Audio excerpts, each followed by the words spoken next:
We have major breaking news on the redistricting fight between Republicans and Democrats nationwide. The Virginia Supreme Court just struck down the new Democrat-friendly redistricting plan that voters just approved at the ballot box a few weeks ago. Let's bring in MS Now's legal affairs reporter, Fallon Gallagher, and this ruling just came out. I know you're still reading in. Fallon, what are you learning? Yeah, this is there were a few cases pending before the Virginia Supreme Court, and this is the first one that happened to reach it. So the Virginia State Supreme Court has struck down the new congressional map that was approved by voters on the basis that the special session, the special legislative session that was called to create this map was a violation of the state's constitution. And I want to read from a key graph in this ruling. It says, on March 6th, 2026, the General Assembly of Virginia submitted to Virginia voters a proposed constitutional amendment that authorizes partisan gerrymandering of congressional districts in the Commonwealth. We hold that the legislative process employed to advance this proposal violated Article 7, Section 1 of the Constitution of Virginia. This constitutional violation incurably taints the resulting referendum vote and nullifies its legal efficacy. Now, of course, that's crazy. Issue here with the way that this legislative session was called. I need to double check, but I believe it was because state legislators called that session and they don't actually have the authority to do so. But this is basically, they're overturning the map on the basis of which it was created, not based on any sort of way the lines were drawn, but on the procedural grounds in which this map came to be. So could the legislature try again? What's next? This is a final ruling because it is from the state Supreme Court. They might be able to try a different way if they call the legislative session in a different way and try redistricting again, but it appears at this point, as again, we are still reading this decision, that this map will not be in play for 2026. And that being said, what does that mean for the voters and what maps they're actually Less using? Democrat districts. If this new map is blocked, theoretically they will be using the maps that have been on the books before this. So the map that they would have used in 2024 should be the map that will hold now for the midterm elections this year. And so politically, this is bad news for Democrats, good news for Republicans. Fallon, I'll let you get back to reading in so you can bring us more details as you get them. Thank you. Hilarious. You lose. You lose. Alright. Bad fourth. I haven't given him this since the fourth day. Is it 7th or 8th? What the hell am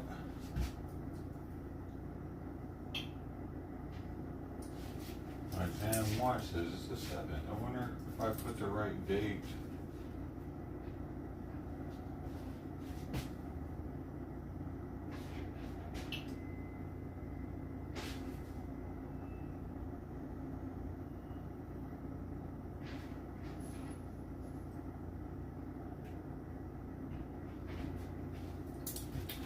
Whale sheet. Maybe I gave it to him on the 6th. Oh.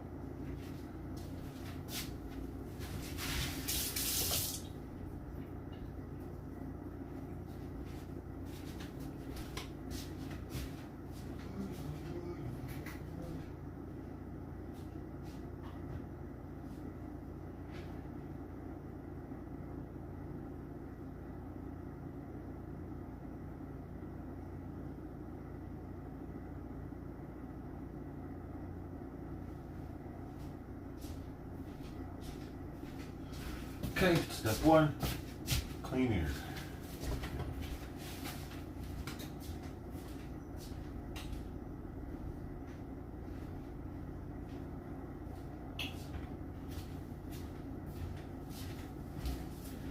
See, he's not eating. He's eating. Like, he's already eaten about 1 can, but he's just not. Oh, he's eating now. Maybe I don't need to give to him.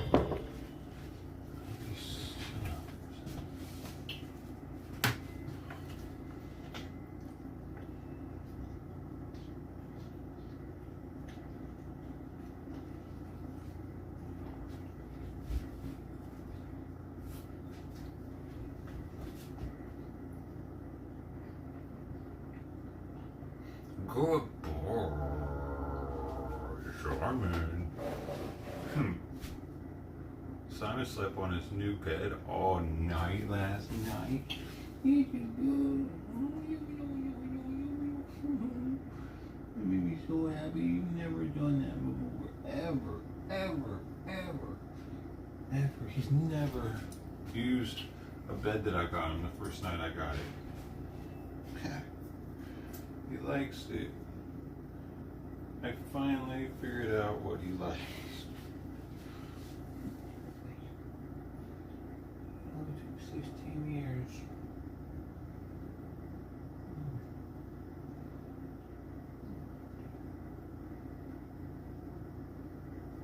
I never stopped trying.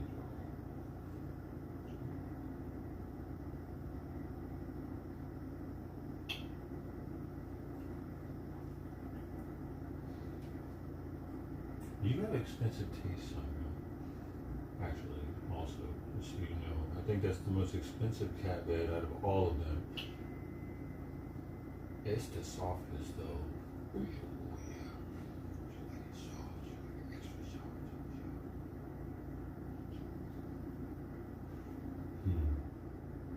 Oh, yeah.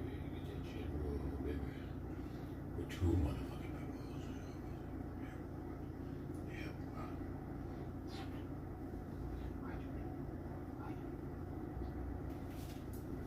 I mean, do I need to do everything you stir a lot this morning?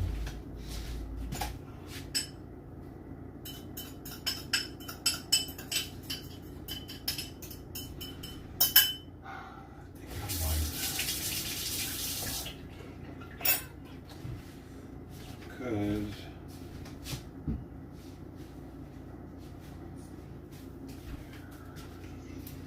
where you at on this one?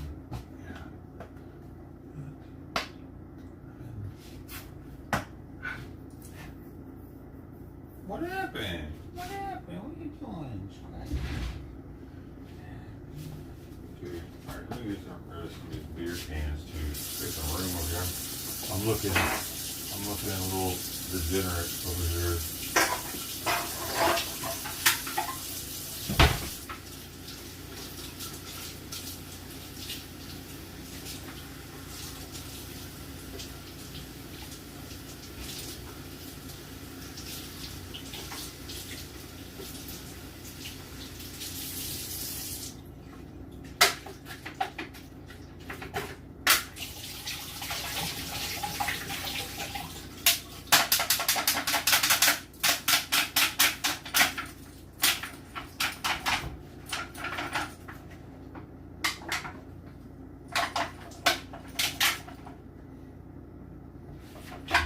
A little bit, right?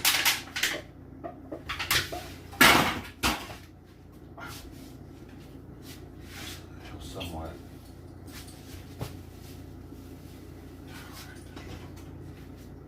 Beautiful. That's just beautiful. Look at that. Simon, you're getting too comfortable right there. I'm gonna have to do it to you, buddy. Oh, I don't know. Should I?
that's enough. And then, good here. Good here.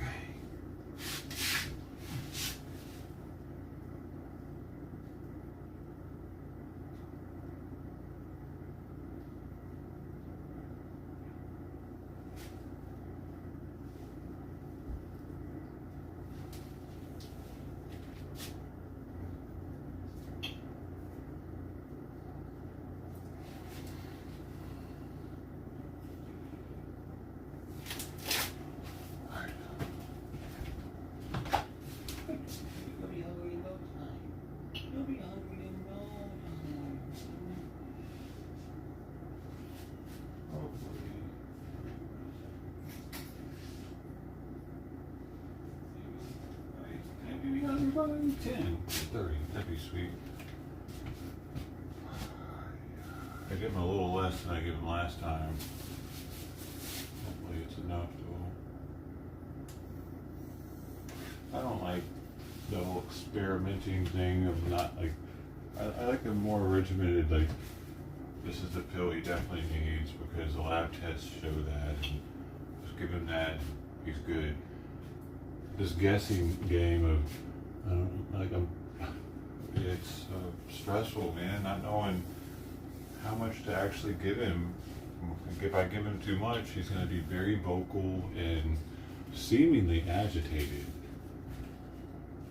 and extra hungry, too hungry maybe. We have major breaking news. But if I give him too little, then he might be depressed and also not hungry, and I don't know what else. Maybe even nauseated. And it's all on me. And it's all on me to squirt it, and hope that I got the right squirt amount right on my finger. Like it's kind of, and then I have to make sure that I hit the skin on the inside of his ear, and it doesn't get on the hair. And it's such a small amount of stuff anyway. It's like I don't want to waste it and accidentally get it on the hair, so I get stressed out during that part, and I don't know like what it's doing, if it's doing what it's supposed to do, if it's doing it too much, too little. Like that medication, out of all of them, it's probably the easiest one to give, but it's just stressful because I don't know if I'm doing it right. The other ones I know, if I get it in him, he gets it down into his stomach, it's done right. It's there. It's where it's supposed to be.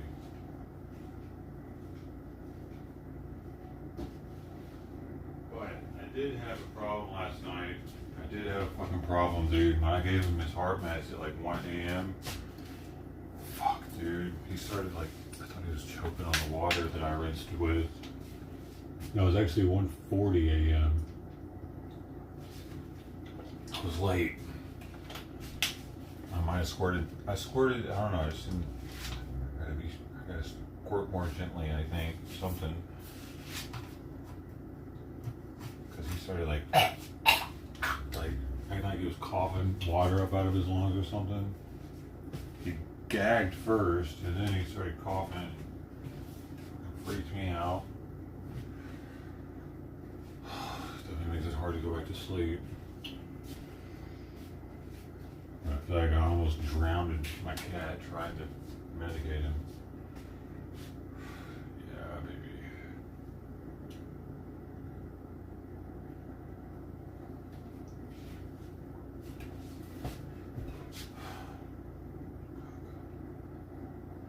I don't know, that one's probably more stressful. They're all stressful in their special little ways. Because the other one's stressful because I have to split it in 4s. And the other one's stressful because I have to split it into 2s and weigh the halves to make sure they weigh the same. All of them are stressful in their own little ways. Yeah.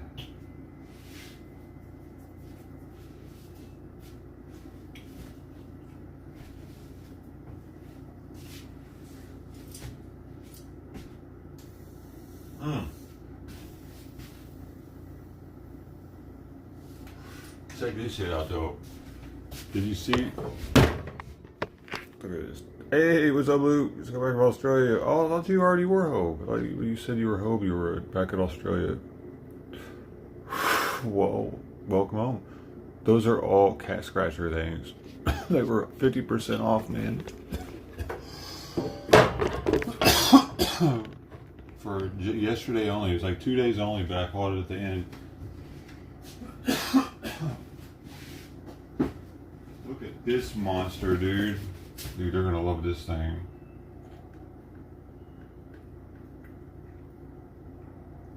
They've never seen one of these before. And they've never seen one of these before. So these will be interesting to see them, check them out. And then I got them 2 more of the things that they already have.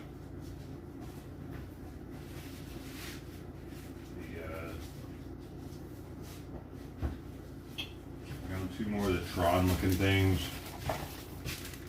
Get changed into the different shapes. And little inserts for the thing with the ball in it.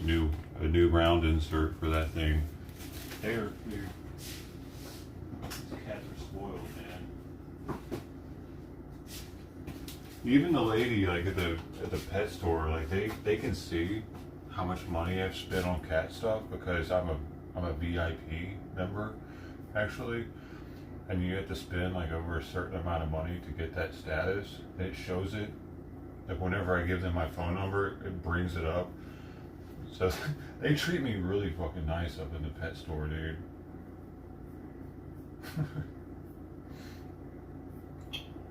Actually.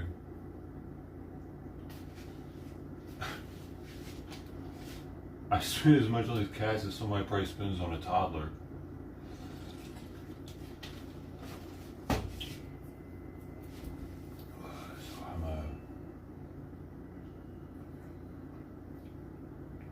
I'm known, like when I go in, like I'll have workers that will be like just a couple weeks ago, this worker said something about how, like, I guess they talk about me because somehow he knew that I like helped cats and stuff. I mean, he's like, they're lucky to have you, man. I'm like, that's what people tell me.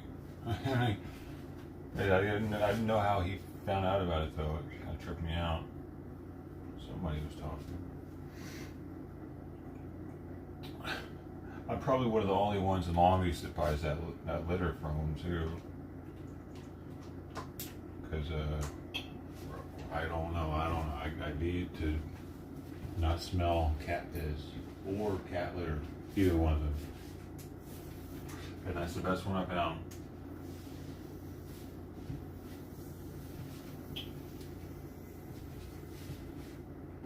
It just happens to be the most expensive litter in the world. Supposedly it has probiotics in it that once they get wet from the urine, it helps to break down the bacteria, therefore reducing the odor dramatically. It's the only cat litter I know of that has probiotics in the mix, like inside of the litter. It's part of the litter. It's not like an extra powder that's added in with the litter. Like some people add this to the litter, I think it makes it worse. I think it makes the litter worse, actually. So it does something with the urine, dude. It changes the pH in a bad way or something. And it creates a hell of a lot more dust in your box when you use this baking soda shit. Don't recommend it. I've tried a lot of different stuff. This litter, it's expensive as hell, but it helps out just a little bit more. You know, every little bit counts. Plus, you don't have to change it as much.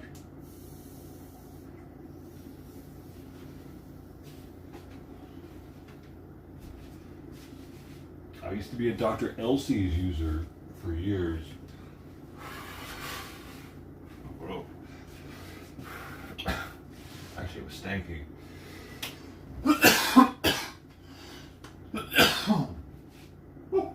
All right. Let's get that out of the tray. 9/11. This pieces of my food that Sawyer did not eat of his 105 grams. I let him out at around 3:30 to 4 o'clock this morning out of his cage. Yeah. Whatever. I don't like having to keep him in there for so long, dude, at night. And I'm looking into buying a chip feeder for him. But dude, none of them really have good reviews. So kind of at a loss for which one to pick. There's only like, I guess, 2 really to choose from for wet food. They operate off the chip that he has implanted in him and opens up only for him.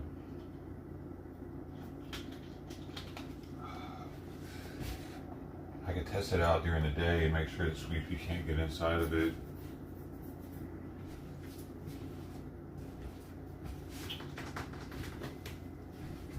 But they're $200 plus accessories, so it'd be like probably like $250, dude.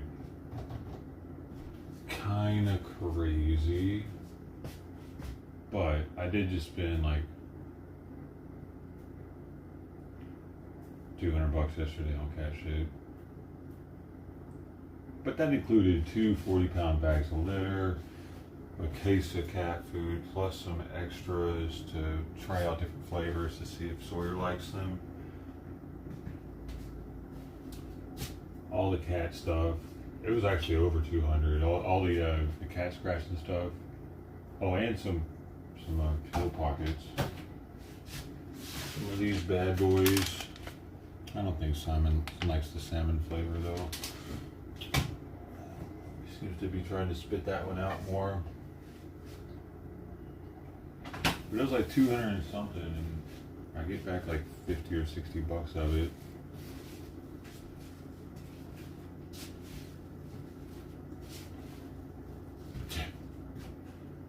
Yeah, man. That means I bought like $80 worth of cat scratchers. If they would have been full price. Yeah, so I'm gonna bring them out slowly though, dude. Like I'm gonna really like let them get some use out of them. So I'm just stocking up on these things for now, just to have them, so I can, you know, once I feel like pulling one out. Well, the problem is storage, though. You know what I mean? I gotta figure out where to put them. I didn't think about that. That's probably why they had a 2-day sale on them, because they fucking ran out of storage in some warehouse in Des Moines or something, you know, like moving stuff or moving inventory around or something. Is that why stuff like that happens? Kind of makes, I mean, that's why Costco sells stuff at Manager and its store closeout. Anytime you see a 00 or a 97, they're trying to get that space back to put something there.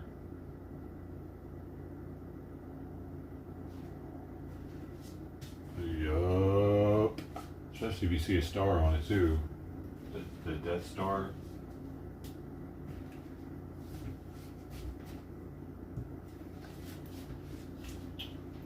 Which you normally would with the something like that. I'm low-key a professional Costco shopper.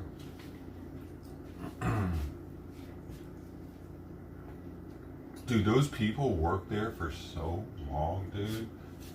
Like, I've been going to some of the people for over a decade, getting checked out. Sure, I moved back to Colorado for a while, for a couple of years, but I moved back like over 10 years ago, like 2010, 2011, I think that's when I got my Costco card. And I had to get a car first. It was 2010. It's hard to remember now. But still, definitely over a decade.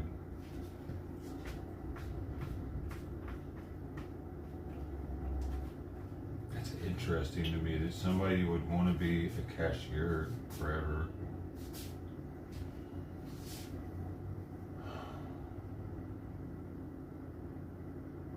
That's really awesome there, huh? Because, I don't know, I've been a cashier at a movie theater, at a concession stand. Well, let's just, I'm not still working there, am I? You know what I mean? And it wasn't because I got fired.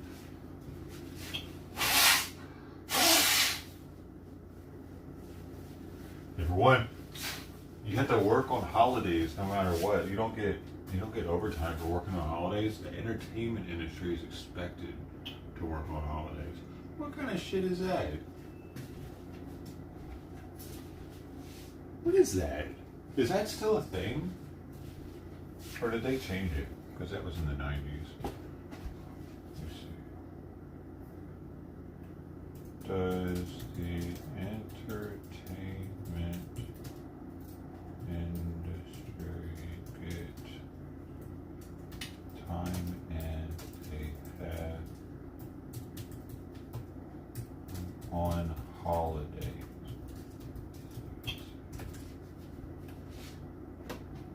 Whether entertainment workers receive time and a half on holidays depends on union status, specific sector, and state laws. Okay, I'll put in Tennessee.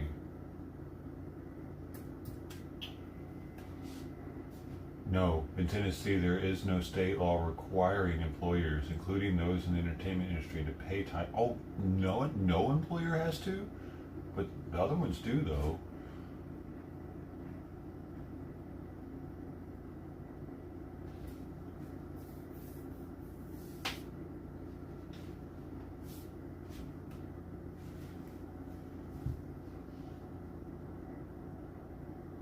Oh, overtime's only required when they're working over 40 hours.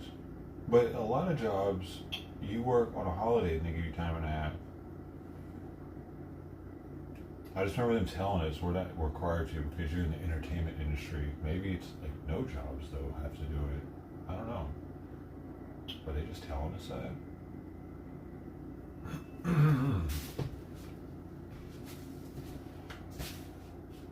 That's the first time I've ever looked it up.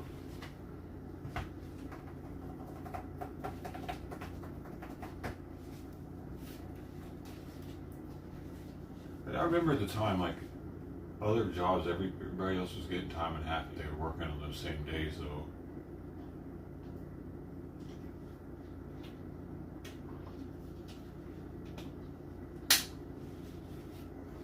They were just fucking us over, dude, just because they knew they could. That's jacked up, because the other jobs could do the same thing to their employees, apparently.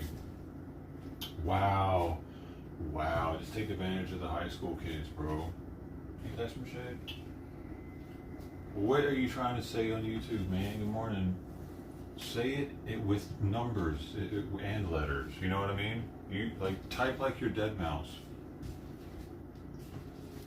You can do it, man. Y'all can figure it out. I believe in you.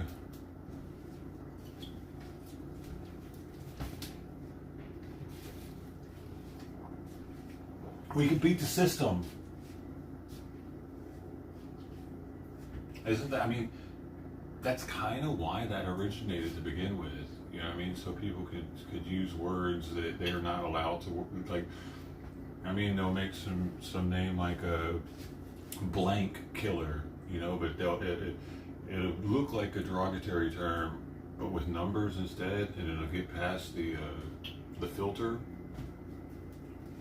You're just trying to get past the filter, man. Use your bean!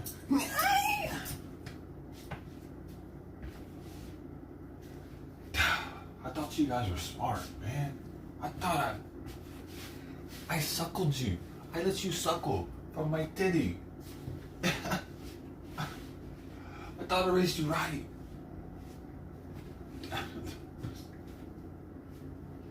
Oh, I tried to eat the good food for you. So it would be nutritious milk.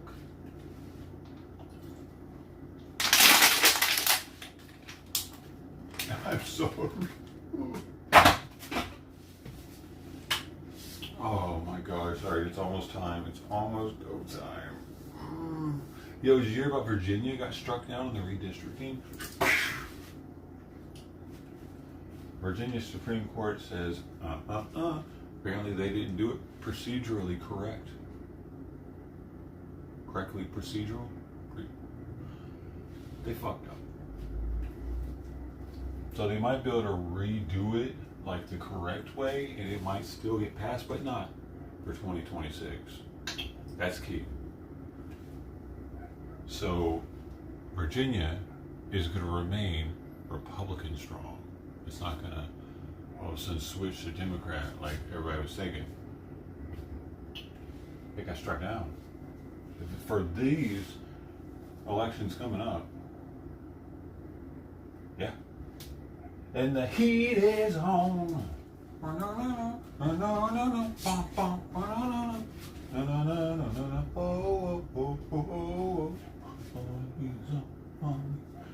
All the flock cameras will be removed from the county. Oh, really? Is that good or bad? See, I mean, sorry about that. I think that those cameras, I mean, it's a little bit of both. I get the invasion of privacy, and you know what I mean. It's the license plate readers, right? Because, like, I get that. It's kind of like, damn it. And I even thought myself, like, damn, do I need to get like a burner plate just in case, motherfucker? Shit. You know what I'm saying? Like, I ain't trying to do some stupid shit, but you know what I mean? It wouldn't hurt to have a burner plate, would it? Can you buy those from China?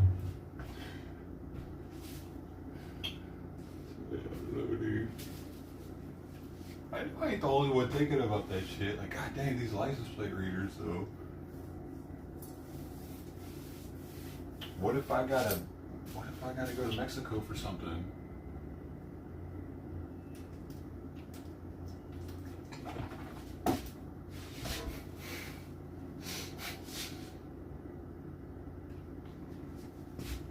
So, I get the paranoia around the cameras, but at the same time, they do solve a lot of fucking cases, dude. They catch a lot of people that wouldn't, I mean, they might have gotten caught eventually because the cops have the same systems in their cars that they're driving around with, so they're scanning people's plates as they're driving. But they gotta help, dude, because like the time that they had to catch these people, you know, the first 48, pretty much, like they have to dramatically help them catch people in the first 48. And I know we're giving up our freedom, or not our freedom, but our freedom from surveillance for security. And there's a quote about that shit not being good.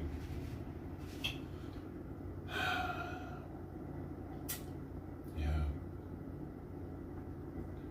Maybe it's turned into Minority Report, honestly, slowly. Pre-crime. That movie was so ahead of its time, dude. The internet was just coming out, and they were already thinking about how crazy it was going to be in the future. Remember, you would walk into a store. No, that was iRobot. Also, I'm thinking about that. Maybe mixing up some movies here. I remember both of them though. But you would walk into a store, and it would it knows who you are, and it would start like showing you advertisements specifically for you. We're there now. Like, they were thinking about that over 2 decades ago. Like, they knew it was about to start happening. And, yeah, with these like flock cameras, and even more, like when businesses start integrating like their social media data on people, somehow, like facial recognition data and all that shit is starting. Like, we're almost at the point where it is in that movie, to where you just be walking by something and be like, "Hey, John." Like, "Oh, what is this shit? Oh yeah, I do like that shit. All right, whatever." And it'll be normal at some point too. We won't even mind it. And the Gen Zers, or whatever the fuck they're called now, the new ones now, they're gonna actually like it, because it's gonna be giving them attention, random attention as they're walking by it. But it won't be able to happen to kids though. Apparently, there's no way they'd be able to do it with kids, dude. So Right? No, they won't be able to facial recognition kids probably. There'll probably be vines around it. Adults only. Every time they're saying how to run gold and silver at every flock assembly. Oh, wow. Wait, what are you saying? The people are taking the cameras off, not the government is taking them down. People are actually removing them and taking the metal out of them. Well, the heat is on.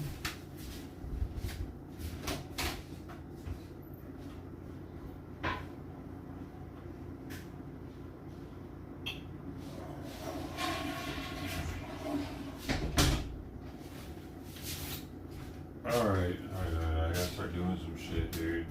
Here, I'm gonna soak this for a second.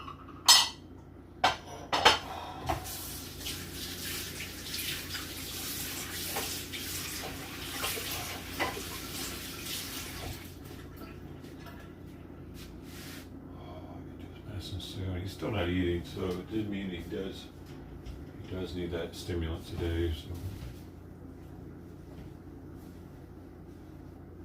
he's over here right now. Give a Simon shot. Shout out to Simon. Shout out to Simon.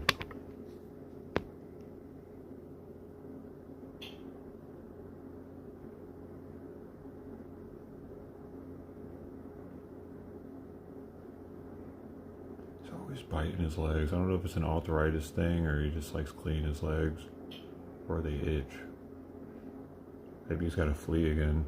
I don't flea medicate him, so I really need to clean up this clutter in here. But honestly, here's the thing. I don't hang out in this fucking room. It's literally the clutter room at this point that I walk through to go to the kitchen and back into the room I hang out in, or to the bedroom, or to the bathroom. This area, it's just like the area I store shit at this point. There's no windows or anything, so this is weird. Set up weird.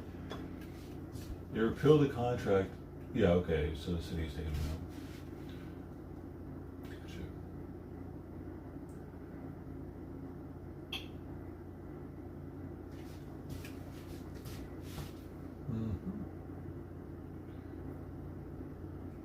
Well, who wanted them up politically? Democrats or Republicans? Republicans probably, right? I can imagine Republicans want to, because Democrats are always about defunding the police and less control over the people with police. Unless they need to call the police. Then, where the fuck are all the police at? Why aren't you saving my life?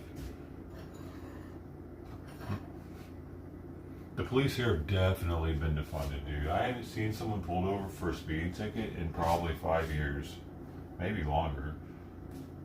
I've gotten speeding tickets in Long Beach. Well, I got one speeding ticket in Long Beach on PCH.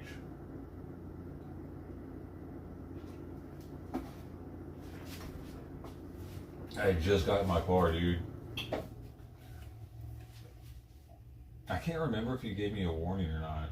So I think he gave me an actual ticket, but I just can't remember. Oh, I definitely got a warning in LA, dude. I was on the 101 doing 110, and this cop fucking finally caught up with me. God, I got so fucking lucky that night, dude. Shee! That's where the veteran status, I think, saved the day, honestly. He could have got me for reckless driving.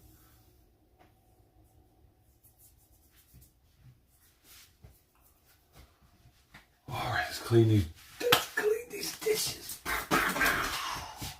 If that would happen in Tennessee, dude, they would have probably taken me to jail, dude. But here, everybody speeds on the interstate, man. In Tennessee, dude, you gotta go like, I don't know what, it's like 50 miles an hour or something. 45 maybe. I don't know what it is. At least it was like that last time I was there. Some cops out there just trying to get that ticket money.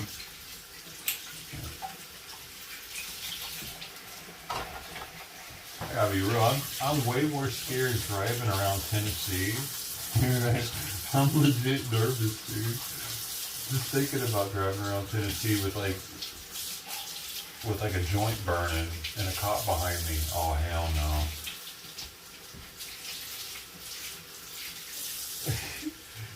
Here, dude, I could have a joint burning as long as it's not like my 5th or 6th beer. If I had like one beer in the cup holder, I wouldn't really be tripping.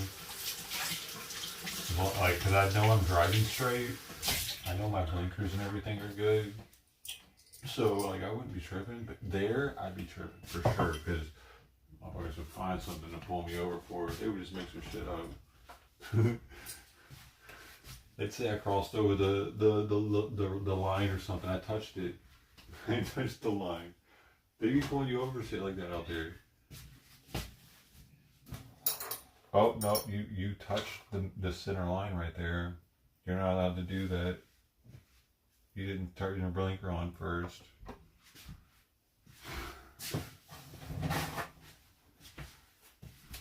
I'd be white knuckling driving with cops behind me out there. Especially if it was a state trooper. They got the cowboy hats. The flat brim cowboy hats. Those motherfuckers are scary. A lot of them are ex-military. For some reason the state police hire more military, I think. The military just goes into the state more because it's better, higher paying maybe. They have more freedom to roam, they have more power. I could see it. Wanting to be in the state over the other ones. They definitely look more intimidating.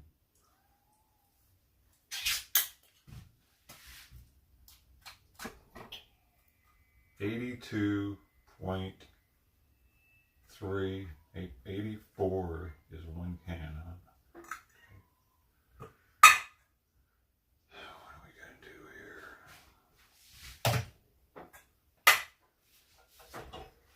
Favorite part of the day.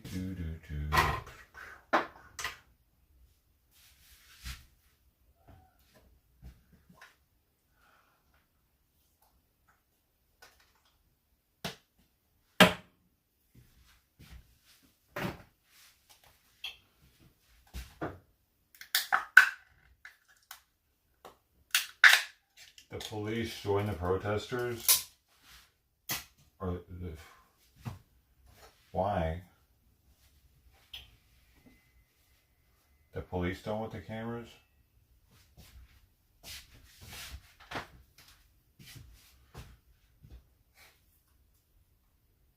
I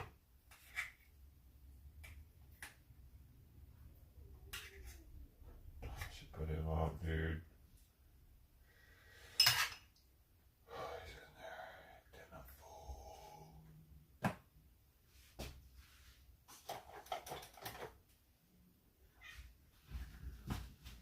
Sawyer.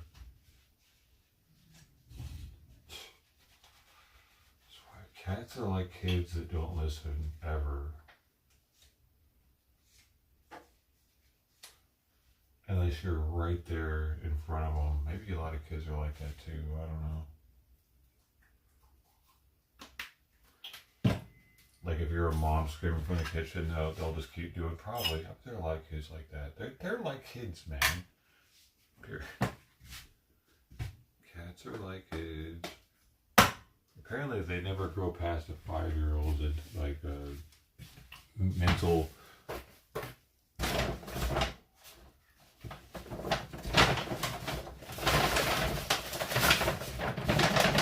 I'm just gonna try giving him straight chicken with it and see if he chows down on it. I've never actually tried just giving him chicken additive adult with it.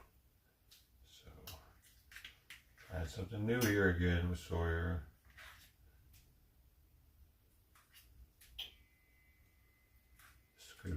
This could be the one. This could be the one. Because this could have a much different texture to it than another one, being that it's chicken. They're not allowed to really like use chicken bones, I think, like that. So maybe this has calcium carbonate in it instead, which would give it a smoother texture to his tongue. Maybe he's really picky like that, and that's what he wants. So let's see, baby. Got testing to do.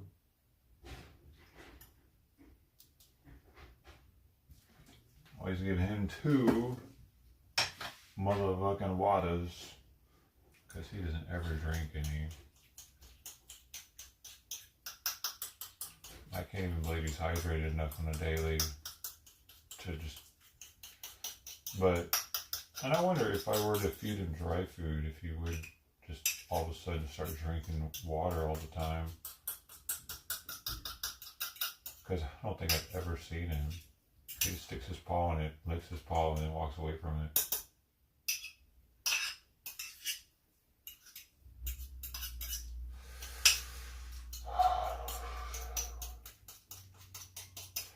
Okay, so this is a mixture of kitten and adult. It's like a 50-50 ratio because he's about a year old. 11 months, a year old, somewhere around there. He might be, we might have passed his birthday, I'm not sure. I don't know when he was born. Sorry. I don't celebrate my birthday either. Hey, it'll be okay.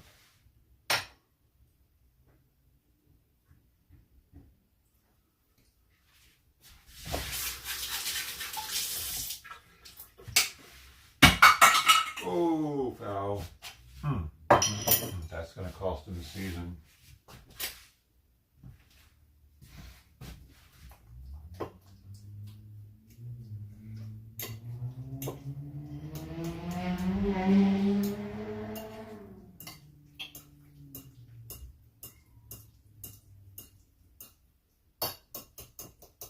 Sweet pea. Sorry, you're getting the old one. You're getting the same old, baby girl. I'll squirt a little bit of True Treat on it maybe for her.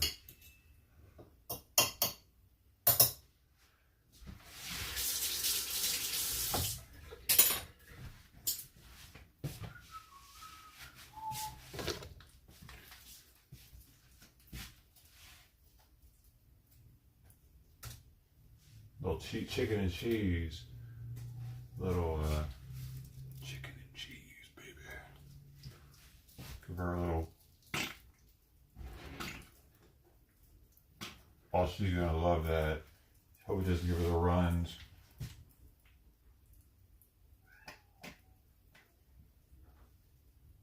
He's just gonna love that, isn't he? The little dollop will do him. Little dollop will do him. Oh, this might be too much food for him. Hopefully he doesn't give her the poopies. I don't know if these things are doing that to her or not, because I will notice some loose stools every now and then in her box. Alright, next I'm going to go ahead and give Simon his medicine. I have to do all that, you know, so let me do that now. Simon, what are you eating?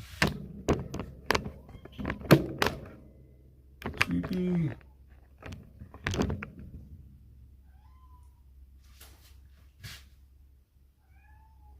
Dude, this thing defies gravity. It's gonna fall as soon as I turn around though.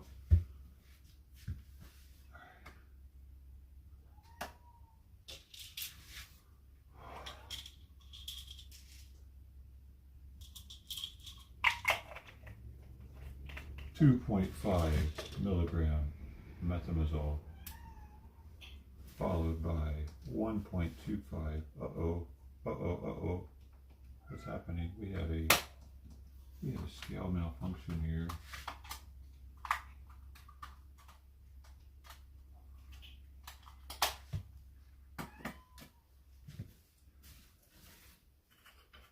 wait, I've already got the quarter, I think. Yes. Quarter. A quarter.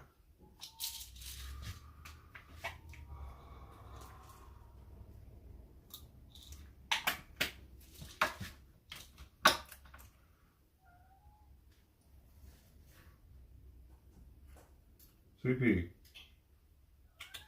Sweet pea. One of them's up in the window, not even caring. I think it's Sawyer.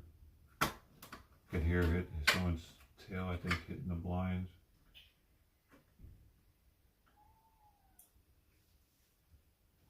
Sweet pea up in the window. What are you doing? What are you? Hold up. What are you yelling at?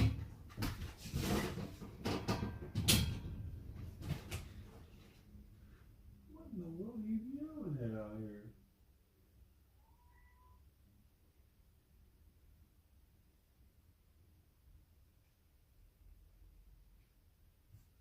I don't see.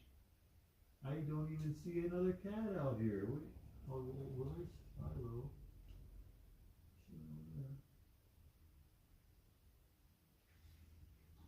See, you're acting weird.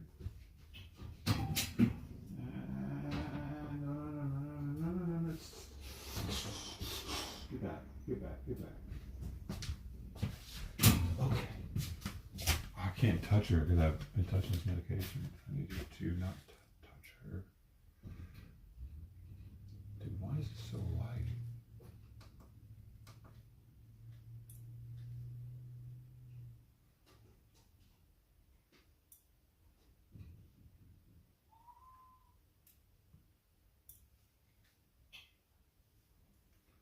Okay.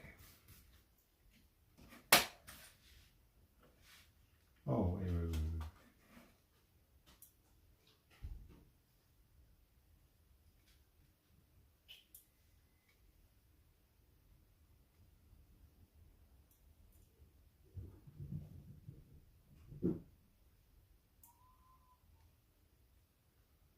Well, maybe he's bugging her while she's in the window, and that's why she's making that noise.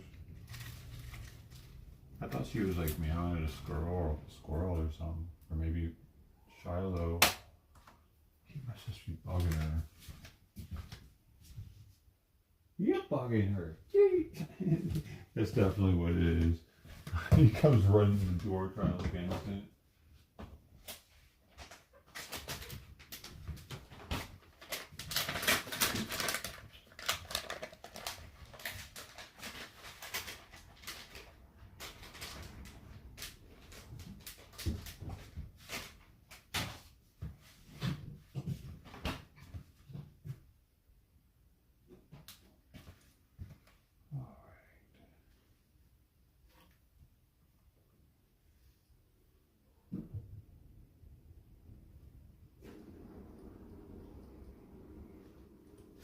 We're about to go feed the kitties.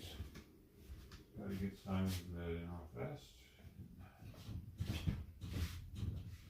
Gonna move on to the next step.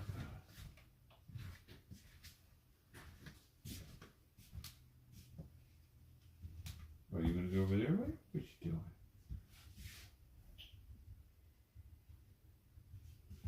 You hungry? Here, let me give you this first.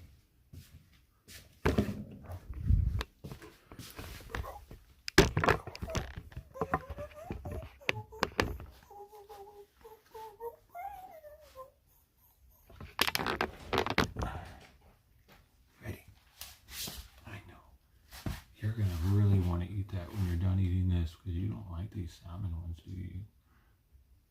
You're already like, no, see, he's like, no. Oh my God. Bro, alright, we're just gonna do it then. We're just gonna do it. There you go. Good boy. Good boy.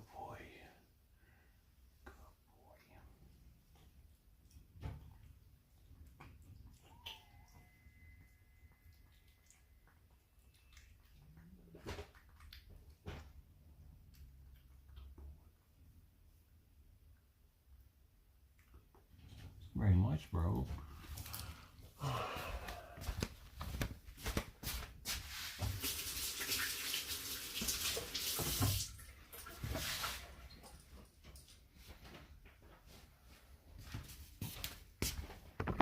All right. He loves that heater.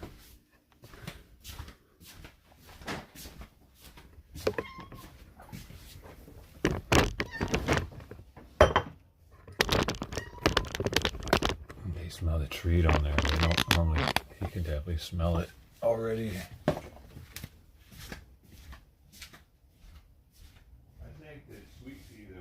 Better sense of smell, but he has a better sense of vision, like a better eyesight. Alright, let's see if he'll jump up in there without me pulling on him. Come here, come here, come here. I ain't going that way.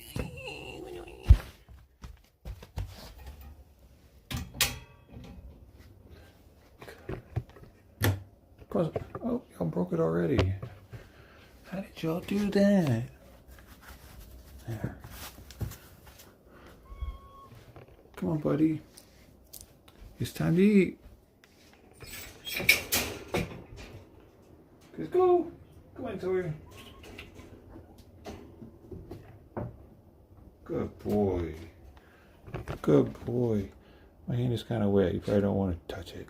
Here. You just want to smell it? I understand. I'll be right back. No, you're gonna eat that in a second. It's gonna be delicious.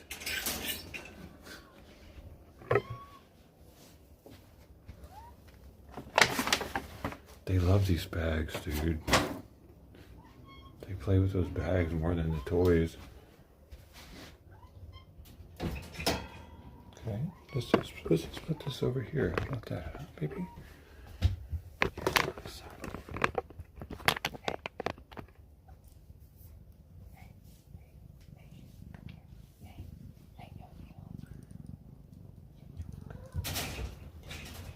You're making Sawyer jealous. You're making him jealous. I know. Okay. I'll get it. You want to eat with your buddy? You guys can eat together.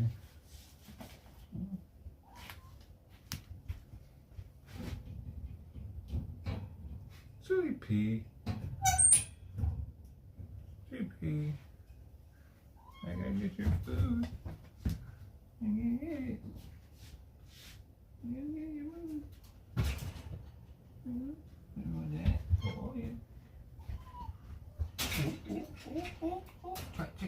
One more time. Ooh, good workout. Good workout.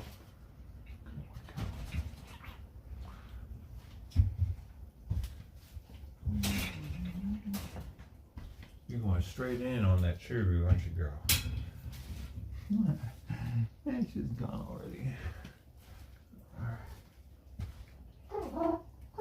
This is a new concoction, bud, with True Retreat on top. That's right. Oh my goodness.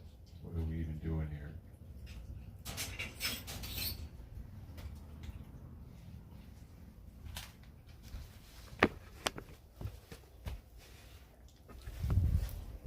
That's your retreat. Is it all gone? Yeah, it's all gone.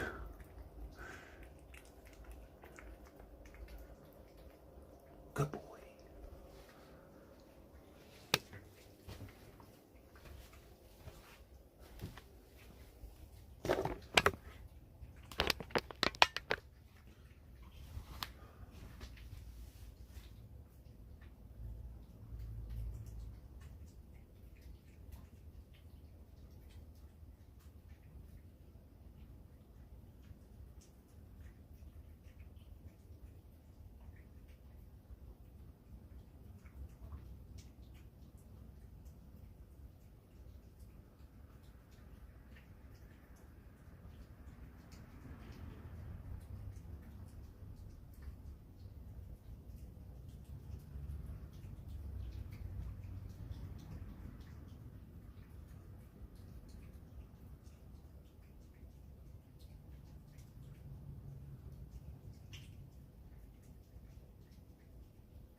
Why do you stop eating when she stops eating?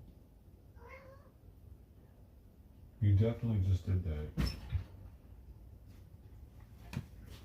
Thing is, half of your food is still in the bowl. Hers is all gone.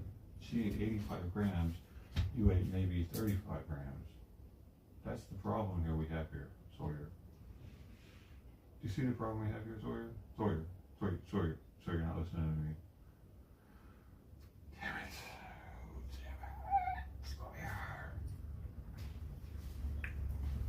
damn it. I just don't know, man. I keep trying different mixtures, but none of them seem to entice him, man, to just eat his food. There's no way his metabolism is that slow, right? He's skinny compared to her. He needs meat on his bones, man. Bro. Just keeping him in there isn't ideal. I don't like keeping him in there, man. I say it every day. I really don't like it. I want him to at least be able to roam around in the room. I mean, even though this is still confined.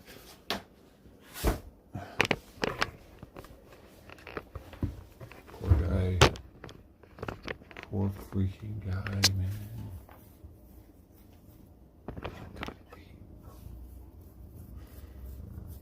He eats more when I keep him in than if I let him get back out and then try to get him to eat more. So I need to do a litter box now. I do 3 litter boxes a day, every day.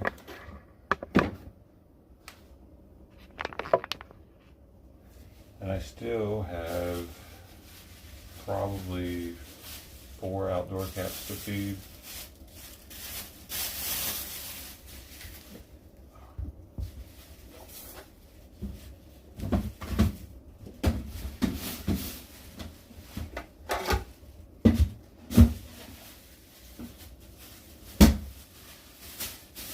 All of them have been TNR'd. 2 of them by me.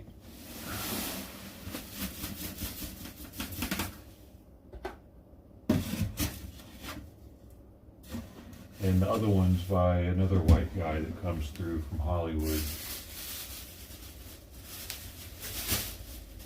So, pretty much white people are the only people taking care of cats around here, actually, that I know of.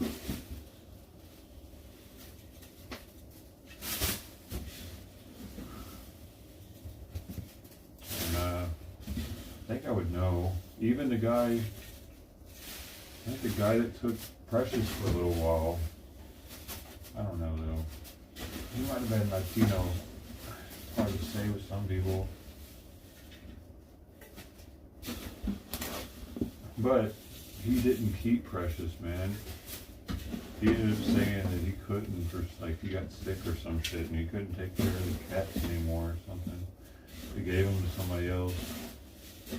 The ones that I helped for him to get fixed by my old vet, he gave them away, man.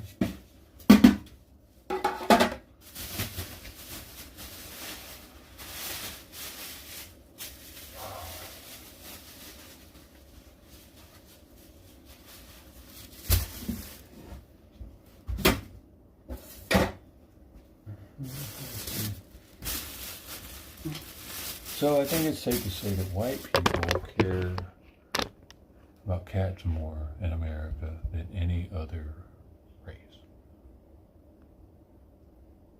Per capita even, though. Like, even though there are more of us, of course there are more white people that are caring for cats, but even with per capita in mind, we still are more. I bet it, dude. It's always some white woman. It was even like a meme during the political debate, there in the presidential debate with Vance. Oh, shit. Catwoman. Democrat cat lady with no kids. Stop it, man. Hey. And I've never known a black or Mexican cat lady. Dude, Sweet Pea, you're actually fucking annoying. Bro, we got out. We got out. She makes sure that I get my squats in every day. At least I have to bend over to put my hand down 20 times a day. Get my lower back workout.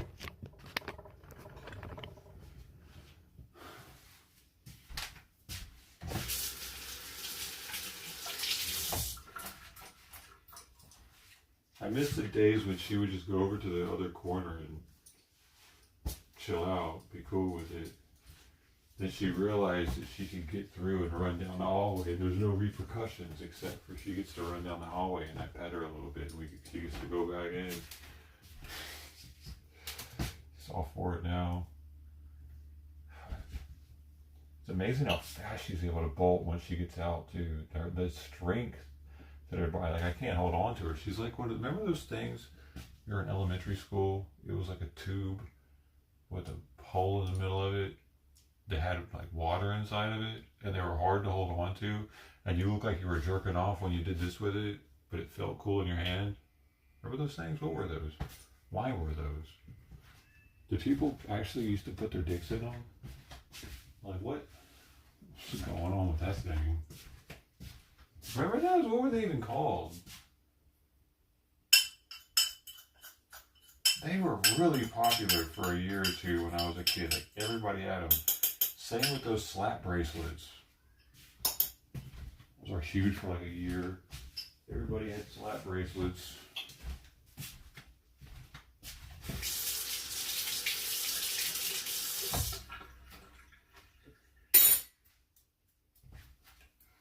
And then there was a time when all the kids were making beaded necklaces at my school.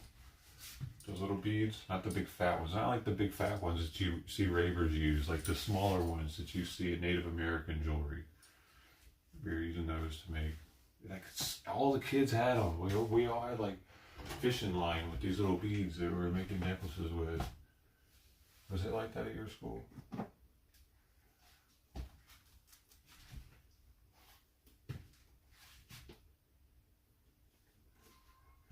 Remember we were making like Chicago Bulls themed ones and shit because Jordan was big at the time.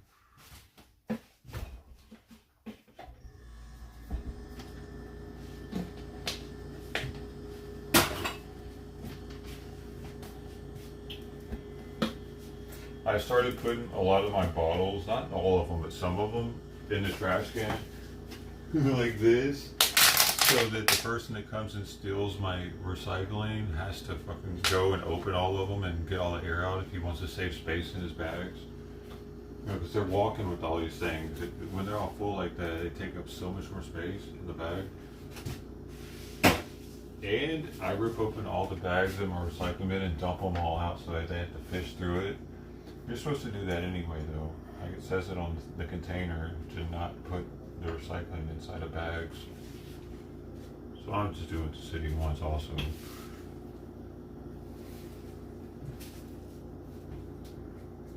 Start going through my trash. That's all.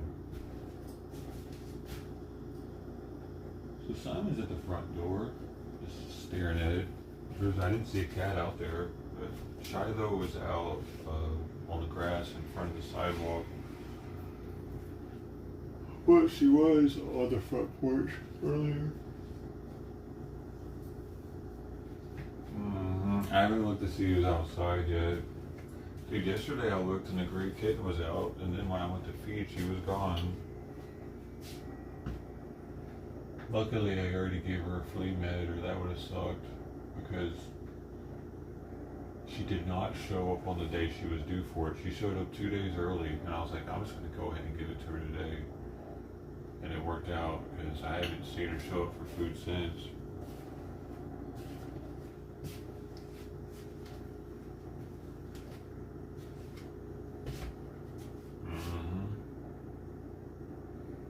I try not to like feed them at earlier times because like they're actually used to a certain schedule. They can tell what time it is by like the sun and everything, and by the noise pollution that's happening and whatnot. they got an ear for what time of day it is. So like if I were to feed them right now, instead of waiting until 10:30 or later, then they'll start showing up earlier and earlier.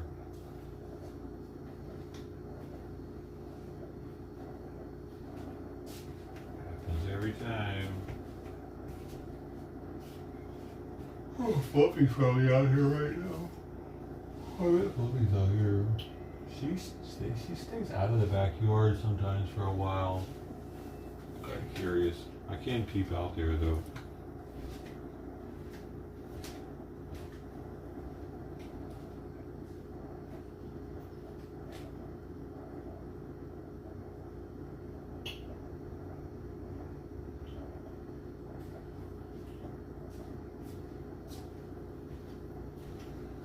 Man, those two are knocked out looking. That's interesting. Frank and Penelope are back there. Frank really did take Pepe's spot, you know? Pepe disappeared and Frank just kind of started being there for Penelope, I think. Before it was Pepe and Penelope, wasn't it? Was it Tux and Penelope? No. He didn't ever get with her, right? No, I don't think so. No. Because that's how she got her name. Because she was Pepe's girl.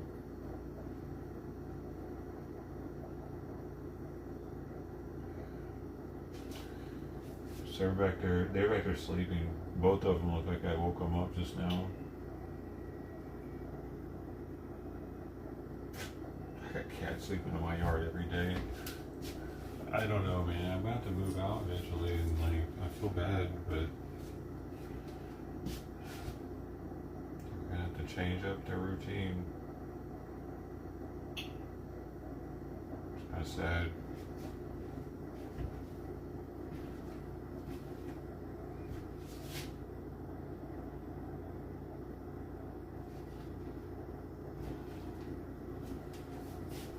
But it's interesting how quickly they stopped coming by whenever it rained a bunch at the beginning of the year.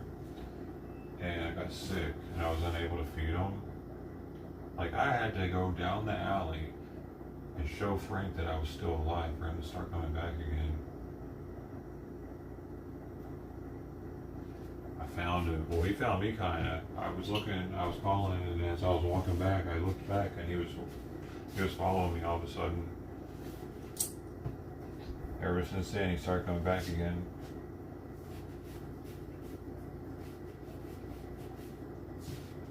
So it seems that they do adjust, and I'm probably just like an extra spot for them.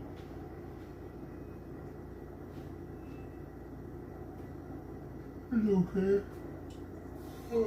I'm probably some of the tastiest food they get, and nutritious, hydrating. Cucumber. 95% water. Cucumber.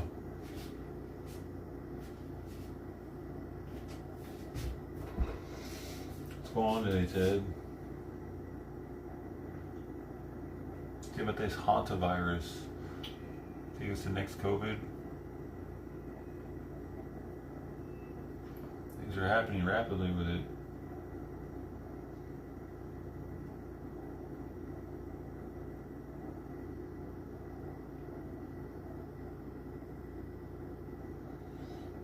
Human to human now. People got on planes, man. I can't believe that they let people get on planes that weren't properly quarantined. How'd that happen?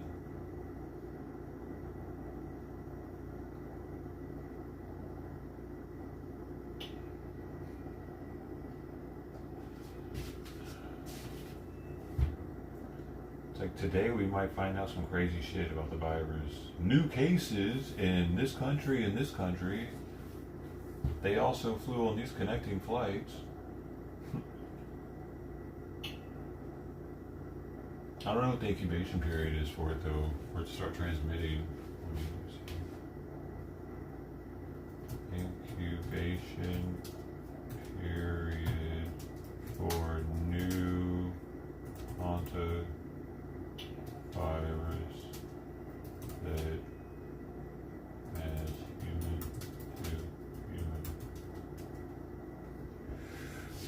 incubation period is 1 to 8 weeks. Symptoms typically occur within 2 to 3. Oh, what? Yo, symptoms take 2 to 3 weeks before you even show them, dude.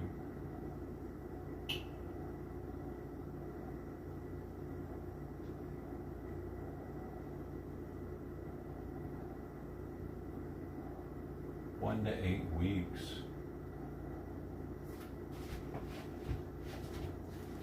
Wait, does that mean? Oh, it says individuals are most infectious early in the disease, though, specifically around the time they were first developed a fever.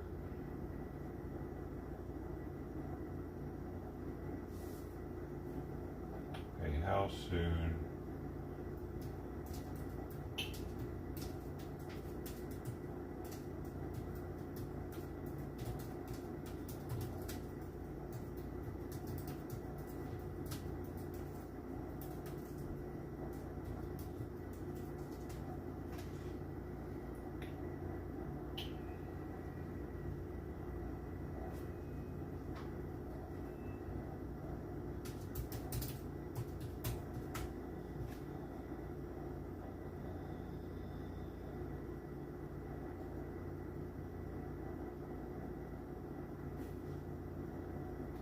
Transmission can occur through close contact with an infected person's bodily fluids. Peak contagion infections are most contagious when they first develop fever. So, but when is that? Symptoms usually appear 1 to 8 weeks. Yo, that's what's fucking crazy though. That's the crazy part. You're telling me it could take 8 weeks for someone to show symptoms of it? That's how, dude. What is going on?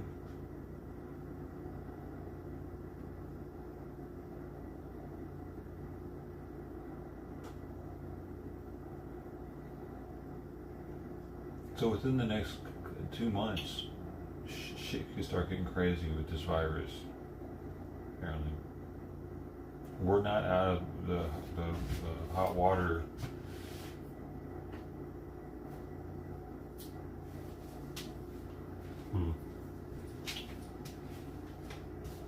Hey man, see, like how COVID had that weird, you could be asymptomatic or with no symptoms and still be able to pass it on to people. It's kind of like the same type weird shit. It's got something that makes it to where we might be fucked, dude, in a few months.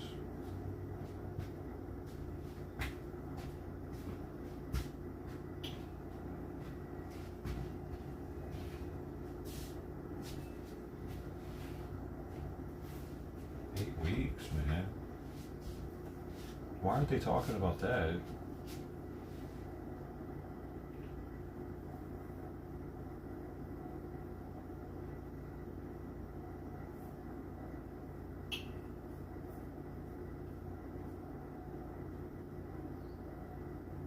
This says no risk for general public for those not involved in the recent specific cruise ship outbreak or exposed to specific high risk environments. There is no cause for concern. What do you mean though?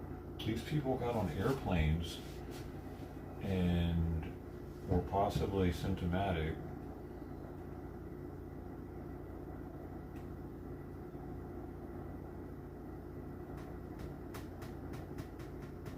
But you had to be contacted their bodily fluids apparently, so it's not as easily contracted as COVID, possibly, but wasn't that bodily fluids too, just on a microscopic level? Wait, let me see something. Is human to human current cases of hantavirus as contagious as COVID?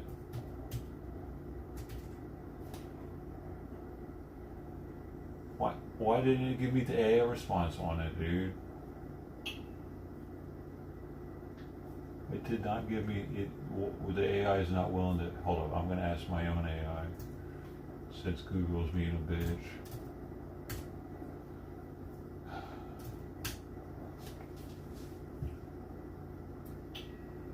No, current hantavirus cases are not as contagious as COVID-19. COVID spreads efficiently from person to person, while hantavirus transmission between people is uncommon, and when it does happen, it's mainly associated with Andes virus and requires close, prolonged contact.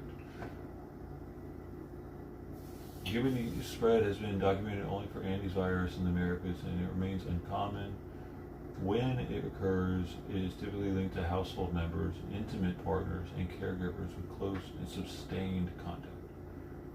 COVID-19 is far more transmissible and can spread readily in everyday settings.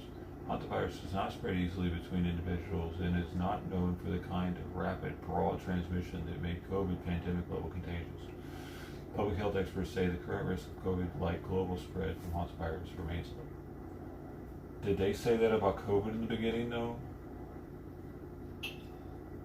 If you there's more of a risk of disease that casual contact was produced, I see. Okay, because it's not respiratory, I guess that's what makes it so much different.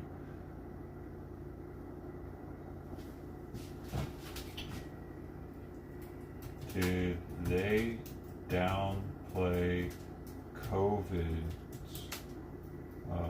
risk in the very beginning? Yes, they did initially frame the risk as low, but that was about pandemic spread risk, not saying the outbreak was harmless. WHO and CDC both said the chance of broad public spread was very low and that this, but they insist, but no.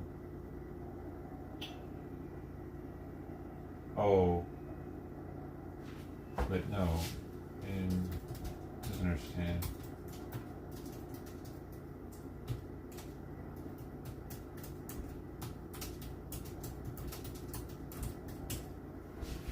Clarifying, you gotta clarify, bro. Yes, at the start of COVID outbreak, U.S. officials and other authorities did initially downplay the risk of the average American, even while warning that it was a serious public health threat.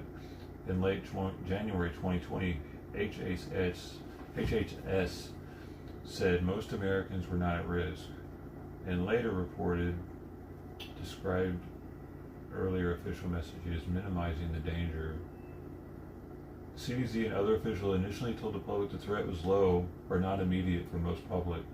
That's what I thought, dude. I remember it. They were like, "Hey, it's not a big deal." I'm like, yeah, it's not big. Fine. That's what I do. Public messaging also focused more on travel-related risks, imported cases, than on wider community spread. That early framing was part of why many Americans underestimated how fast the virus would spread. Later analysis says downplaying the danger early was a major problem because it delayed urgency testing and broader precautions. The U.S. response also struggled with flawed testing and early misunderstanding of how the virus spread.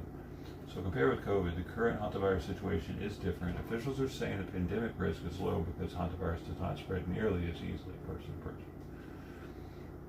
With COVID, early officials often underestimated how bad it could become. With hantavirus, the low-risk messaging is more consistent with how the virus actually behaves, since human-to-human spread is rare and limited. But what if this is some fucking new strain that China just made, dude? What do you mean? How do we not know? How do we know that it's not some crazy fucking new laboratory created specifically to fuck us all up in the next couple of months strain that China's using to destabilize the global economy? Because they know that they produce most of the world's products. Huh?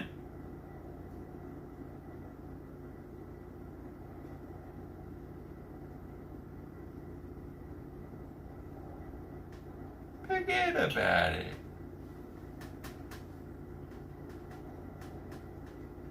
Very rare. I see what you're saying, dude, but that is the old strain. This isn't like...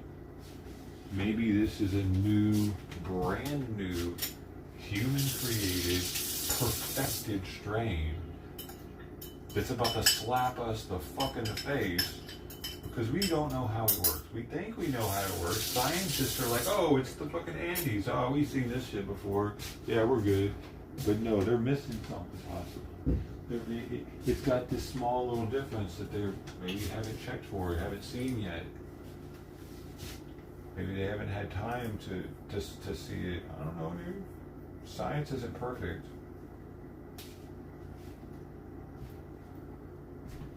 The doctors are practicing medicine. They're always practicing. They've never perfected it. That's kind of scary. They have never perfected law either, practicing lawyer. Because it's always changing. Science, law, it's always changing.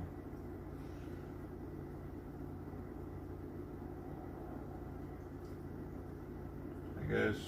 But I mean, there is some solid science, though, that probably won't ever change.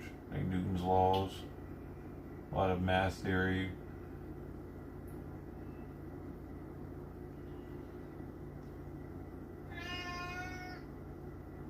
Until it does change, you know? Yeah.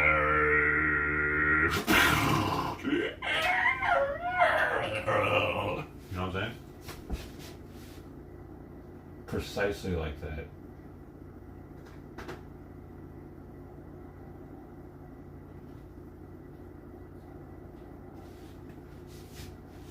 Ah.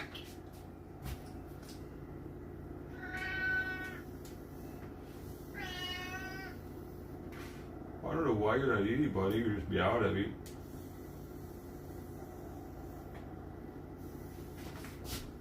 So I guess it's a good thing I gave you your medicine, huh? You are eating a damn thing right now. Just the meows, huh?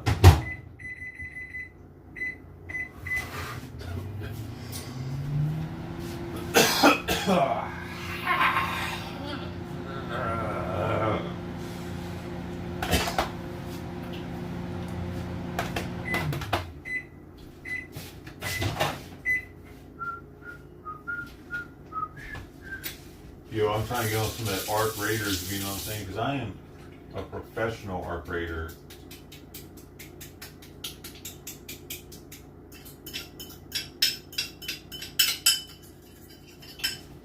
I got this too hot. Oh no, he's gonna like this. 100 degrees, boy, he's gonna come right through this bowl. Hey, no doubt. Watch this. I'm gonna set the camera up preemptively just to show. There's no doubt he coming to this bowl at this temperature. This smell from here, he's gonna be like, yeah, Simon. Oh, well then, well I don't mind if I do that.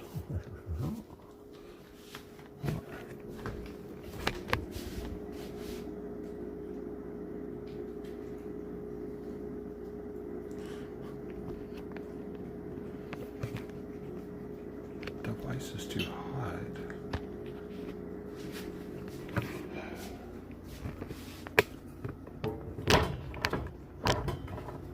This ice is too warm. When they get old, they lose the ability to smell.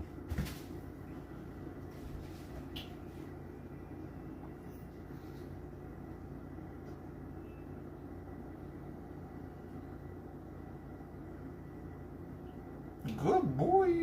We're getting you fattened up, Simon. We're getting you fattened right back up. Oh.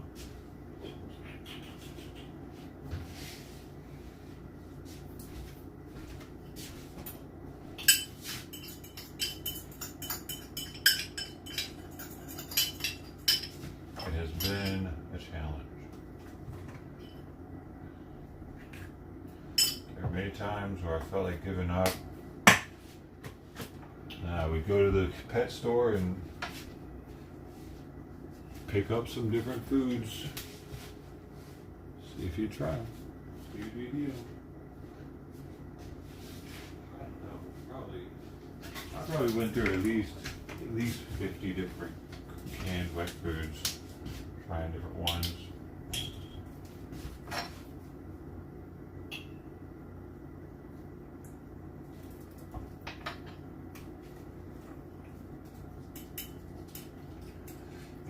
very frustrating.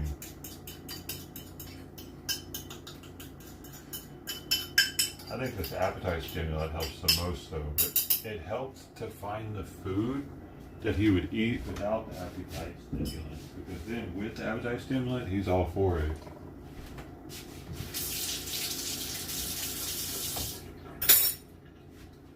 That fancy feast, baby. That fancy feast, specifically the tender beef and chicken feast.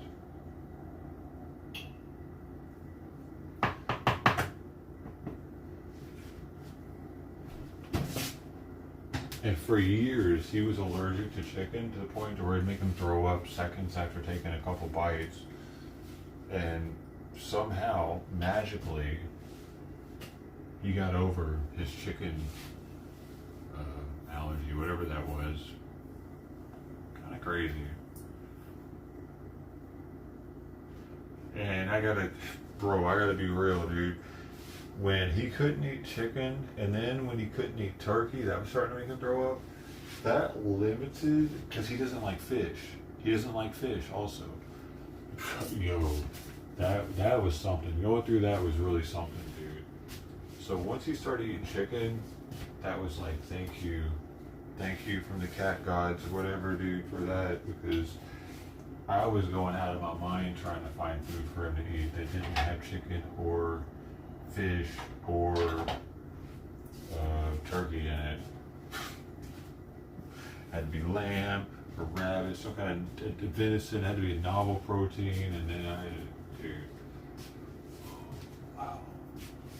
We've been through some times, Simon. Then I had him on that raw diet for a while. That was something. Had to make sure I washed my hands and shit, because it could, like, it's actually bacteria could be in it. That was something, doing all that. It got rid of his diarrhea for a while though. Then he just stopped eating that stuff. It's been a journey. It's interesting, we're here on the fancy feast now too. But I've done a lot of research for cat food, and contrary to popular belief, the fancy feast pate is actually pretty healthy. A lot of people think it's like junk food for cats because it's a cheaper, it's the grocery store brand or whatever. But you can get crappy fancy feast. I've said it before. The ones with the gravy, ones with the wheat gluten.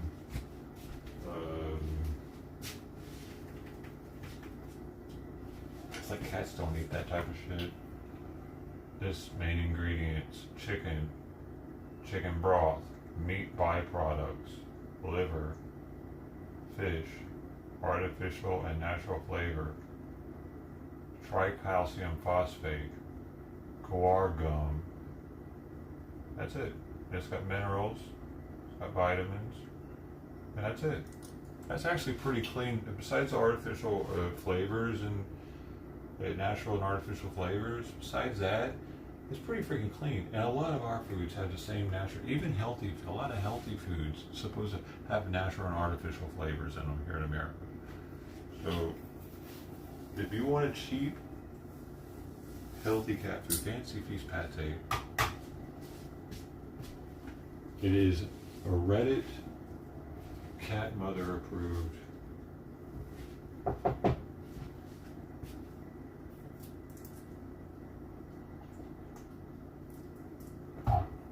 But they are $1 a can, and for, like, just say Sweet Pea, she gets 2 cans a day, so she's a $60 a month cat for food. Not too bad, is it? One cat, $60. But when you got 3 cats, Sawyer actually is more than a $60 cat. He's like, well, I put more than that out for him. He doesn't always eat it. Sometimes he does. But he's at least 60 also, so that's 120 for his food and her food. And Simon is a 3 can a day cat, so he's at $90 a month for cat food cat. So that's 120 plus 90, 210 minimum I'm spending on cat food. That's just for the indoor cats. But that, I mean, it could be worse. which is why I get the Fancy Feast now, because dude, Purina Pro, pretty much the same as these, just has some like added vitamins and minerals, maybe mostly vitamins or fish oil. It'd be twice as much per can, so I'd be spending like $220, no, $420 per month if I was getting Purina Pro. And then like, there's the other brands that are even more than that at the pet store, like $1 more than those.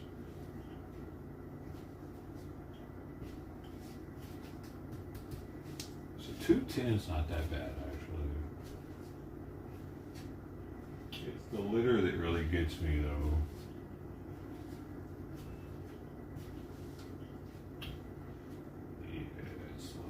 I wish there was a way down there cheaper.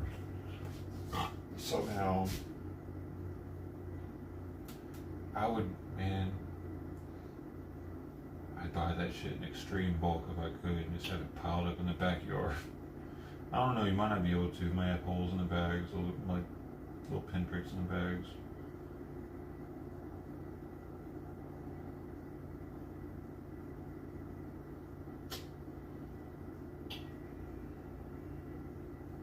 Tater life, baby. Okay, we're getting close. We're getting mighty close.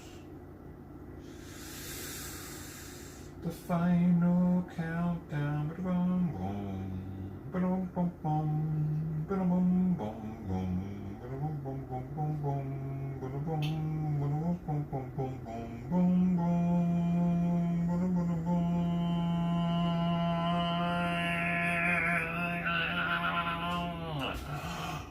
The final countdown. Oh man. These chores, bro, that I put on myself. I'm still kind of in shock that I've done this. I'll be back. I'm gonna see if the cats are out there. Simon, you eat some more food? You eat some more food, class? Come on. He came in here to make sure I'm okay. That's sweet of him. Simon, you're a sweetheart. He's like, yo, I heard something. You good? You good, cuz?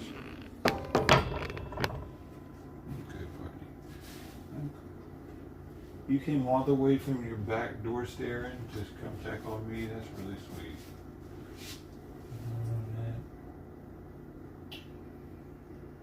I noticed.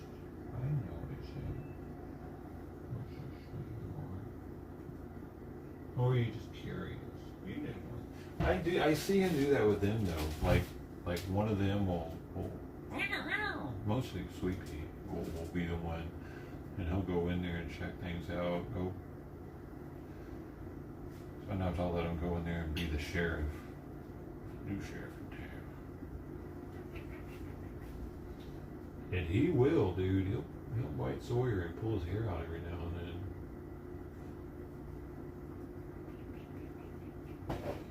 You're a big boy, you know that? You know how big of a boy you are? The biggest of the boys. Actually the biggest cat here. Yeah, you gotta keep your weight up, keep your title, man. 10 pounds. Stay 10 pounds. Sweet Pea's catching up with you though with her dense ass.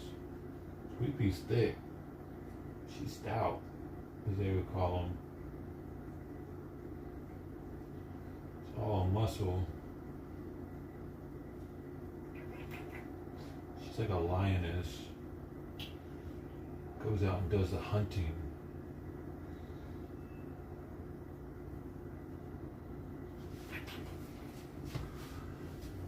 Oh man, I'm not ready. Okay, Simon's laying down, so I'm gonna go check again, see who's out here.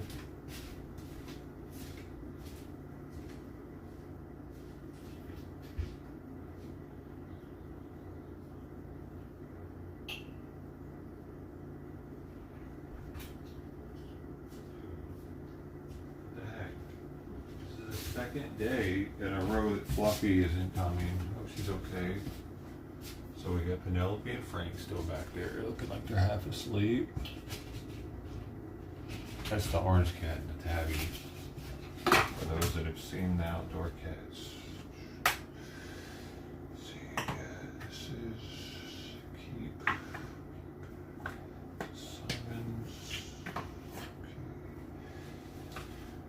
is theirs.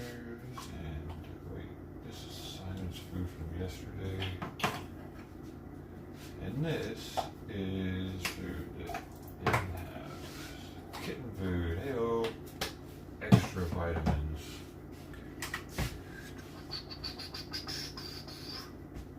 Hopefully not too much extra anything else that they don't need.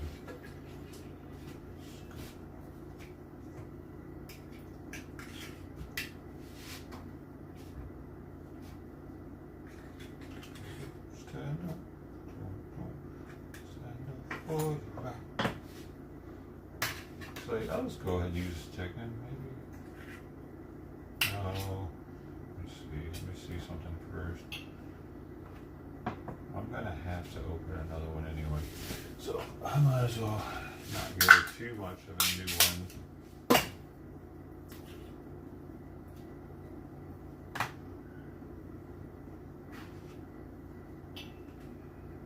They're already getting some kitten.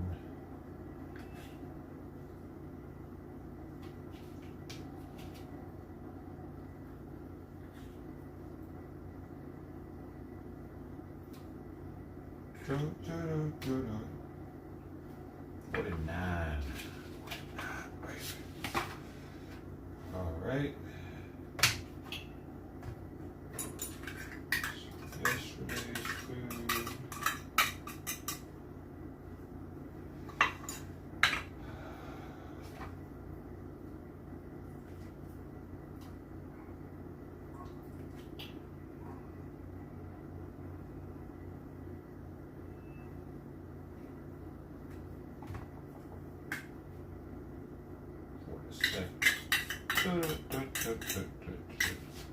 They're my little garbage disposals. But I do get them fresh food too, though. Boy, that was too much. Whatever, let's give this one to Frank. Frank gets the extra special plate because he lets me pet him. And he's kind of skinny. That's Penelope's plate. Now, I'm just going to make one bowl for Fluffy, and I can always change this to one of their bowls without front cats. It's because Fluffy oftentimes she'll be out there right now, maybe, and confiscates things. I can't feed them without feeding her because she's the yard boss. But she does show up. She's in charge. Gotta be eating while they're eating, though. It distracts her.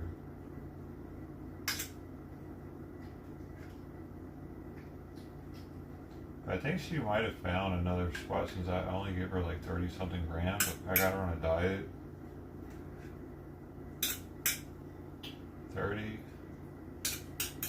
33.7.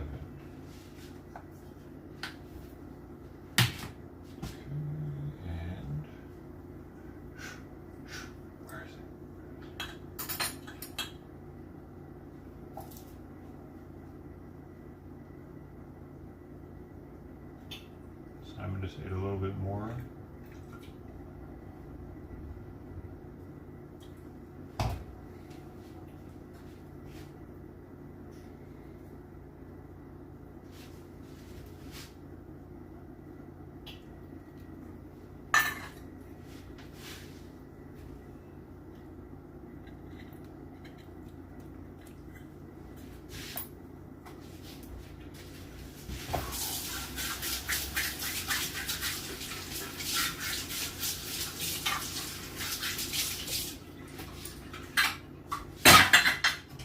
All the water that I always put in here, they end up drinking also. Like if I put extra in these things, they'll end up drinking it.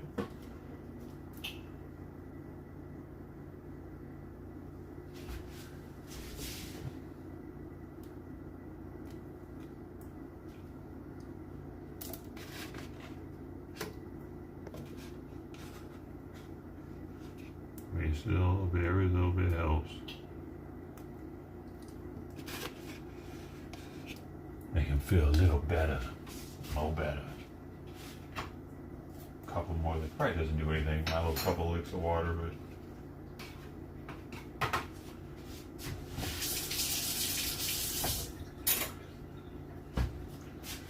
the least I can do. Help them get hydrated. Alright, taking this back there. I did it. Alright, no, I did that litter box already. Keep.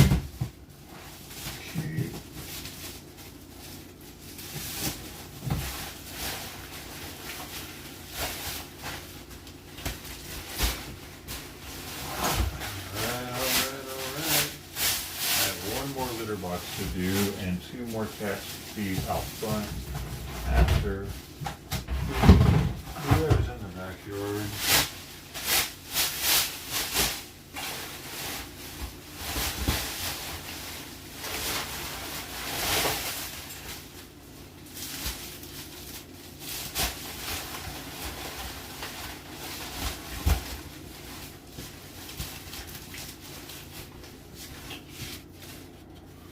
Can't stop till you get enough, come on.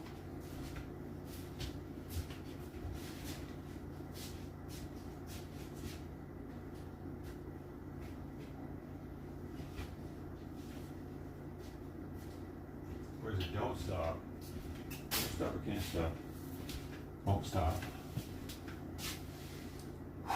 Water, bowls in there, new bowls in there. Oh, take this in case one gets out there.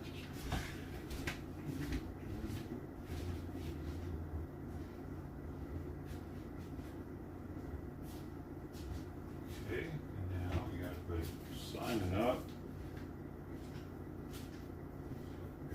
Come on, Simon. Come on. Come on.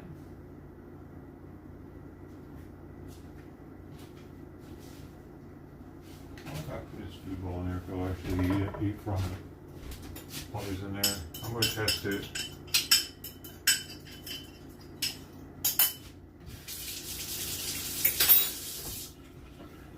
Come on. Come on, baby. Come on.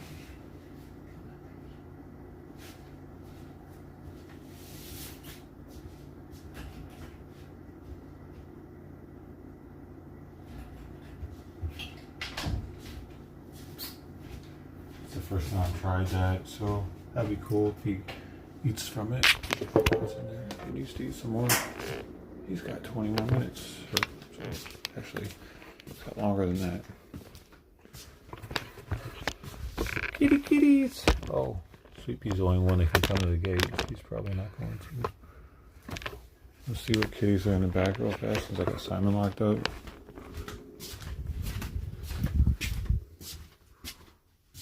Let's see what we got back here.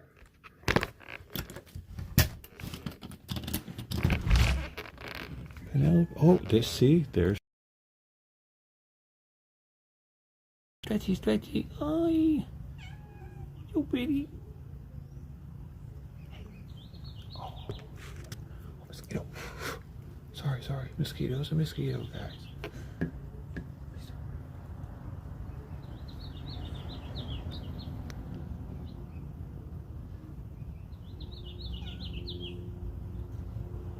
Why are you acting so itchy?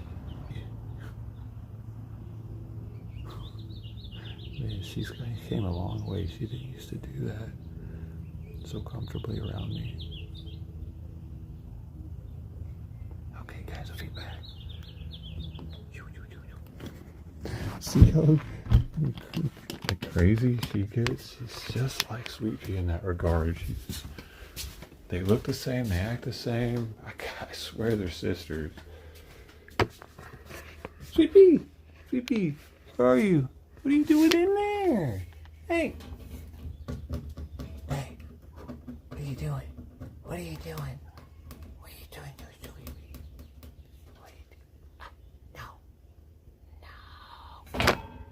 You're doing it there.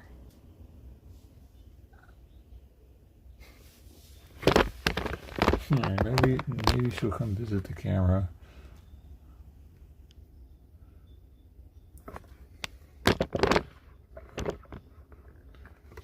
Looking like she's asleep in there though. Well, she'll want this though, I bet. Oh, you want that? I know you want that. That thing's gonna be soaking wet by the time I come back for the drool, probably. All right.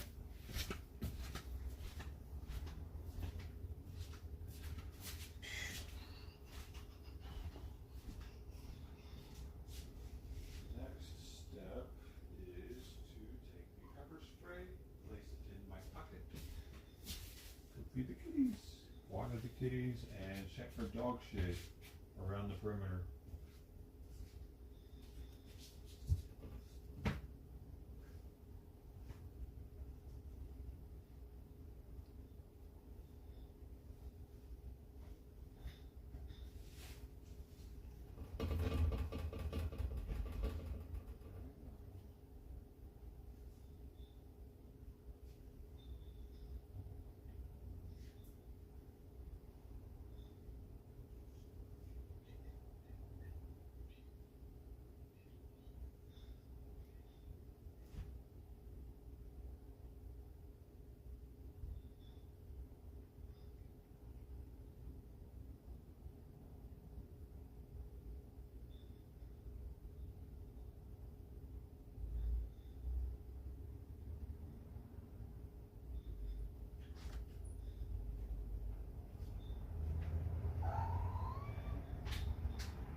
3 cats fed.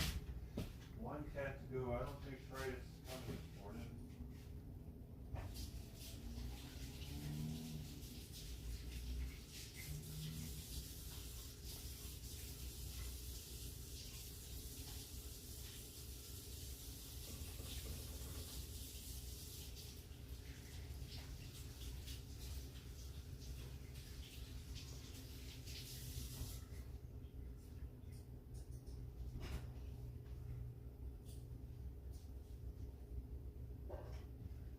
I haven't seen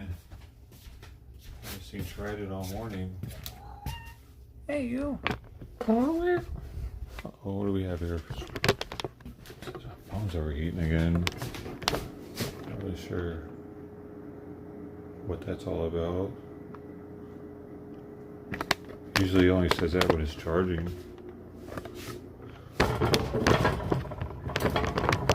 Might be in the market for a new phone.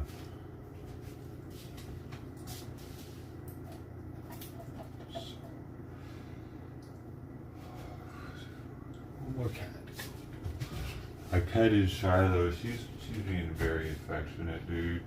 I really hope she has somebody out there that takes care of her every day, because she's super sweet. No way I'm the only one she's like that with, right? Not with her body condition. Somebody else is out there.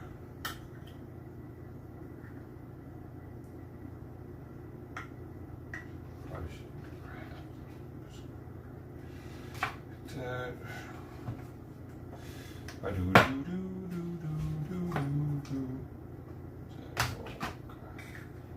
Another one.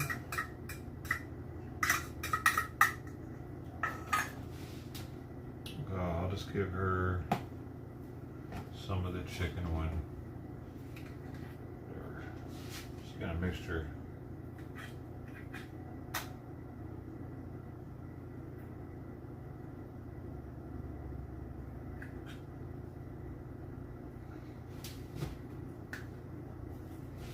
$40 She gives about a half a can. Probably too much food. Probably giving her too much food. But she always fucking wants more, like, and her body condition is good. She's not fat. She's pretty in good shape. But she's not skinny or fat. I think she's pretty active.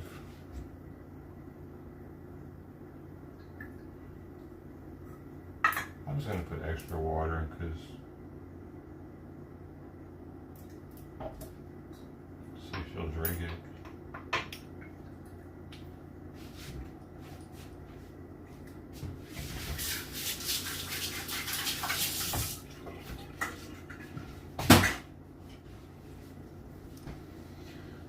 And hopefully Trident hasn't showed up in the interim of me getting this ready, because that'll mean I gotta come back in here.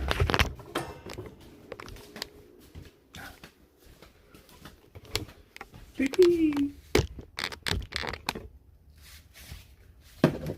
Oops. Oopsie. Spill on aisle 7.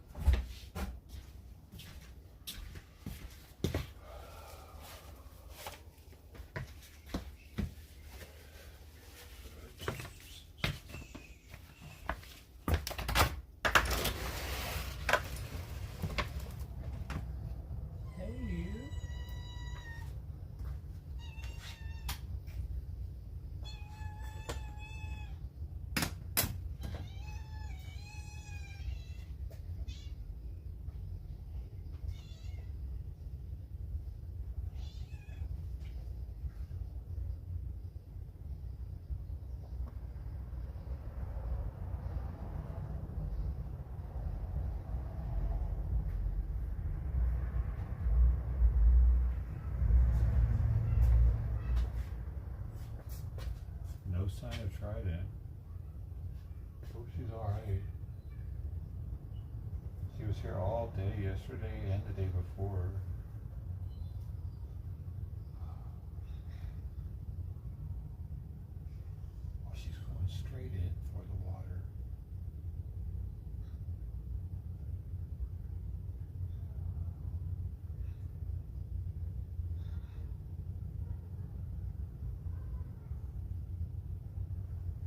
sounds so cute though. Super high pitched, man. She's got the highest pitched meow in the neighborhood.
did not show up? Another cat showed up. It looked like Trident. Looks like it's a mixture of Trident and Dom. It's like a long-haired Trident, kind of. I don't know. It's the first time he's come over here and it felt like that. He was watching Shiloh eat, but he didn't come any closer than underneath the car in front of the grass in front of the sidewalk.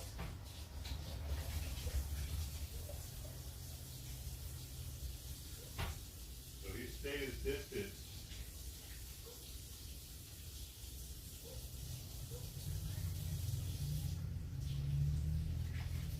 But they're probably related. Shiloh is probably related to whatever cat that is. And that cat is probably related, of course, to Trident also then. So because it came from the other side of the street. Here's the kicker. It doesn't have an ear tip. So it's probably not neutered or spayed. Because the neighbors across the street just don't give a shit. Because the cat is very well fed.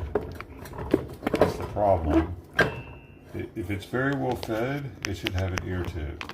That's how that happens. Because like if you're able to feed a cat really well, then you're probably able to capture it and get it spayed or neutered. That's how it works, man. They're fucking it up for people like me who would. If that cat all of a sudden was coming over here every day, I would feel obligated to trap it and get it taken care of. But it doesn't because someone else is feeding it. Hints like, hopefully Trident's okay though. She could be sick. She could have been poisoned 5 or 6 days ago and it would just now be hitting her. So I really hope that because the last 2 days she's been sleeping in the front yard like all day long. It's a little concerning. That and the fact that she hasn't been here this morning at all. So, and that other cat showing up randomly also, kind of weird. I thought it was her for a second. I was a little like, oh man, I gotta go get another ball real fast. But then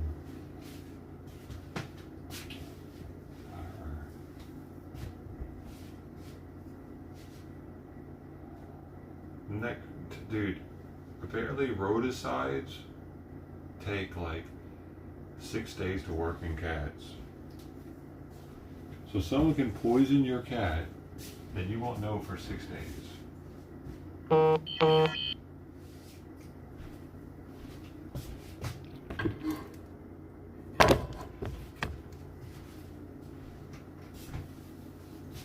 that's it for them. So let's sign out.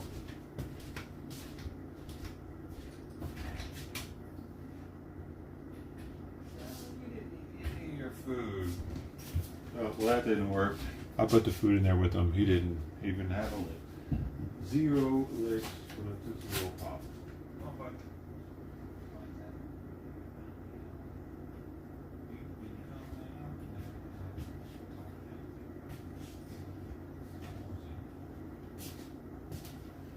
actually, he would have been in the closet had I had it open. That's his favorite place in my room. One last, you would heat it up one last time. Come here. Come here, Balls. Come here. Hey. Balls. I got you, man.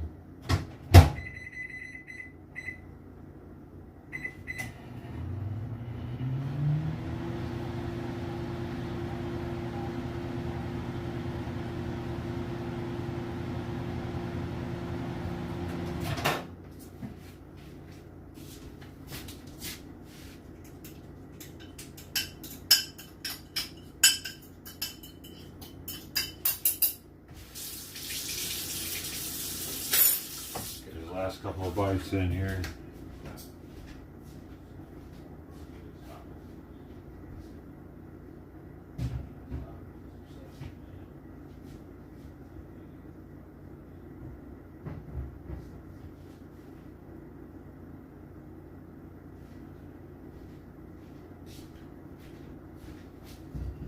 There you go, Ross.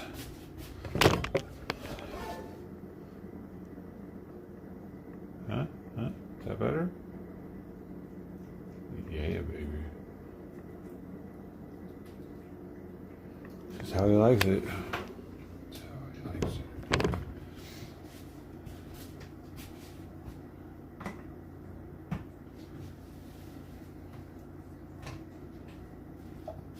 Oh, wait, forgot my kombucha. Kombucha is kind of like having a morning beer because it actually has a very small amount of alcohol in it.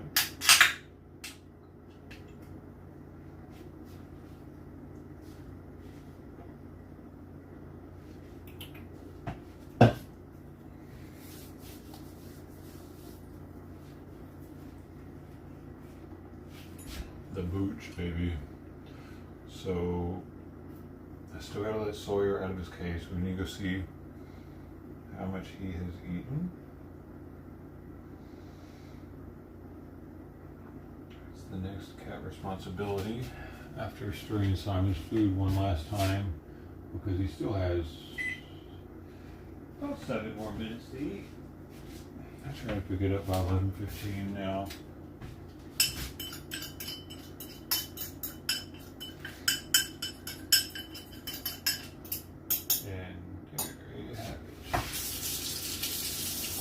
The last stir of the morning. These foods go up.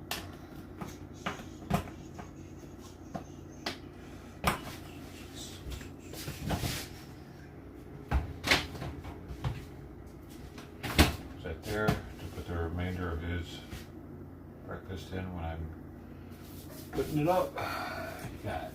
You got 6 more minutes, my man. All he cares about is what's going on behind door number 1.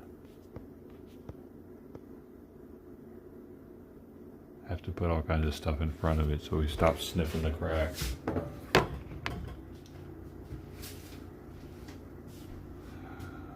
Shiloh must stink or something. Cats just have this ability to smell each other probably. Within like 10 feet. All cats can probably smell each other within 10 feet of each other, I bet. Let's see.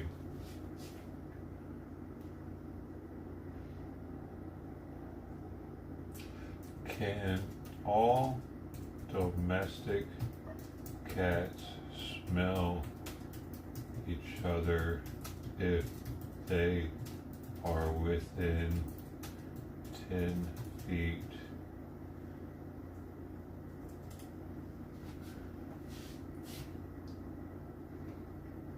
Yes, at 10 feet, domestic cats can generally smell each other easily, especially if they're close enough to share body odor, pheromones, or recently carried scents.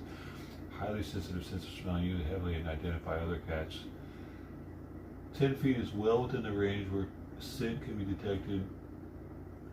It can pick up far beyond that under normal conditions, and even more so for stronger smells like pheromones or marked objects. Wind, airflow. See, that's why he's always smelling that crack on the door, dude. I bet that kind of funnels it in. Humidity and weather, the cats are outdoors or indoors, can change how strongly they smell each other, but 10 feet is not a challenge for cat's nose in ordinary conditions.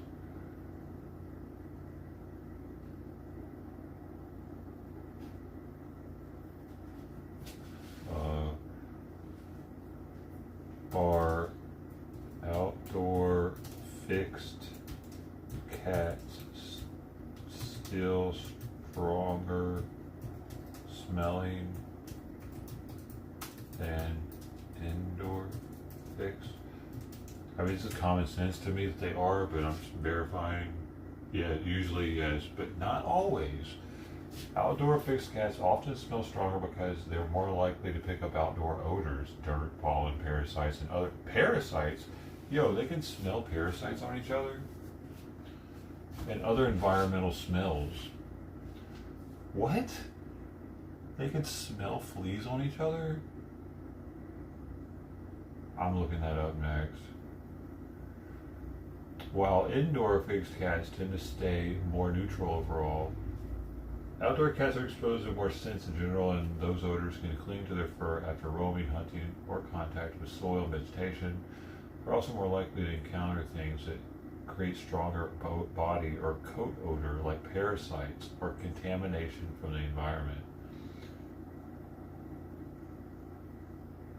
Being fixed is not the main factor in how strong a cat smells. Smell is more affected by grooming, coat condition, litter habits, skin health, diet, and whether the cat has picked up outside odors recently. Some indoor cats can smell stronger than outdoor cats if they have dental issues, skin problems, or poor grooming.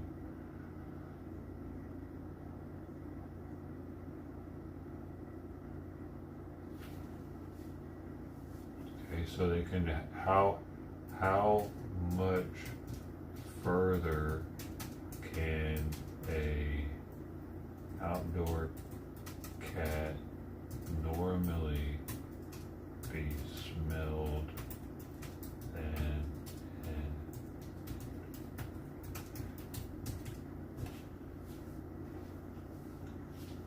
there isn't a fixed amount. Of course there's not. It's giving me an estimate. Give est.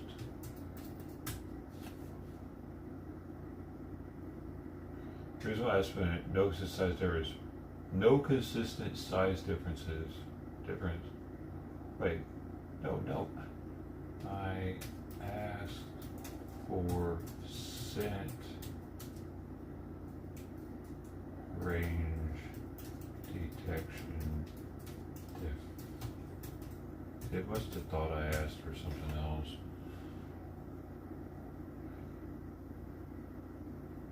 There is no good evidence that fixed outdoor cats have a fundamentally longer smell range than fixed indoor cats. The main difference is usually exposure to more outside odors, not better nose. Right. That's not what I was thinking, better nose. But, yeah.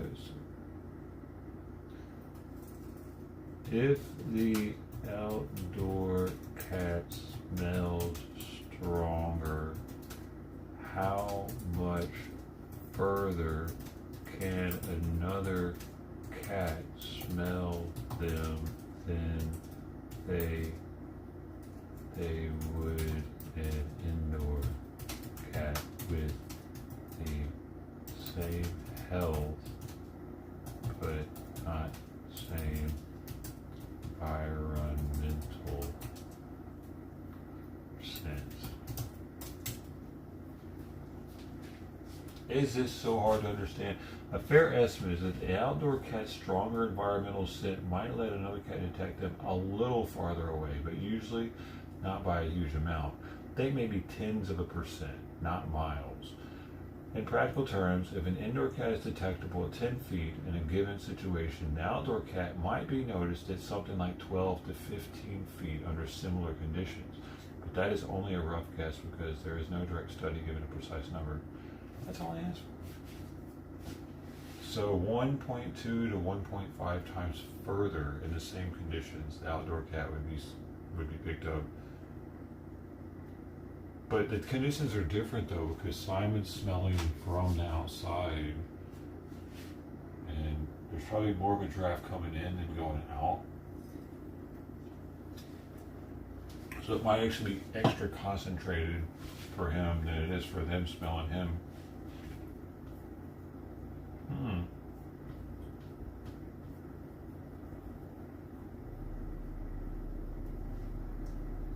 It's Bubba! This photo, Sawyer. Sawyer? Where? Which one? On the couch? That's Simon. Wait, which photo did I post? I thought it was the picture of Simon on his new bed that he slept on all night last night.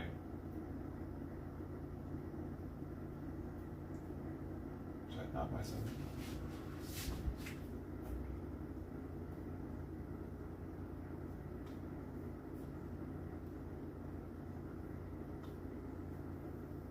Yeah, that's Simon.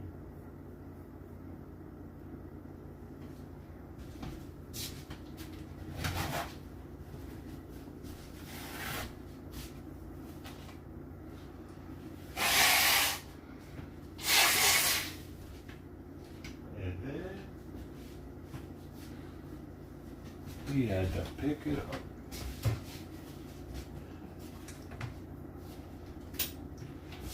Alright, we're almost done this morning with cat duties. My Friday cat duties. My everyday cat duties. For how many years now? So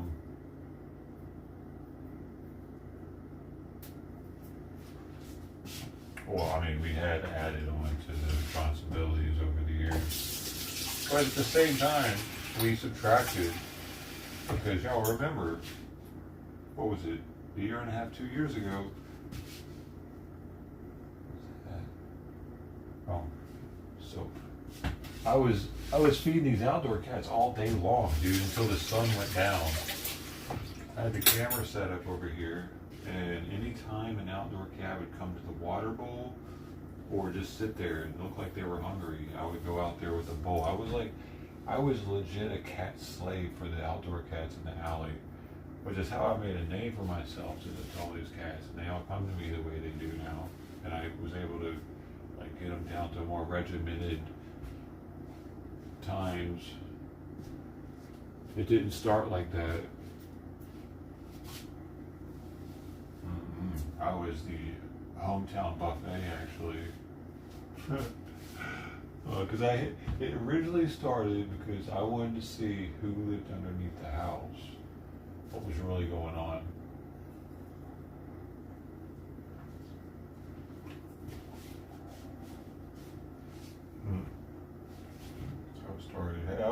It all really started with Sweet Pea, because I got Sweet Pea and I put it underneath the house, and then she acted like she wasn't actually from there for some reason, and then I wanted to see if like her mom would come back or whatever, I think. Then I said, no, I thought Dom was her mom, actually, for the longest. We were calling Dom Mama.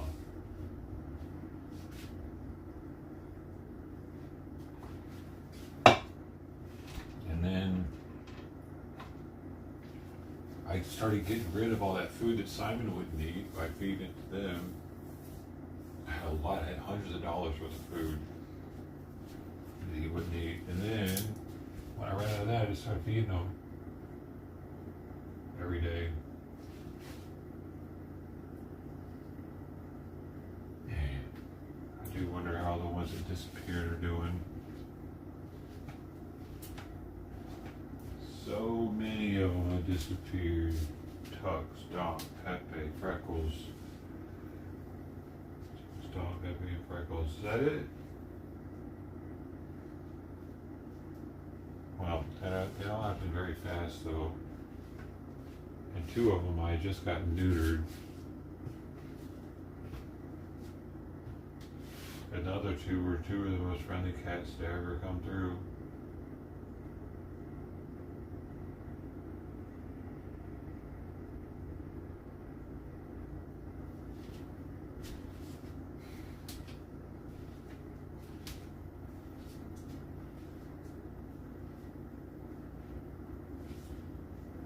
I'm surprised he's not making more noise in there. He must be napping.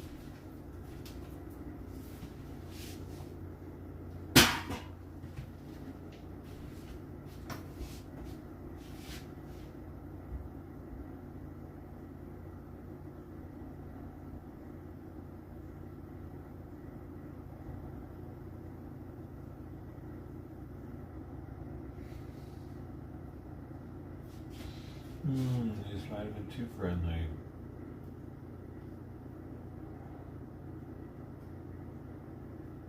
Dom might have lost his drive to live once I got him neutered.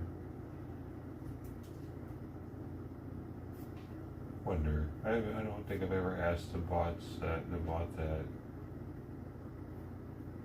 Do older cats that get neutered late in life sometimes go into depression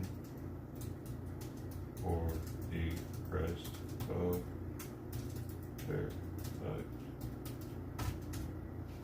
things.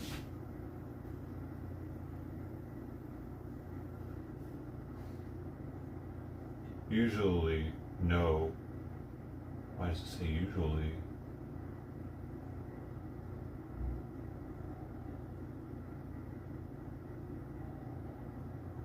VCA notes that if those hormones-driven habits have already become established, neutering may not fully erase them, but it is not described as causing chronic depression.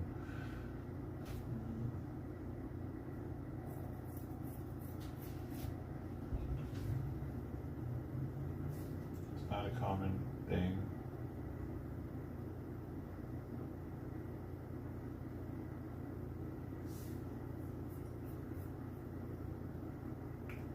Don't really know. Be a tomcat, maybe.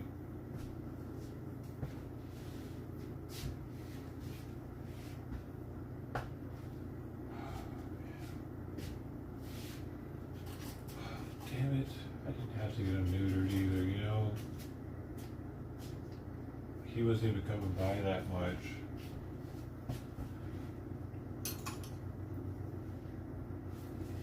It was probably better regardless, dude. Just so there wouldn't be so many him and Freckles impregnating random cats around here.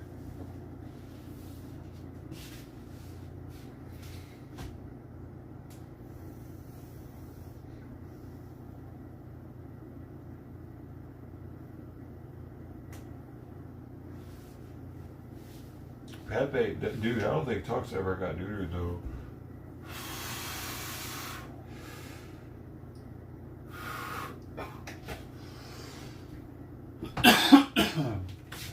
I definitely didn't get him neutered. Alright, red team go. One more swig.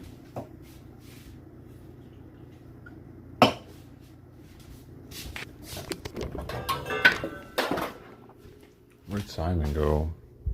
Oh, he's in the bedroom.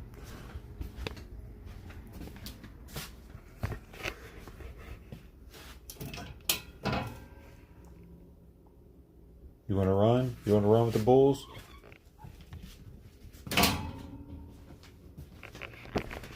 No, you're not allowed to go in there. Come here.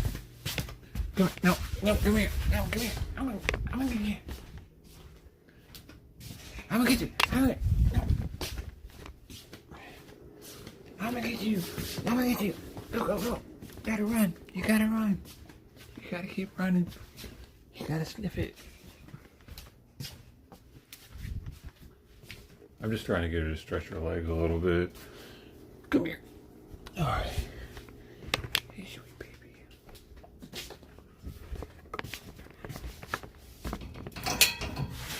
He's in here like a disgruntled prisoner, like hitting the bars. Let me out of here. You ate some more? You did eat some more though, didn't you? I can't see you. You're in the way. Get out of the way. Okay.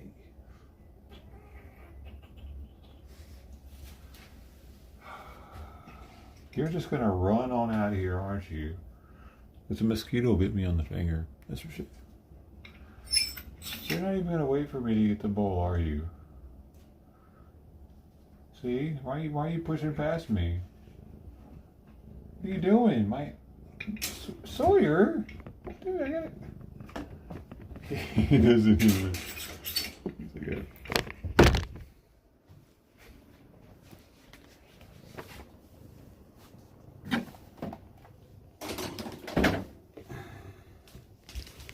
come here. Finish your food up. Come here. Come on.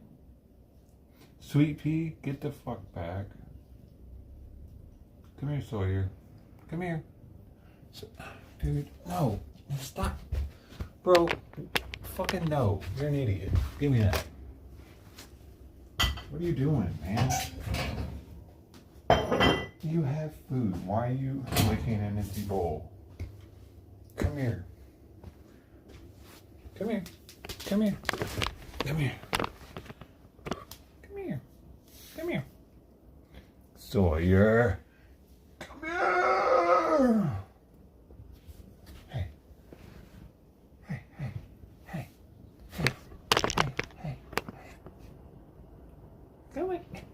don't you like it? You don't like this one? Is that why? Oh, you make this so hard, dude. Sweetie, get the fuck back! You can't have it. Fuck. Whoa.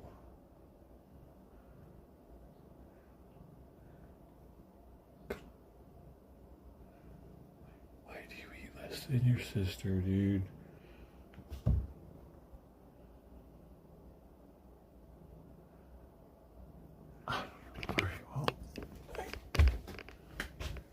We'll fucking try this later.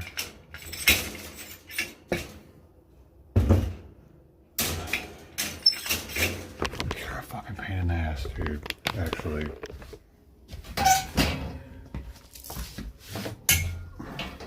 So are you. Holy shit. Damn. They're like polar opposites, dude.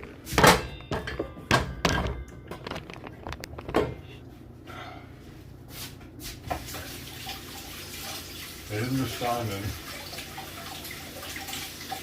He's asleep right now.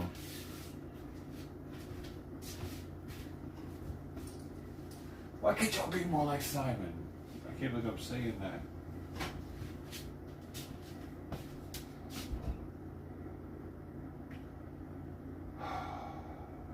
Loves it.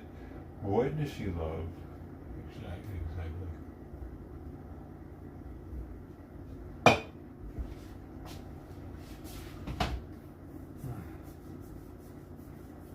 Food. She loves food.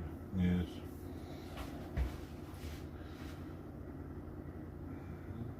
She is like in the perfect body condition though, dude. I don't know if she can get better with more food, like if she would just get more muscular. But maybe I should give her a little bit more. Oh, yeah, she loves that too. Running around. She meeping. Meep.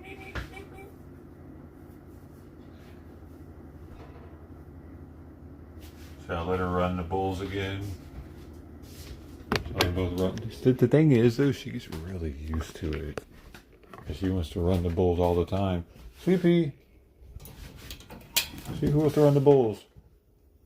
You going? Are you? I'm gonna get you! He doesn't run, dude. He freaks out. Wait, where'd she go? Oh. Sleepy! Oh, God dang it. What are you doing? Hey, no! Hey! You guys keep an eye on him. Sawyer, don't go under there. Come here. You're in Simon's safe place.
Sawyer, what are you eating on the floor?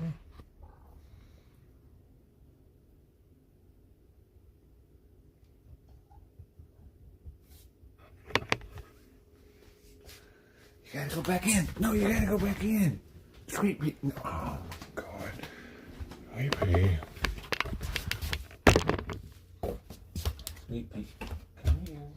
No. Where do you think you're going? You can't go hiding in here. Hey. Go, go, go, go, go, go. I'm gonna get you. I'm gonna get you.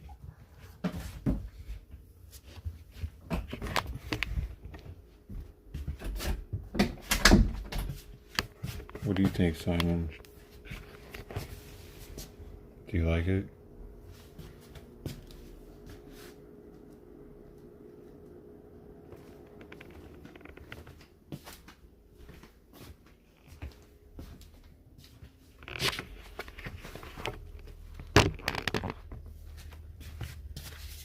Come here, buddy. Sure, we can't step out here, though. I wish you could lay out here.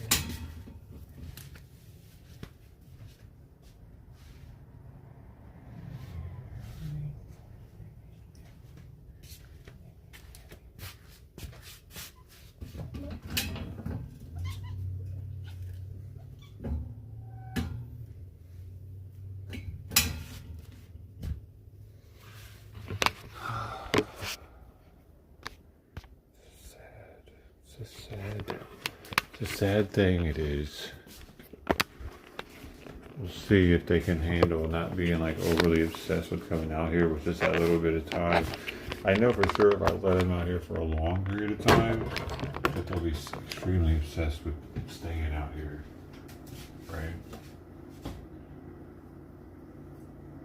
right?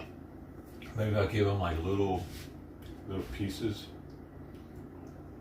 It won't be like it'll be more like a recess activity.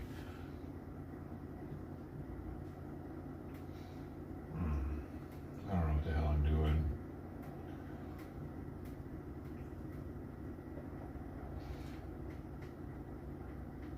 It would be nice to transition into it, but just somehow I keep her from eating Simon's food when it's down.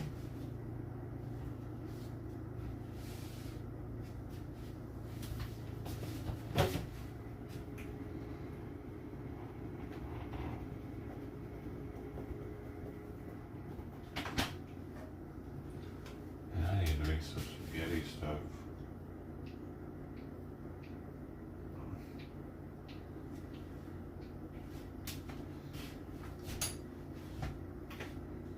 So I have food tonight.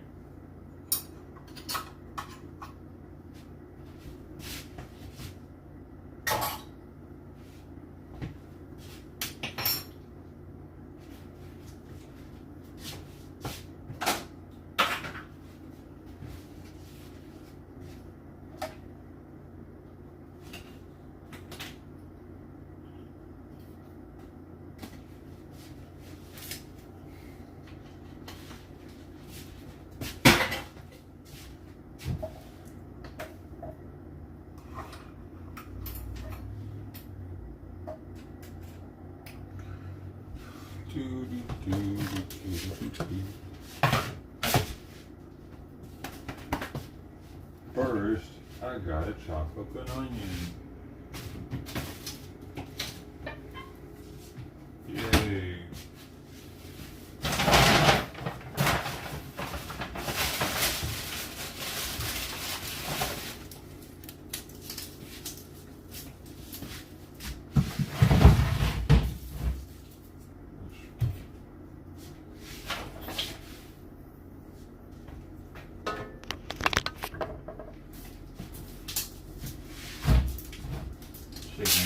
Nice.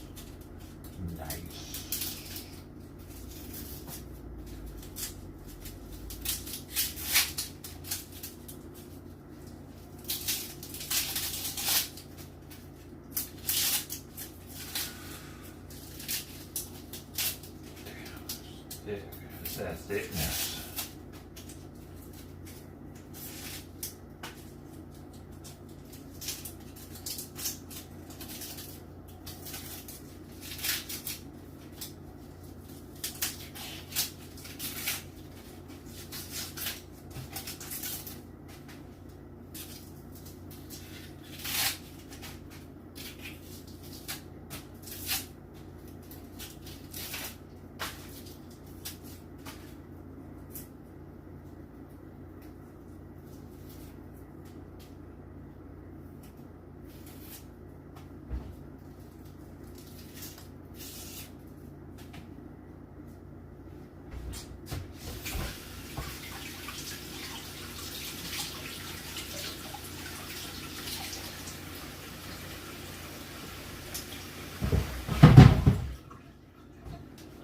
Boom.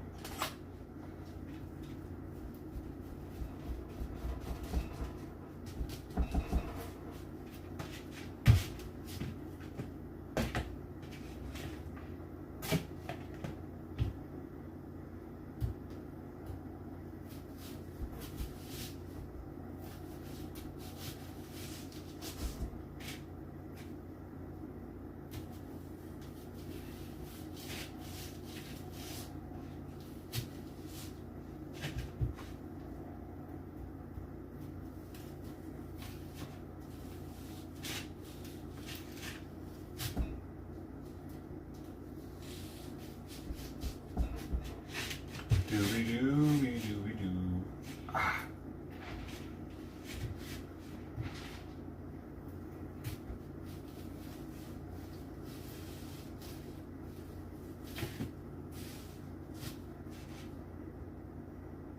Geez, they're gonna look crazy in there with a paper bag.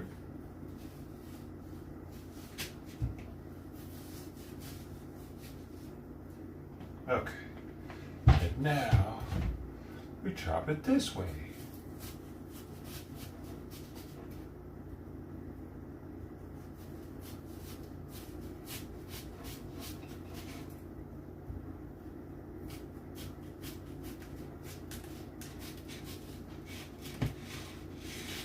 Ah.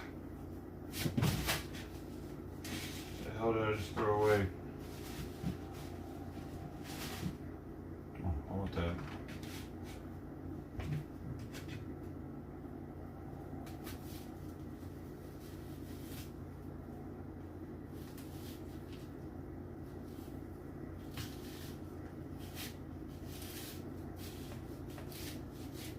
It's a bloomin' onion. Alright.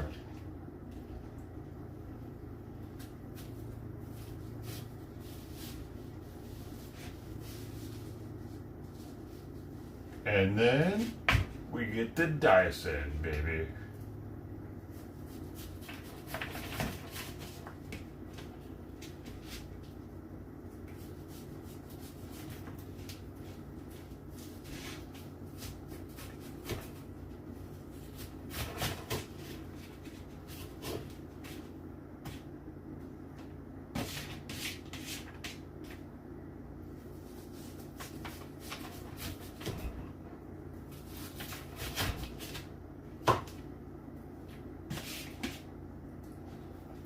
She dices, she slices.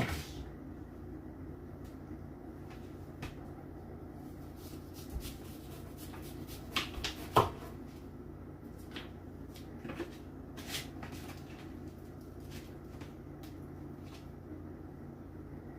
kind of wish the bottom was flatter, honestly.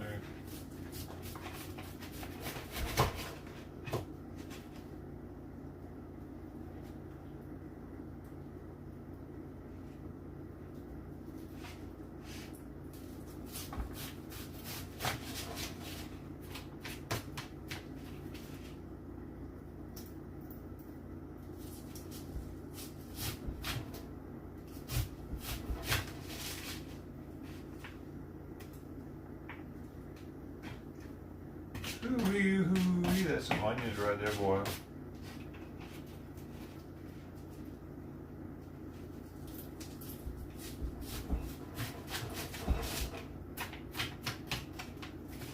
Welcome to my cooking show.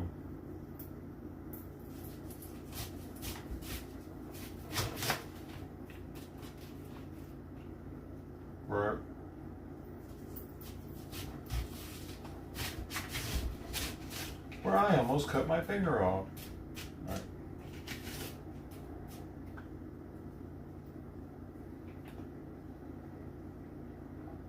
We need more onion. Can I just get more onion on there? Bro.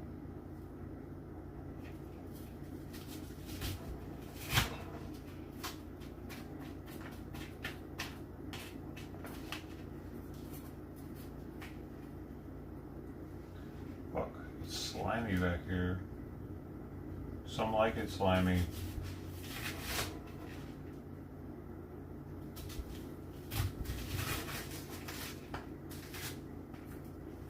looking for some sauerkraut, like the store-bought and homemade. Oh, really? You're gonna make some?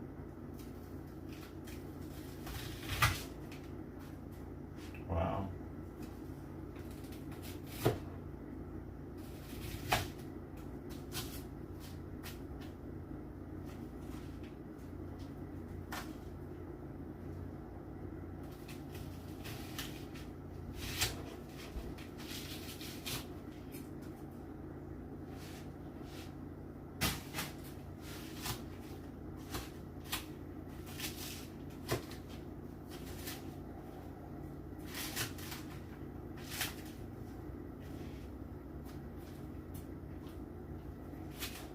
I think some of the pieces got kind of chunky here at the end. We're good though. We're just going to cook this all up now.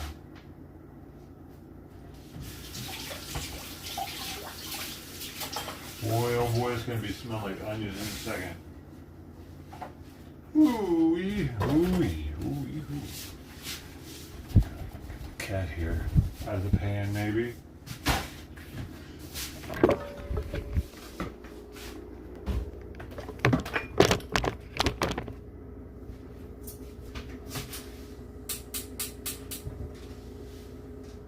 These pans are supposed to be heated up gradually for some reason.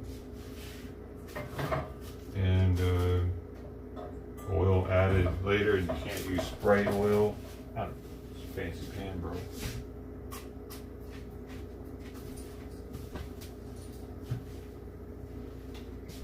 Sensitive pan.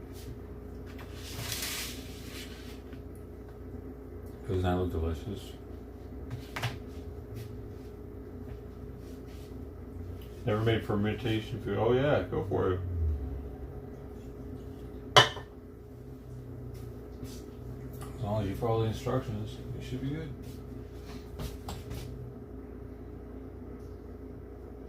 Like I felt kind of nervous about growing mushrooms because I'm actually like it could get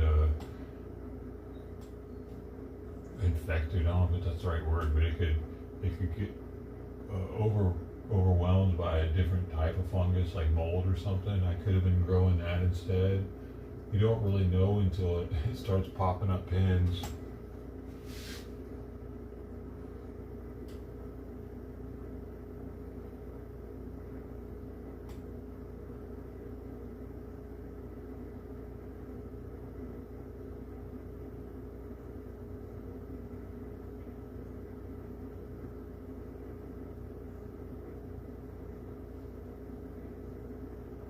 I wonder what the gradual heating of it is supposed to do.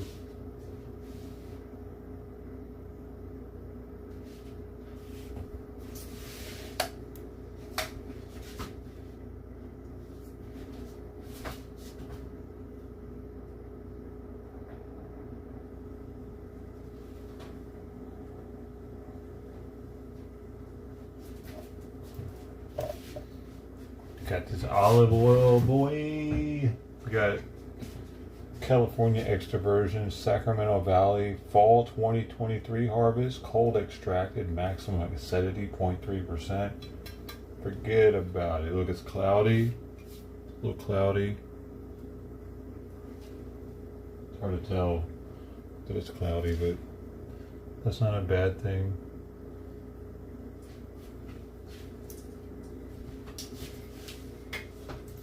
First thing to give it a little bam.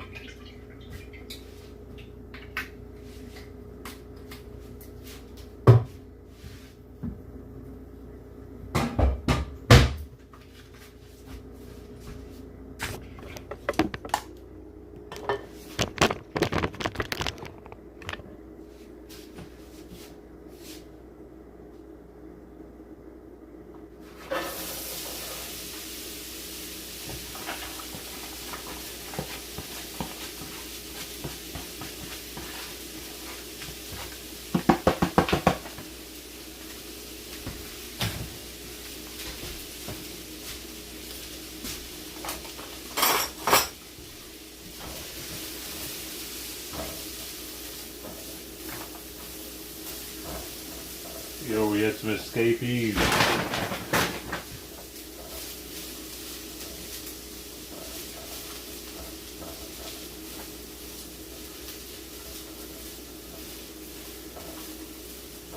Another escapee. This pan is so slippery, I gotta be careful. Looks like we got most of it coated with some olive oil. We shouldn't have any burning.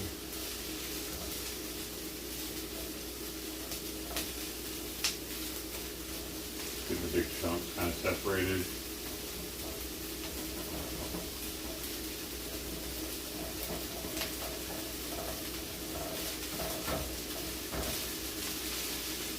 Smells good.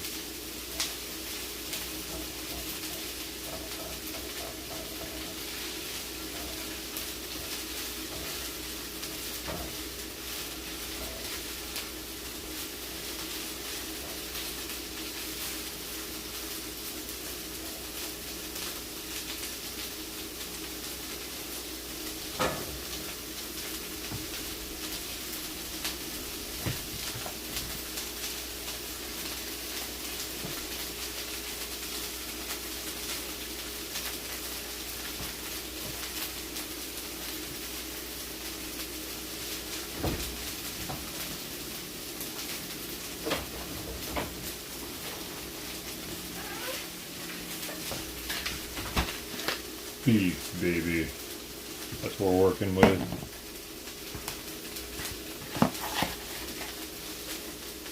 We're going to be working with.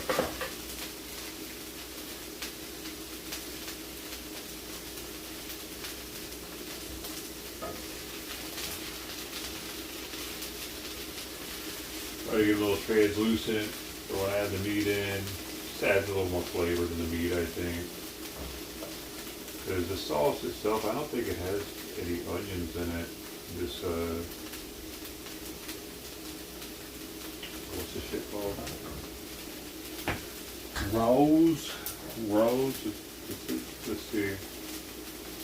Oh, it does have onion, but I don't see them. It's not like chunks of onion.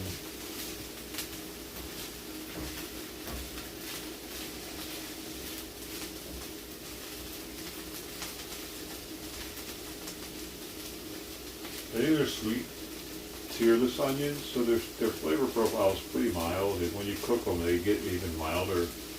Kind of adds a little more flavor.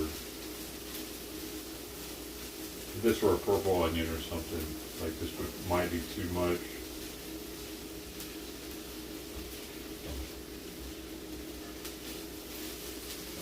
Not sure.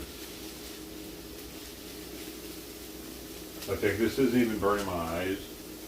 Had it directly over this shows that there's some pretty mild onions. No tears when I cut it. Like last week I got one of these though that fucked me up. It was an imposter. I was in here weeping and my eyes were leaking. My whole face. It was like I went to the tear gas training.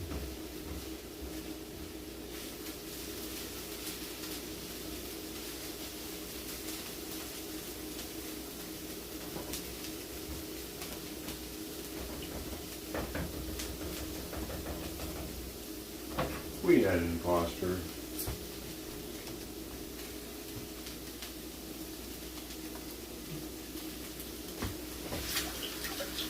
I had a friend who had never done fermentation, and he ended up getting a mother and like a SCOBY mother for kombucha, and made kombucha, bro. That's some next level shit, because you really got to trust yourself for that. You got this thing floating on top of your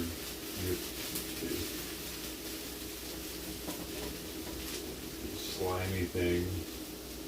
I remember he had to get like a mother from someone on Facebook Marketplace that had one locally. He took some of theirs.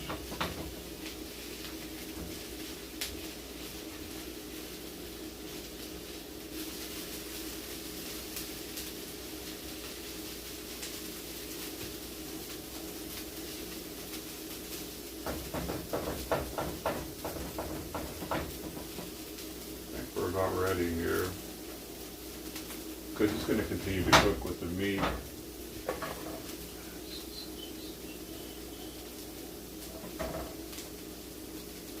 I've actually been trusted to cook for hundreds of people for programs that I've been in.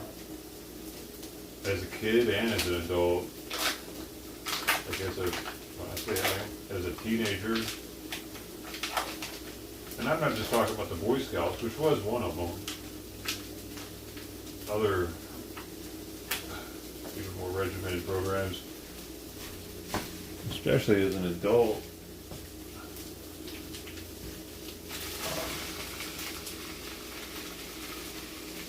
So I actually thought about going to chef school and shit at one point.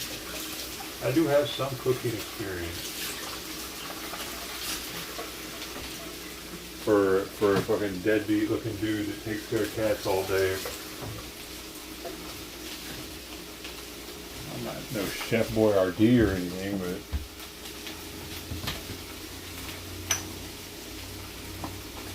cumin. I'm just gonna cumin, cayenne pepper, and bay leaf this up. That's all I really need since I already got.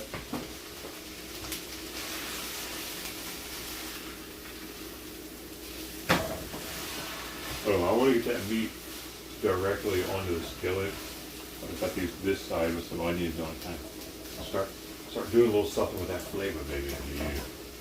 All right, so we're gonna let that side do its thing for a little while.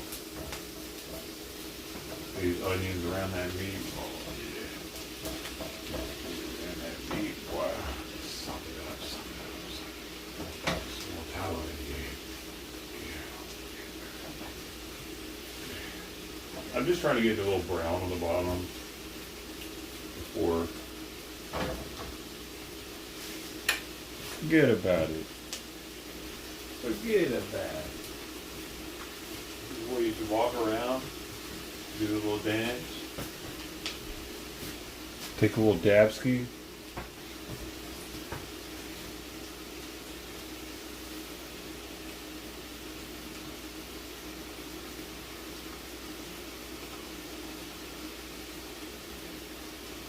Forget about it.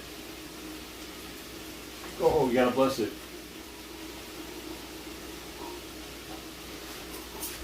You just ruined it.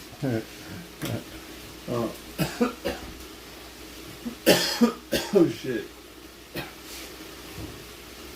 The first time I've ever done that. So that might be the deciding factor of what makes this meat phenomenal.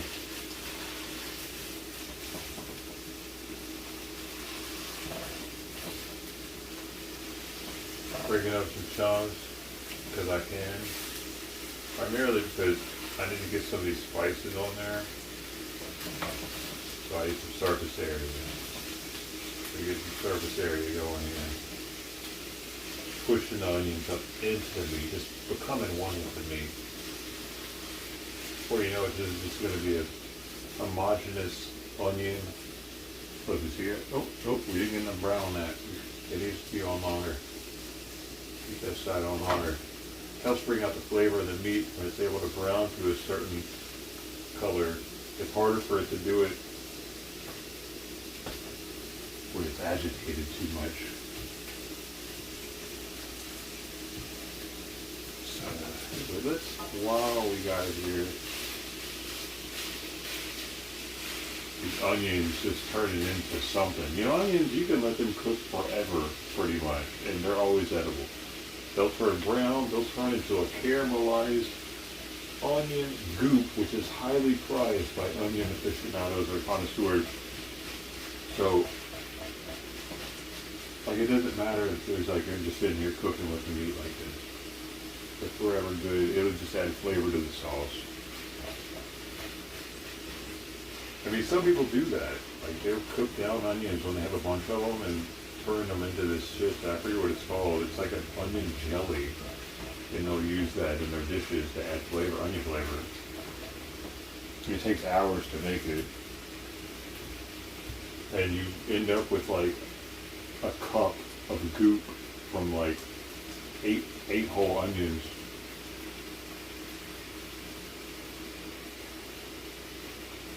The goop. Alright, let's put some cumin. I really like cumin for bringing out the flavor of meat. I know it's usually used for Mexican food, but I mean, I think it's a long time and used in Indian cuisine, probably much longer.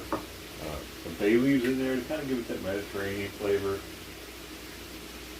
I put them in with the meat, helps to bring out the flavor. Oh, you get some more of the leaf because they do kind of cooks out of them. I will be putting those below the meat.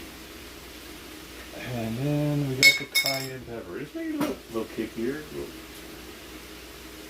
Not really doing too much probably, but I'll just add a little bit of spice with it. Now we do the foot. We got a little brownie. Let's see. I would have liked to have gotten more, but it's with the time, get impatient. Trying to crush the bay leaves. Doesn't matter where the hell the spice goes. Just trying to crush the bay leaves.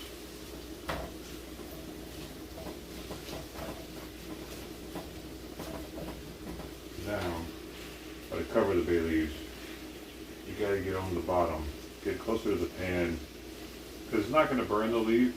It's only gonna help the flavor come out of it. By getting more like oils on top of the leaf and more heat on the leaf.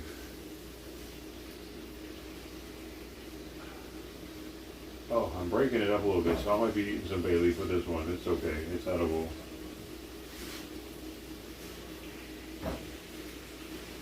Oh, look at that mash right there on the grain. Oh my goodness.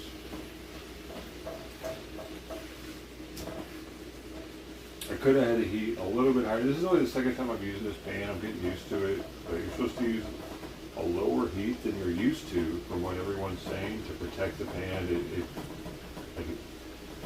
helps protect the coating or something. But yeah, I'm still getting used to what exactly they mean by lower temperature. Because right now, I think I'm pretty low, maybe too low. That's what I'm getting at. I was a little low on this one, for sure.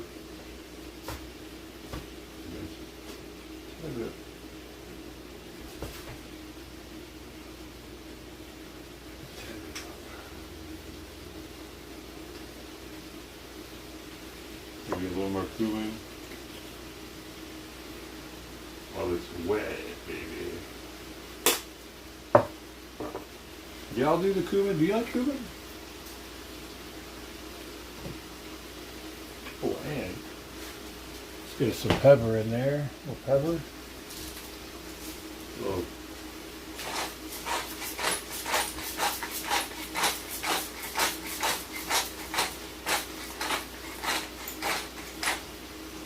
And then put some big ass peppercorns in there.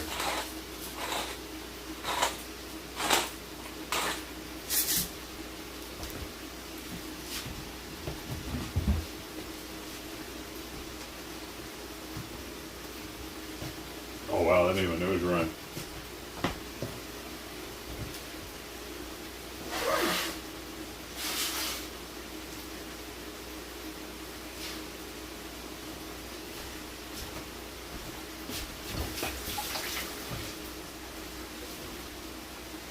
Oh wow, the cumin. I think Simon likes it.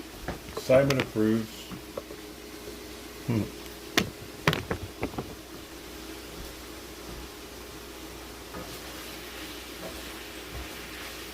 Doing the flip, trying to be kind of mindful of these bay leaves. They're breaking up a little bit. They're the last two I had, but they're getting more malleable now that they're starting to soak up some juices.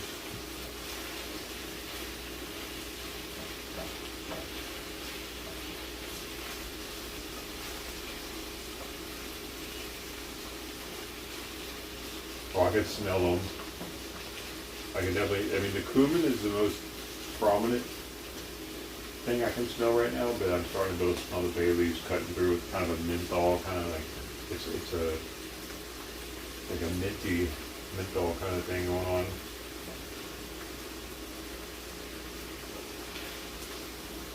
But it comes through much differently, you know, when it's all put together.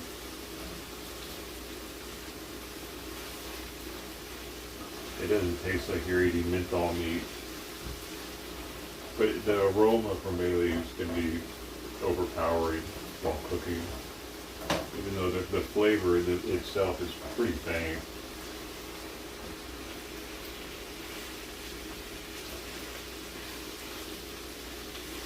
Kind of like in my Crown 29 whiskey.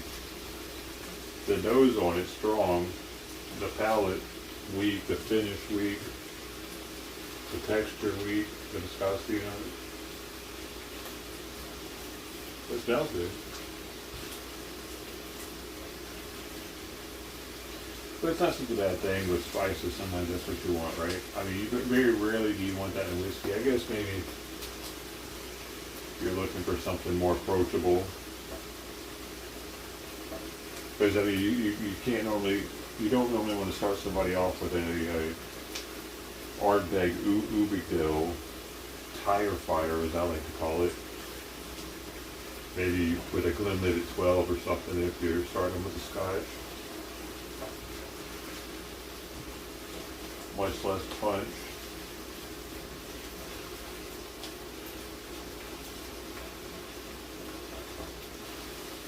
My pot of meat and onions. You know, I was supposed to add a little flour to this or something. I don't have it.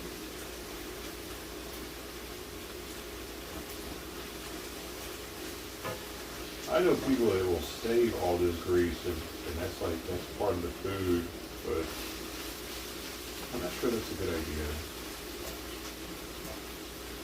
Not sure about that. Sold on that one yet.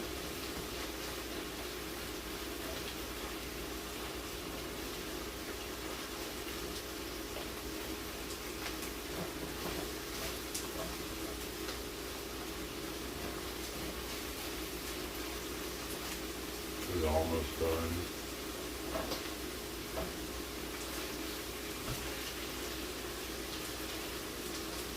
It's interesting though that the onions aren't like the main scent coming from it. I don't smell onions at all actually. Alright. Looking good, looking good. I can pretty much just rest here in the skillet, doesn't even matter. Which would help it maybe. Some of this meat's still looking a little pink though. It would probably cook here on its own the rest of the way, but just to be sure.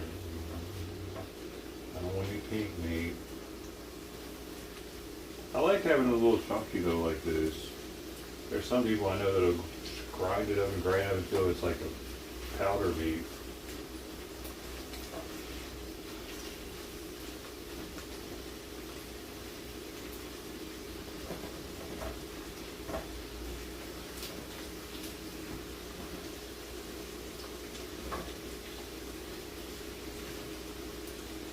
I still got half a thing of rouse from last week's spaghetti. I think it's still good. Should be. That's just expensive, dude. Whole half a thing. I only went through that much on the last one because I was adding separate. I think that's the way to go. I just got to get this and the noodles ready early, and then I just kind of reconstituted at night for a quick, good meal. It's best to do it in the morning like this too because it's cooler.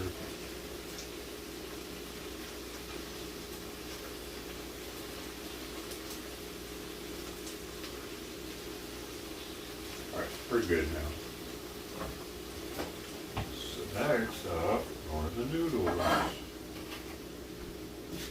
Simon wants some of my spaghetti, dude. Look.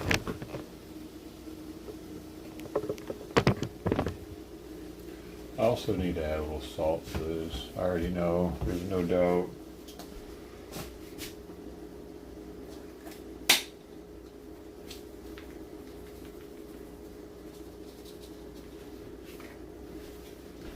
Got the sea salt, fine grain, no iodine.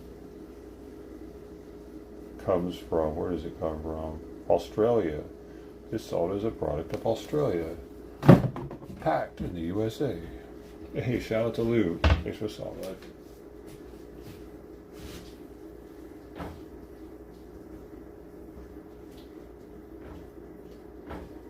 Australian sea salt. That sounds good. Pretty good source. I bet they have a lot of rules and regulations involved. Like if that said product to China, I would probably take it back, actually. I'd be like, what?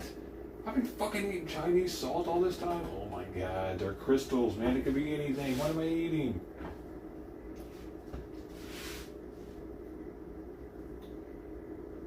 Not probably Gen Z though. They probably wouldn't even care. See, that's because they're different than us. Like when I was in the military, China was thought of as an axis power, not an ally. They were our enemy, dude. Like nowadays, kids are taught that we're all buddies.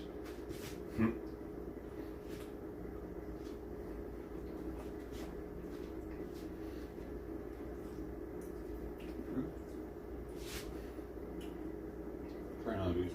That is really good, actually. It's really good. A little more salt. But I can tell if that's good. I did good, Paul. Paul, I did good.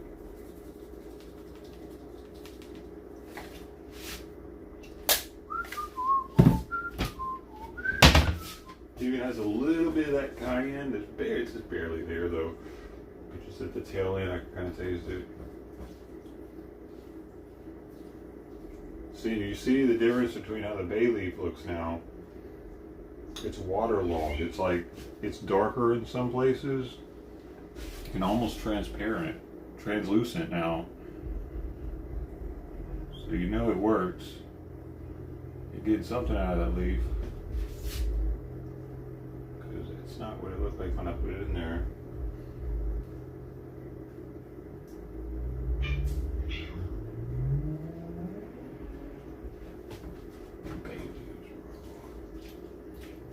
Your Mediterranean style. This is a very greasy meat right now, though.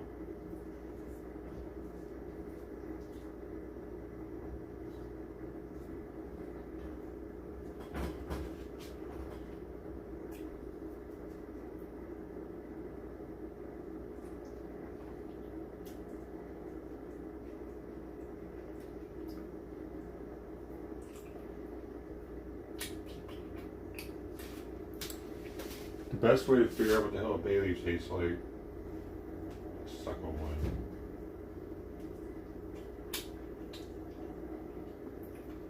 Dude, the oil off this is delicious, though. For real. Wow.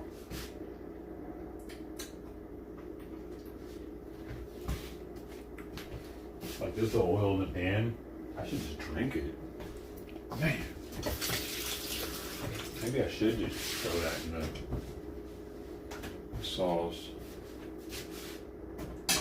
How oily is it? That's pretty oily, bro. That's all oil right there. That's not too bad, is it?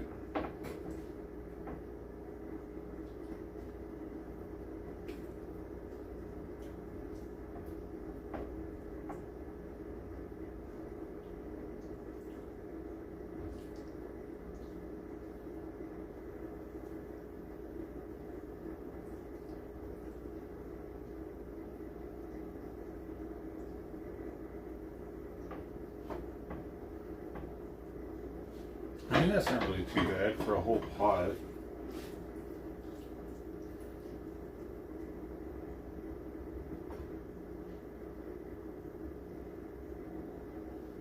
Probably only adding like 100, 200 calories. Oh, what do you guys think? To leave or just sift the oil?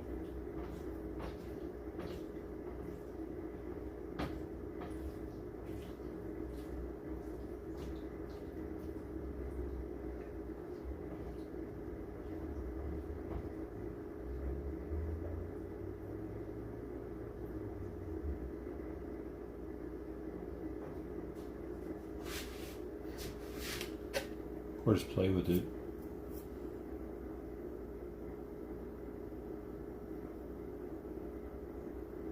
Oh yeah, the peppercorn medley. I used to get that back in the day. The 3 different. Also used to get the Telecherry, and then there's this. Oh, what was that other one? That special peppercorn I was getting. I forget now. It started with a K.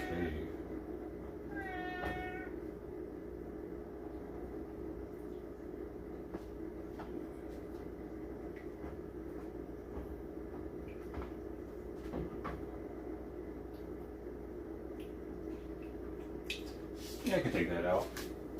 There's not that much flavor in it. Every kiss begins with K.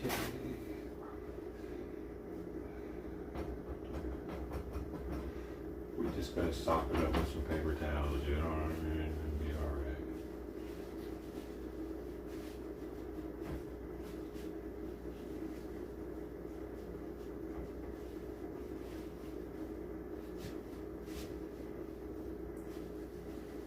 No need to eat extra calories for nothing.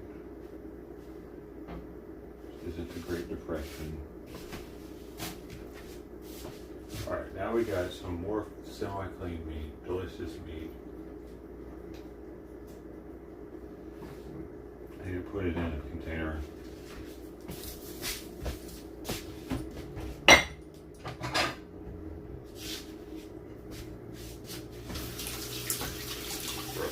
Water spots all over this thing.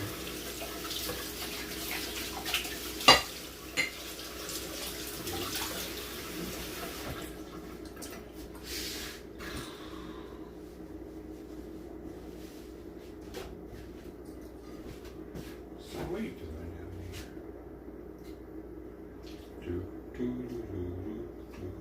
we got the meat ready here. Forget about it. That's the most arduous, laborious part of it, getting the onions and meat ready. Like this dude, I could legit put this on a sandwich and just eat it like this. It'd be delicious.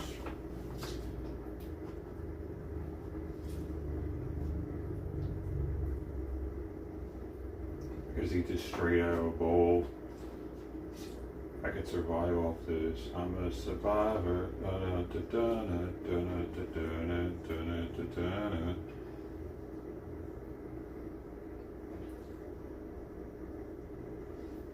That's the song I think of when I'm slopping some meat and onions into something. Slopping it. That was delicious.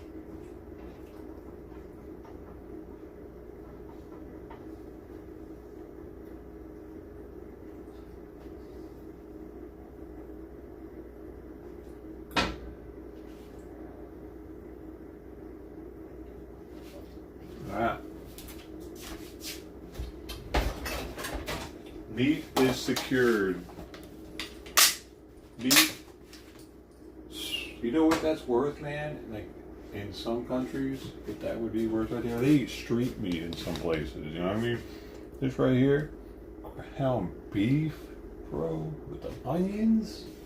Shit, bro, can you imagine what this would be worth in prison?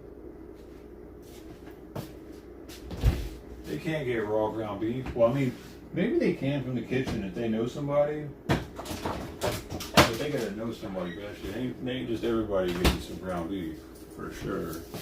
That's some Goodfellas type shit.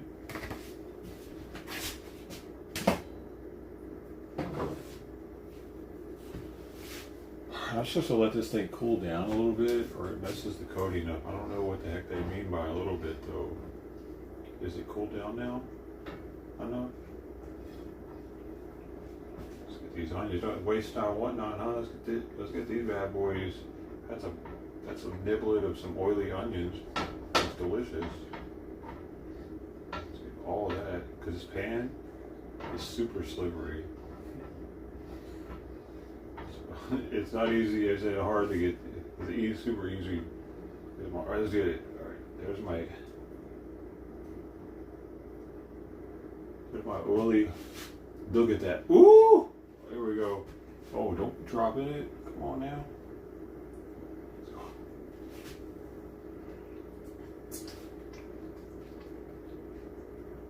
Mmm.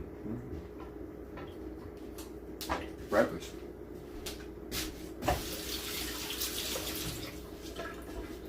Super, super light flavor of onions, so I kind of wish they punched through a little more.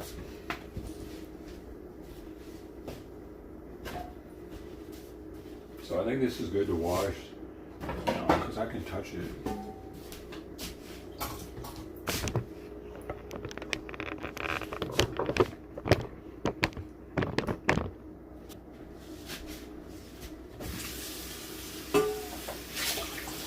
Biggest pan I got here. Smallest sink I got though.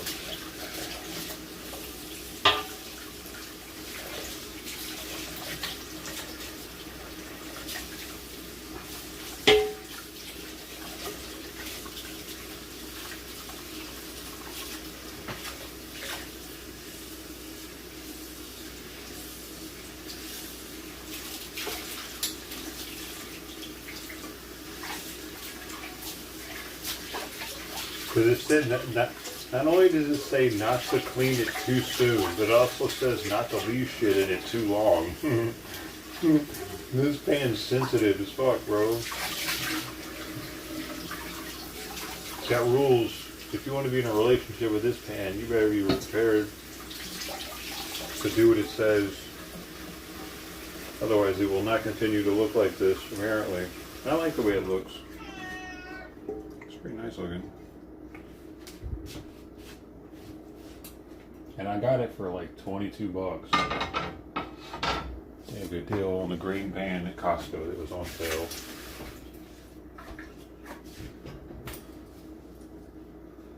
Okay, now next we gotta make some noodles. Put the spices away. Oh, we're out of time. We're out of bay leaves now. We're running out of all the spices.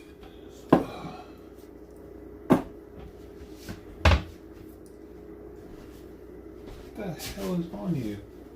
How do you, dude, how do you have onions on you? The hell? Simon had onions stuck to his fur. Don't really know how that happened.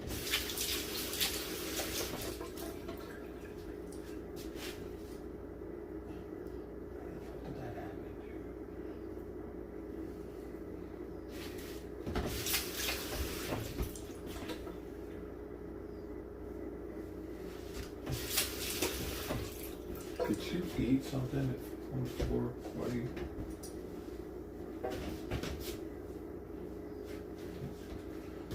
Cats aren't supposed to eat.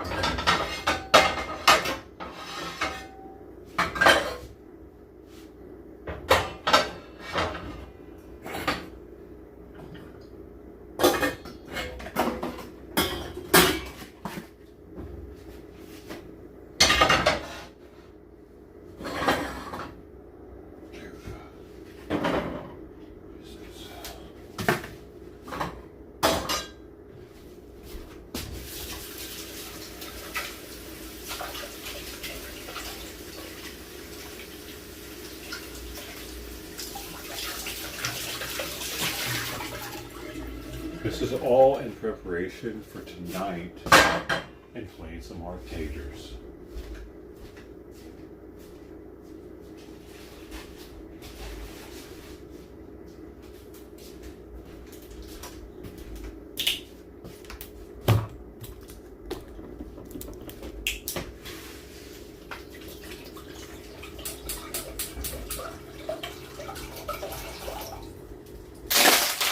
The crystal geyser, baby. I know I'm extra bougie. I cook my noodles with bottled water.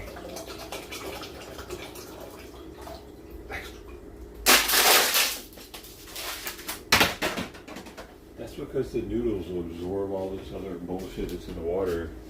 I can't trust it. Okay.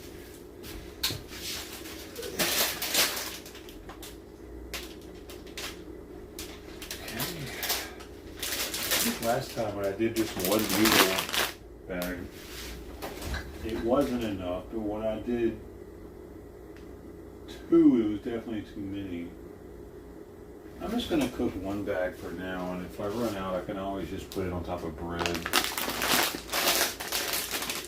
All right.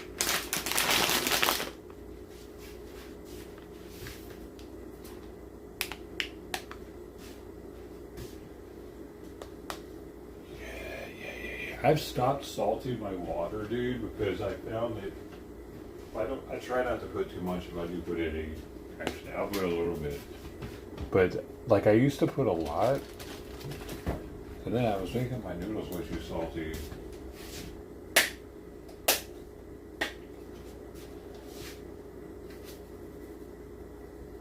So just good.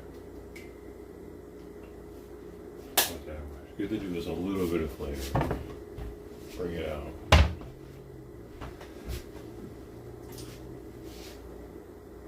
Because, I mean, these are some fancy noodles. You want to taste that. What kind of noodle is it? You want to know? Oh, it's Cicatelli. Cicatelli. 12 to 13 minute cook time.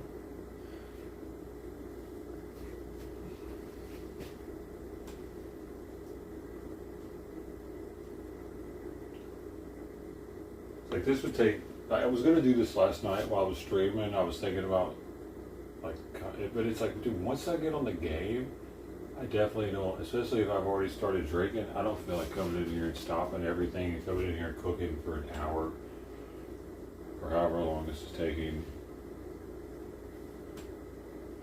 It like, I'm in the zone by that point. And then oftentimes I don't, like last night I didn't eat very well. Did I even have dinner? I can't remember. Did I make a sandwich for dinner or something? I think I might have had it. Dude, I can't remember having dinner last night.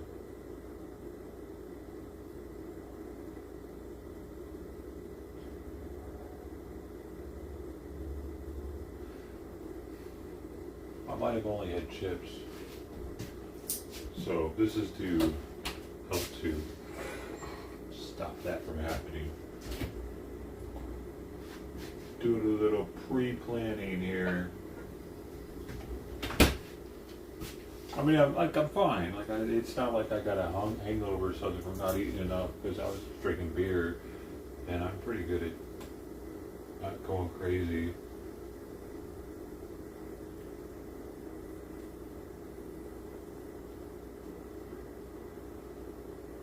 Bubble, bubble, bubble, bubble, bubble, bubble, bubble, bubble, bubble. Yeah. Bubble, bubble, bubble, bubble, bubble, bubble. Tiny bubbles, bigger bubbles. What's about to happen? It's right on the edge. Science, man. Like cooking's all science, you know, and it's also very interesting if you think of it like that. And instead of thinking it like I'm just heating something up and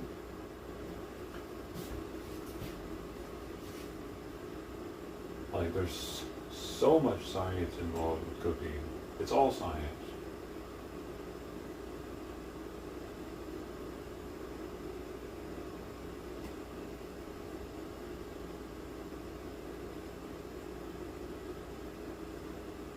And they think that the stoned ape theory is one of the reasons why we like even thought of to start cooking meat.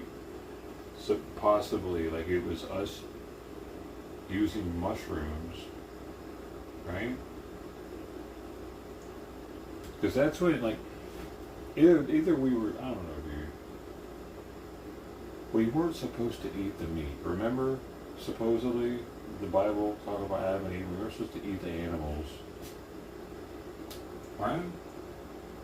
Just coexisted. They didn't have to eat anything or something, right? They could just eat, they could just live.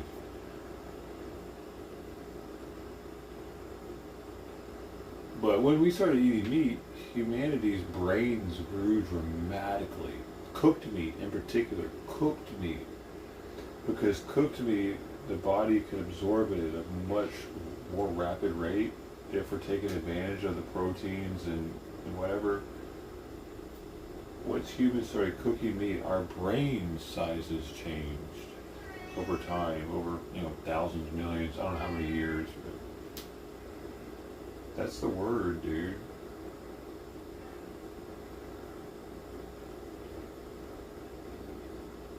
So when vegetarians start doing the vegetarian thing, I don't know if humans could actually thrive off just vegetarian. We would have to really supplement.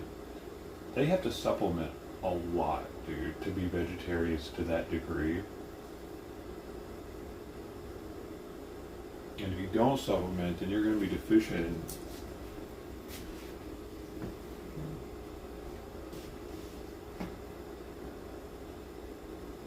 What is it, Brody?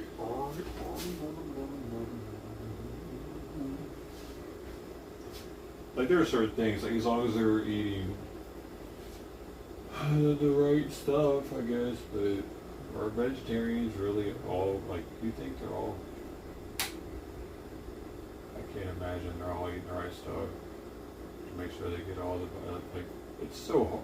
Dude, I did vegetarianism for 2 or 3 years, and it's fucking ridiculously hard. Also, I did the sugar, the extremely reduced sugar thing, and that's really hard too. It's just a pain in the ass. Everything's got sugar in it. Everything's got meat in it. Or milk, if you're trying to cut milk out and you're just doing the almond milk thing, so much shit has milk in it.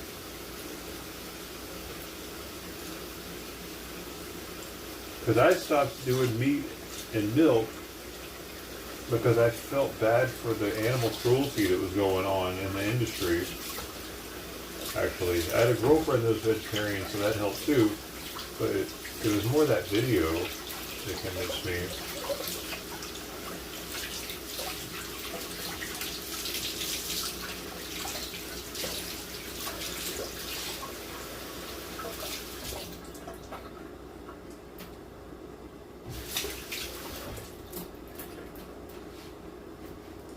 I don't know what happened to where I started eating meat again.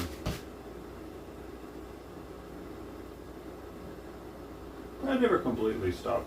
Even on my adventures to Europe, even with her, even with the vegetarian chick, I would eat meat stuff when I was in Europe because I wanted to try what they had to offer. For instance, when I was in Prague, we got to Prague, man, I had a whole rabbit on a plate. That was a trip. I felt like I was in a medieval tavern. It was kind of a tavern too, where we ate, and it was probably the most expensive thing on the menu. But I wanted to feel like I was, I don't know, back in the day in Prague, because the Charles Bridge was right there. We were at a pretty nice restaurant.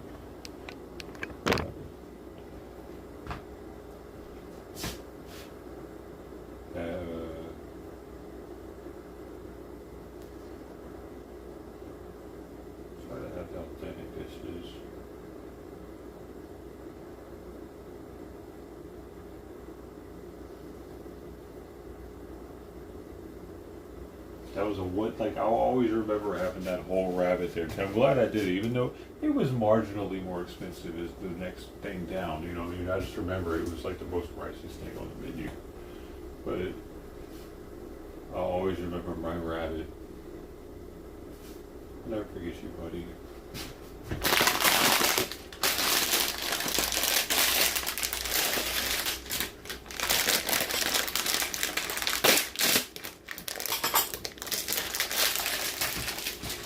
We'll always have Prague. We got the Cicatelle. Is that how you pronounce that?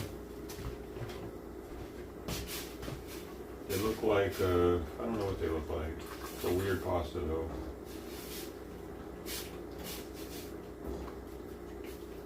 Yeah, we don't do that regular pasta shit around here. These look like people's earlobe clippings or something.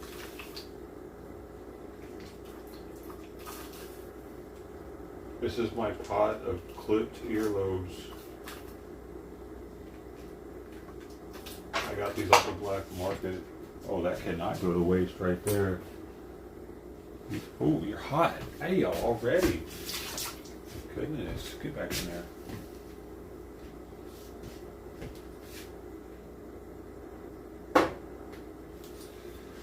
All right, now we got, what was it, 11 to 12, so I'm just going to put in 11.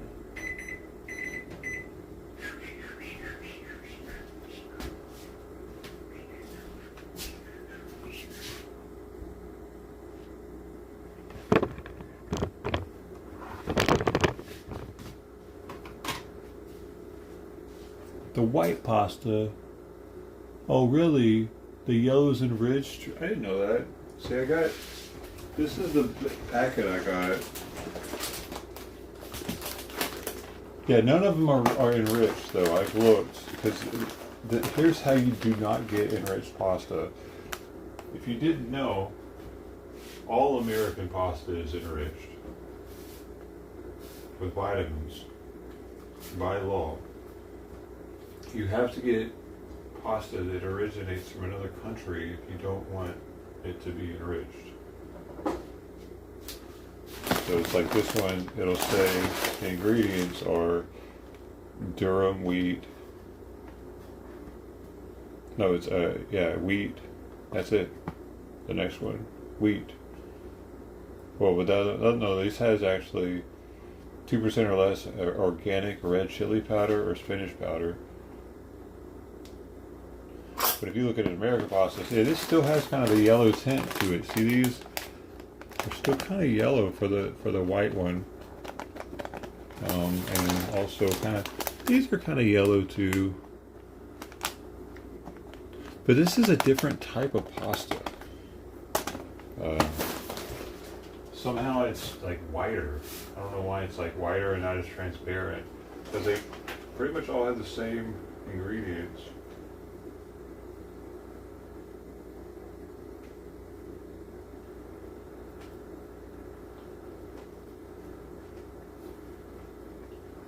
There's like more air incorporated into it or something. I got this for $12, this little box from Costco. Manager discount. Those who know already. That's why I have all this extra fancy pasta. There's a Costco manager special. It's the last one they had actually of this box.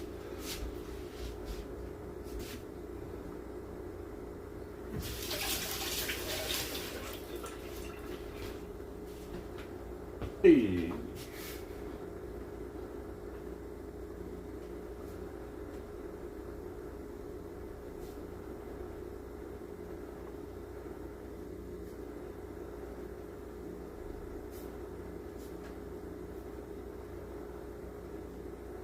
What do they enrich it with? Folic acid? I can't remember now. But I can't imagine that not having any type of flavor to it. They were trying to put folic acid in all the corn masa in America because Latinas can't seem to take prenatal vitamins. What's the problem?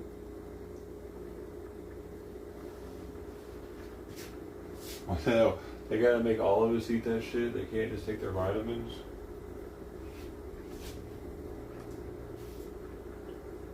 Mamma mia. What do they do in their own country?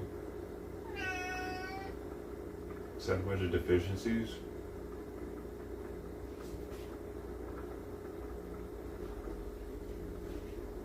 The kid comes out retarded or what?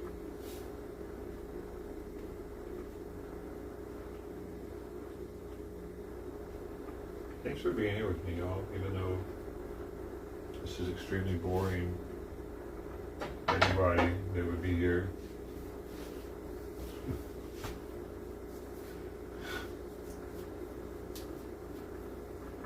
Meow kitty, meow kitty, kitty. Have I done everything I'm supposed to? I feel like I've forgotten something.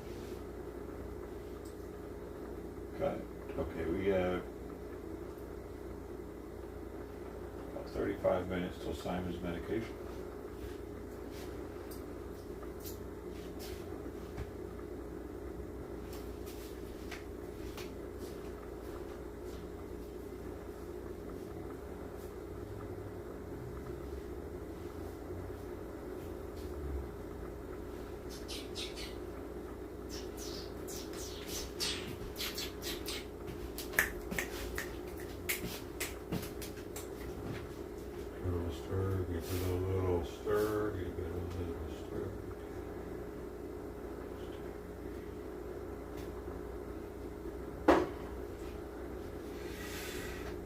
Looks good. Yeah, real time is made by the old traditional law. Oh, in the cheese, with the cheese, huh? That reminds me, I'm going to have to spread some cheese on this pasta before it cools off. Got it already ready to go. Got the little word to the wise. This right here, this Kirkland, most pre-grated cheese like this has wood in it, cellulose in it, not the Kirkland. Look at this shit. It says right here, ingredients: part skimmed cow's milk, cheese cultures, salt, and Renee. No wood, no cellulose. And I verified this online even. And then it says here, Kirkland signature Parmigiano Reggiano is made today as it was centuries ago. Only premium wills are selected and aged over 24 months, allowing its intense, truly nutty flavor and hard, grainy texture to develop. Kirkland's signature Parmigiano Reggiano, freshly shredded from a will that has passed Italy's rigorous maturation standards. Add depth and zest to traditional pasta and rotini dishes. Sprinkle on pizza, salads, hearty soups, and scrambled eggs for an extra burst of flavor. Try melted on potatoes or on a warm buttered slice of bread.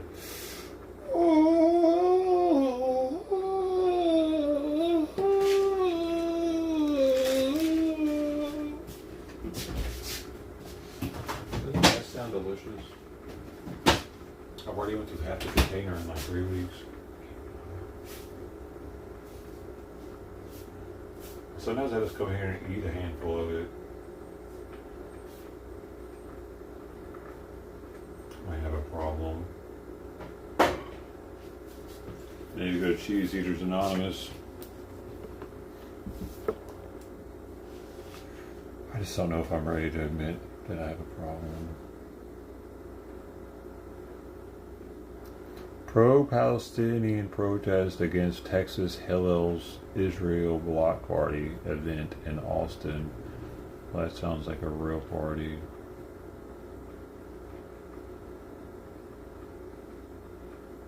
So, oh, this is good. Let's hear this one. Stepsister of an accused cop killer talks about how sweet of a boy he is. Oh no. He's a loving, caring person. That's the stepsister of an accused cop killer talking about how great of a guy he is. Let's see how loving and caring he supposedly is, shall we? The crime spree began with a violent morning robbery at this Family Dollar. Tally and a second person are accused of pistol whipping the 55-year-old clerk here. Maria says the attack lasted about 12 minutes but felt like an eternity. Que si yo hubiera muerto, ¿qué iba a pasar con mis hijos? Tengo dos niños pequeños que dependen de mí. Damn. Are those large it's kiss a marks on her woman. face? Mr. Loving and Caring would... No, it's a woman he beat the shit out of. Holy shit. Wouldn't hit a woman, would he? Police arrested him, and they say he lied about ingesting drugs. That got him to Swedish hospital, where police say Tally somehow smuggled the same gun from the robbery into a CT scan and shot both officers. Stole a badge to escape into the neighborhood. 38-year-old John Bartholomew, a 10-year veteran assigned to the 17th District, was killed. All right, now let's get the truth straight from the mouth of the stepsister. He would never, ever, ever do something like this, ever in the right state of mind, period. So, he was not in his right state of mind. Yo. And the story doesn't That is add a up. bomb. And I say he's a very innocent man. We're going to prove him right. I wasn't there. I'm not aware, but I know what type of person he is. And how everyone else making it seem like he's a predator knows he's not. He's a loving, caring person that we don't know what happened. So he was just in the wrong state of mind, okay? As you've probably deduced by now, our loving, caring suspect has a long and violent criminal history. Kelly's arrest record includes 2 robberies in 2017, including one where he was charged with using a handgun. In 2022, he pleaded guilty to being a felon in possession of a firearm. In 2024, he was charged with another felony for attacking a Cook County correctional officer. In 2025, he was arrested for carjacking a woman at gunpoint. Boy, he sure seems to spend a lot of time in the wrong state of mind, doesn't he? Yeah. Maria wants to know why he was released. Lo estuvieron dejando salir. Si ya sabían el récord criminal que tenía, no sé por qué lo dejaron salir. ¿Por qué lo dejaban salir? So, esto no hubiera pasado, no hubiera muerto el policía, su familia no estuviera así, y ellos no estuvieran en esas condiciones. The answer to your question of why they let him free is this: liberal judges. Judge John Like, who handled the latest case, agreed to let Talley out on electronic monitoring so he could go to college. When his monitoring device died because Talley did not charge it, Judge Like issued an arrest warrant on March 11th, but there is no record anything was done to follow up. And some city leaders are also fed up with them. Officer Bartholomew would be alive today if his massively repeat offender of violent crime after violent crime were behind bars where he belongs. They called for more accountability for judges who let violent criminals out on electronic monitoring. It should end right now. Absolutely end now. Hold them accountable in there. Something needs to be done and something needs to change today. There's a common theme that dangerous repeat offenders are allowed to go back into our community. If that means we have to clear out this building of every judge who will not listen, then I say vote no on retention. Push them all out. Eventually they will get the message that they are held accountable. This is the kind of rhetoric I like to hear, and it's the kind of rhetoric we should be hearing day after day from all our elected officials, top to bottom. And until that happens, I'm afraid I can't hold my breath on this getting better.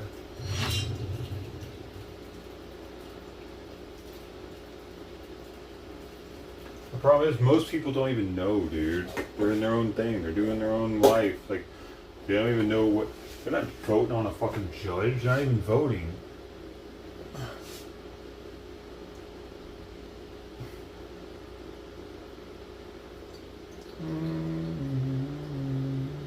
Most people voting probably don't even know what the fuck these judges are doing. I don't. They're all on my ballot. I don't know what the hell they're all doing. I'm not going to waste my time learning about them, because what's my one vote going to do if I do that? You know something else I noticed on the ballot? They don't even put whether people are Democrat or Republican for all of the stuff. I don't know why. Like for Long Beach mayor, they don't put what they're affiliated to. And for, what else was it? Congressman, I don't think they put it. They're making like us do the work on that. That's bullshit, dude. Here's why that's bullshit, dude. Check it out. Because if you make... Here's the thing. Democrats already have the stronghold here, right? Right? So if Democrats make it more complicated to figure out who the Republican is, the Democrats will just keep staying in power because they're the biggest voting bloc here. Because when they make it harder for us Republicans to figure out who the fucking other Republicans are, you know what I mean? It makes it like a pain in the ass, dude, to decipher who's who and who I want to vote for.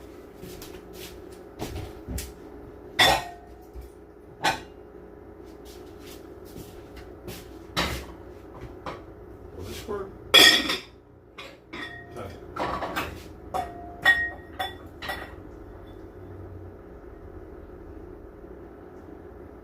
But since the Democrats are already in power, like they don't need their people to figure out who to vote for. They just keep voting the same person over and over, or the front-running Democrat.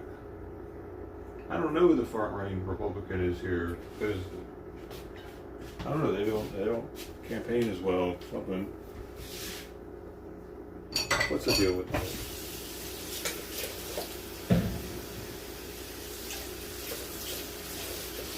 Okay, I took them out of the pot right now so that they would stop cooking.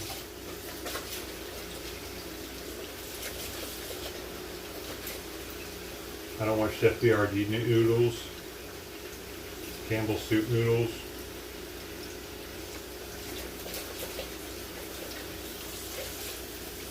It's also why I'm letting the water, they're not covered, because if you cover them, they'll also continue to cook.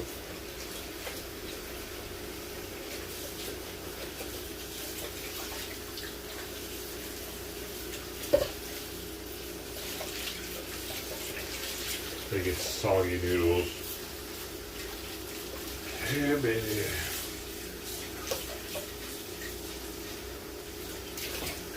Also, adding the noodles to your spaghetti mixture and making like this big old pot of mixture of it, that's also how you get soggy noodles.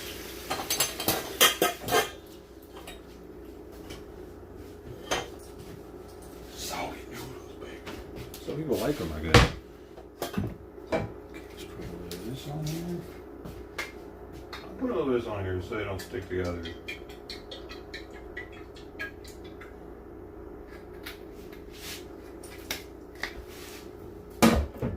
Some people don't agree with putting oil on the noodles. They think that it goes rancid or something. I don't know.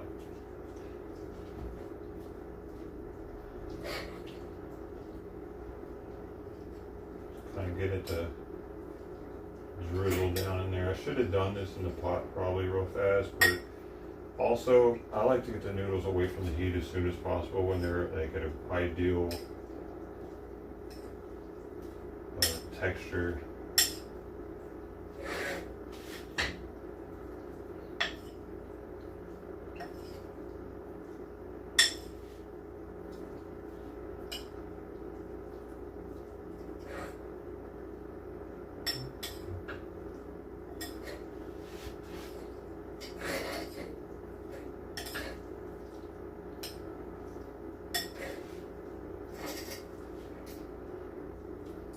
Let's see what we got here.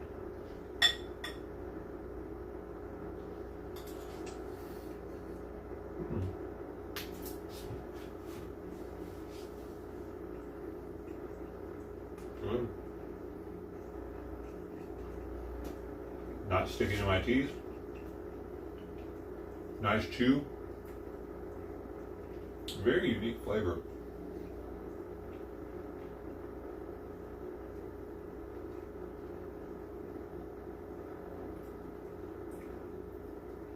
It kind of tastes like one of the sugar donuts that has the powdered sugar on it, but not sweet. Does that make any sense? It's like just the inside of the donut. It kind of tastes like that. I mean, I'm sure they're made out of the same thing. Wheat. That's what this noodle tastes like. Very unique. I like it.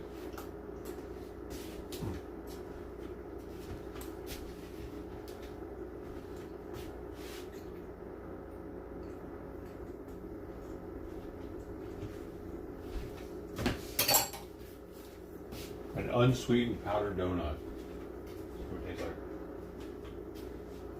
All right, noodles are done. Kind of let them air out a little bit because I mean they're going to cook more once I reheat them for dinner. So that's going to. They actually do have a little bit of chew left in them. They're not dramatically sticking in my molders, but just barely, which is actually perfect for a noodle that is going to be reheated later. Because that reheating with the sauce on it, with the humidity, it's going to kind of boil it again internally, especially with the microwave. It is going to soften the noodle a little bit more. So if you overcook them in the beginning and then you go back and you microwave them, they're going to turn into Chef Boyardee noodles. So you know.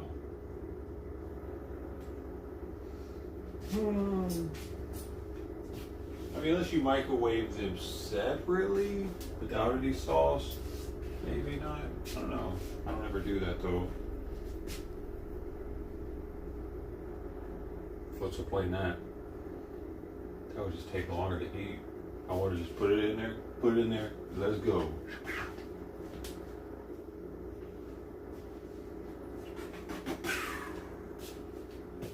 We're pretty much done now. Check out. Well, dinner will be started very quickly tonight.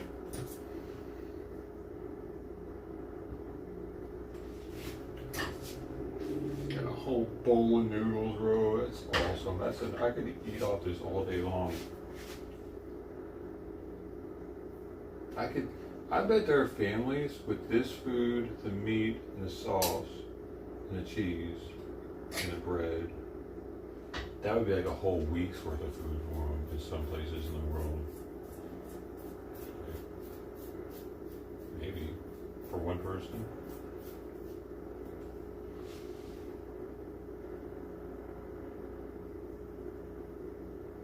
But they're probably not as hungry either, though. Like in America, we're bigger. Like if you look at other countries, you know, where you're like, oh my God, they're eating such little amount of food. They're also smaller people. They don't need the calories. They don't need the same amount of food that we need because we have grown accustomed to just being a larger. And I'm not just talking about the fat asses that we have. Like we're known for being a more athletically strong country than they are. We're not better runners always, I guess, but it's kind of amazing that they're able to produce such great long distance runners like how many calories those people eat if they just are able to more efficiently metabolize their food, or if they're eating tons of calories to do that long distance running. Are they eating like Michael Phelps level calories? I doubt it. Because they're always super skinny, dude. You know what I mean? Like they're like skin and bones. They look frail oftentimes, those long distance African runners.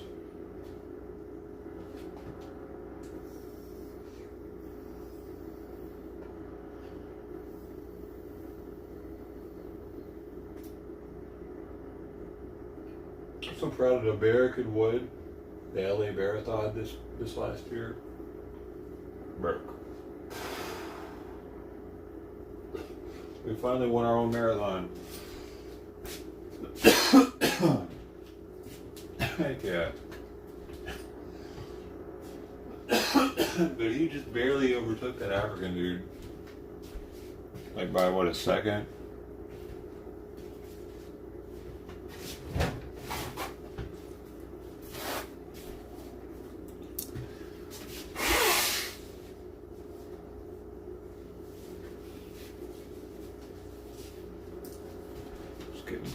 Getting close to time. Might just leave this out for a little while. Let it cool off. I put it in the fridge. I had a fly in here though. I don't know where it went. Maybe the cats ate it.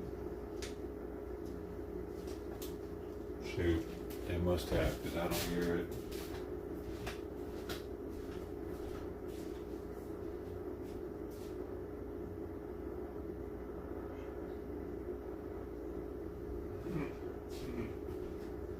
Sawyer smells the food, he wants some.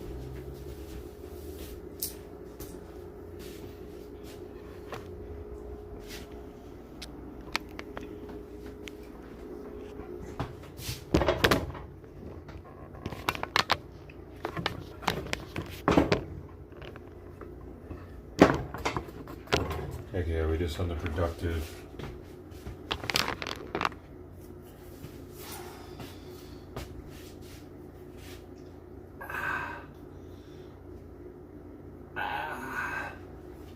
My neck and my back.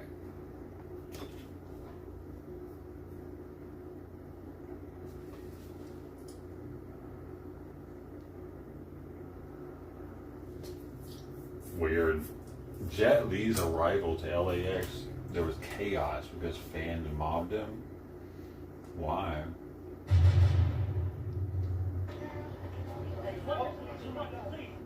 Has he not been in America for a long time or something?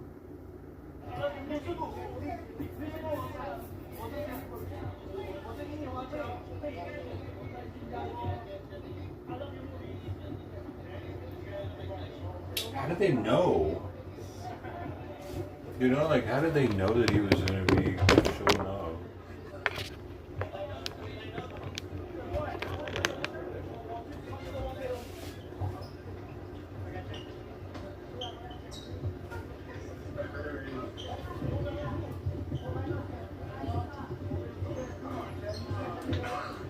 Yeah, why Why is he flying coach or regular? Why is he flying on a regular plane?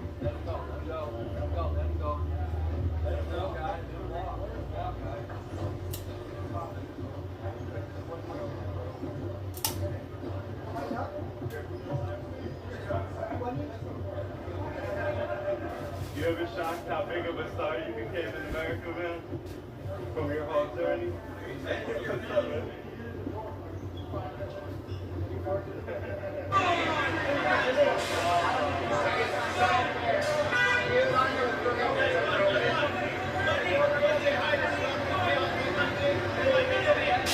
He's not signing anything.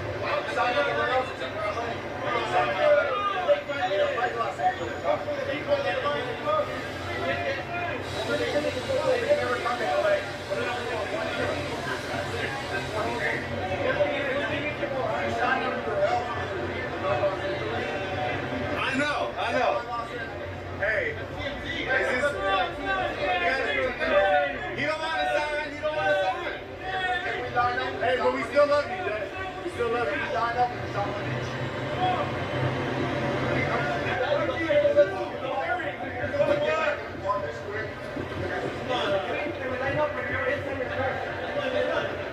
Unfucking real, these people, dude. I've seen movies where Jet beats crowds easily. Oh, he still got it. Is he actually, like, he's actually a martial artist, right? He could be like, Shapa! What a fucking man, dude. Sometimes I really don't like living out here, dude. You know, the whole, just the way people are in LA.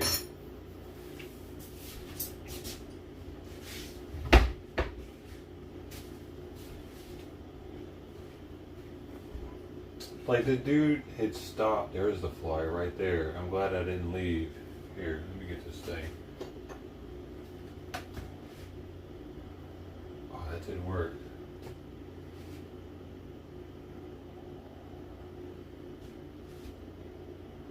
Ah! You should have. Ah, can't get it. Can't get it. It's moving up too high on me. I don't know where it went now. At least it's one of the smaller ones, though. It's the big ones I don't. I'm kind of worried about the cats eating. I forgot the hell I was talking about now. Damn you, fly.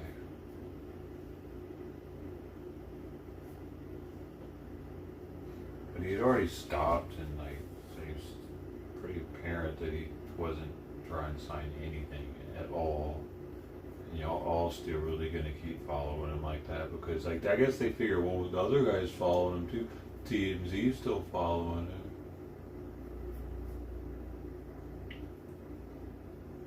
Maybe they're gonna get one and I won't, and I should have stayed. I'll never know unless I stay, dude. That's it. I've already driven here. I had to get parking. I gotta get this signature. Are his signatures like super rare? Argently or autographs rare.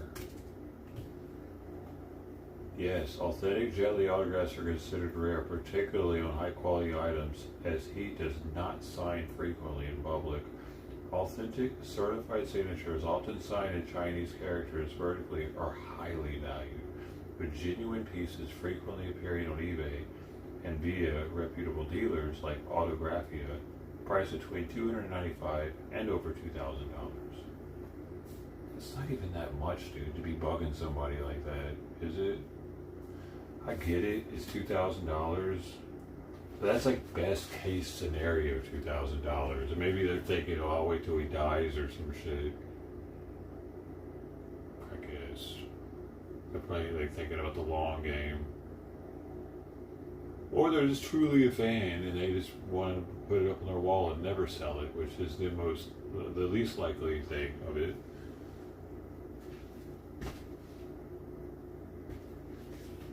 Because who's really that big of a fan of a character, like, you know what I mean, of like a movie star, to where they're willing to upset them because they like them so much? You know, usually you'd be like, okay, I'm sorry, dude, I'm gonna bug you and shit. I appreciate you for what you do. I appreciate your art. I appreciate you as a person. They wouldn't just be like, come on, come on, come on, come on, come on, come on, come on, come on. Right? That's just me.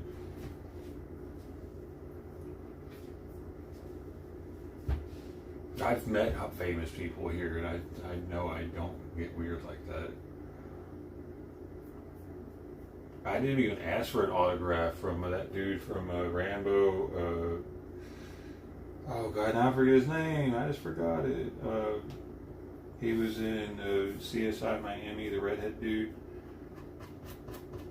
But he had these pictures of himself that were already signed, and I really appreciated it that he gave me that. I was like, hey, yeah, man, I have his autograph now. I want his picture.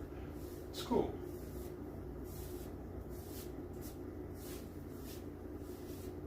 Oh, I did get Tiny Lister's autograph before he died. So he went to the Grand Prix in Long Beach. He was doing a convicts versus cops fight night thing, dude. He was promoting there. And I shook his hand and got his autograph on the poster for it.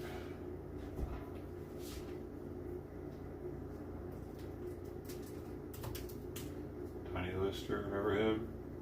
The guy from Friday? It's my bike. He's dead. You didn't know he died in December 2020.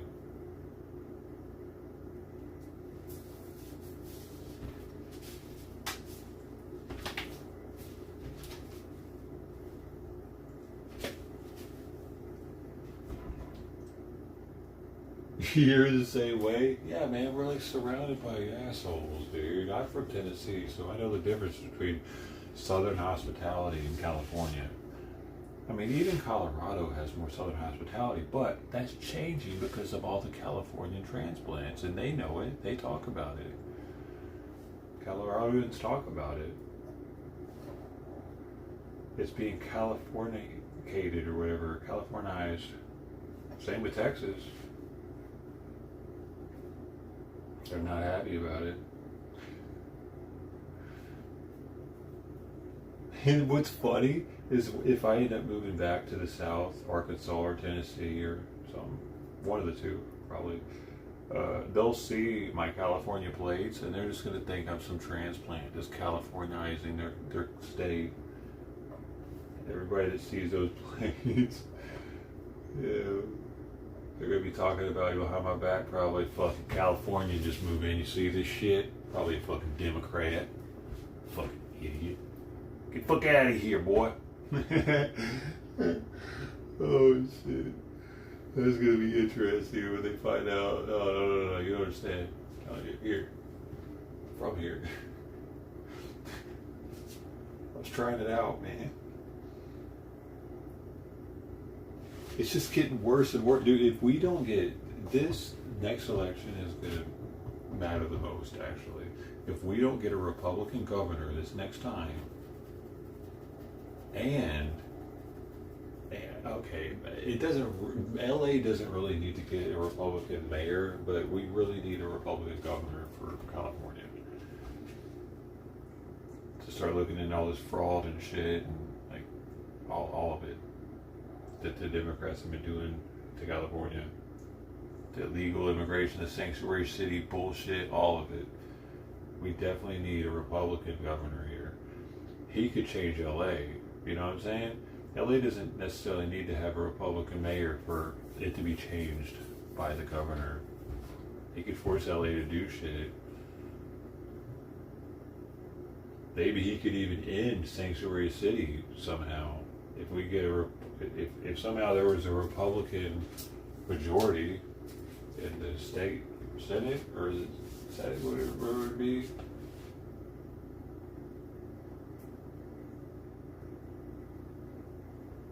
Up in Sacramento, Republican majority of Sacramento, that happened with a Republican governor. they could take away sanctuary city law, but they would need to be a majority, I believe. I don't think the governor can just do that. I'm not sure. He might. Let me see.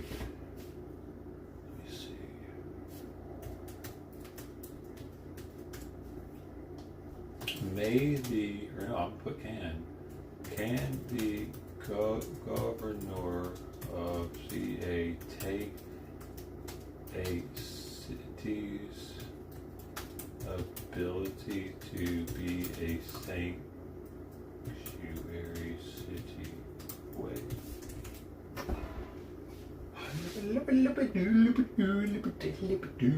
There it is, yeah. Probably not by himself. In California, sanctuary policy is mainly set by state law, especially SB 54, which limits how state and local agencies operate in federal grace enforcement. So, okay, what if there is a Republican majority that votes for it in the state Senate? Am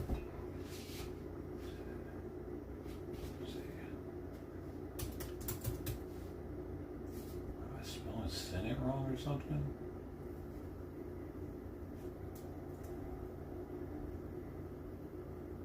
Oh, here we go. Yes, if Republicans had a majority of the California legislature and also enough votes to pass a bill, they could repeal or weaken the state sanctuary law by changing SB 54. That would be a legislative change, not something the governor does alone. Exactly. That's what I thought would have to happen. So, correct. Even with a Republican majority, the governor still has to sign the bill, or the legislature would need. Yeah, exactly. So, yeah, what I said at the beginning, it rings true. Right now, reporting on recent Republican proposals says they would still need Democrat support and the governor's backing because Democrats hold a supermajority in the legislature.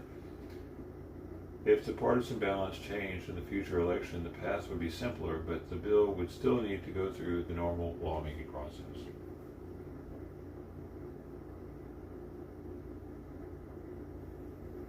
The governor cannot independently strip cities of sanctuary protections, but a governor can sign a repeal bill, veto it, or publicly pressure the legislature to act.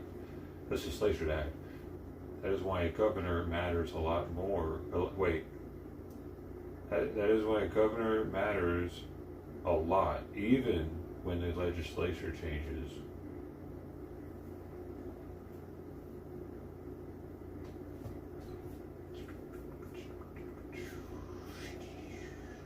Yeah, so that happening is probably pretty slim, isn't it? Yo, but when was the legislature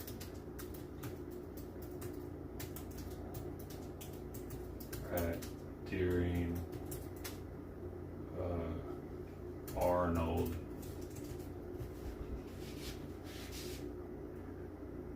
Mostly Democrat. Dude, Schwarzenegger's Republican governor, Democrats controlled the legislature for much of that period, which is why he often had to bargain with them to pass major bills. In practical terms, that meant he usually could not rely on a Republican majority to push through policy changes on his own.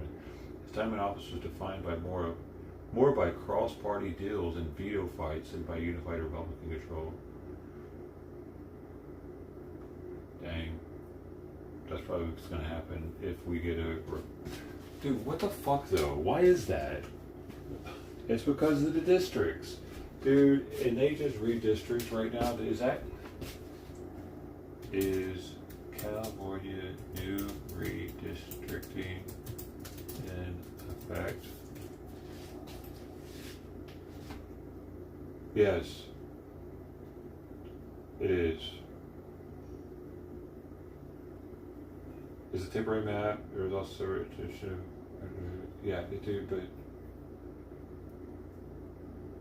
it is for this one though. That's unfortunate, dude. So I guess during this next elections, we're going to see Huntington Beach get its representation taken away because it's getting swallowed up by Democrat area.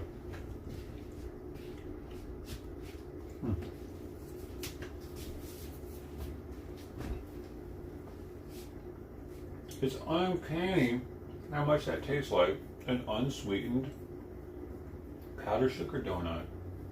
One of the ones in the packaging. Wow. That's so trippy.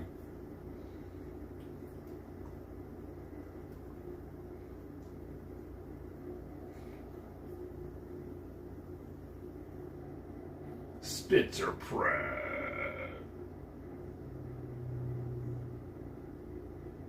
Oh, it's time. Ready to go, ready to go. Who's that in the bushes, baby? Gotta give Simon his medicine. Chemo bending.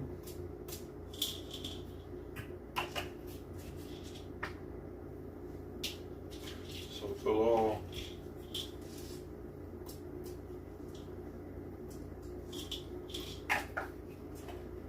Maybe try to get Sawyer to eat some more of his food.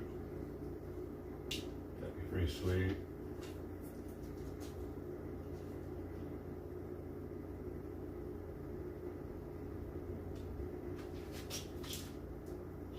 Sotalol first. Okay.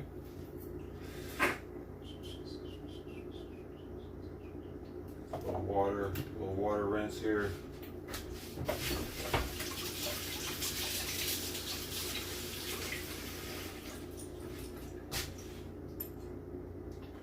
Yo, Fly, you are cruising.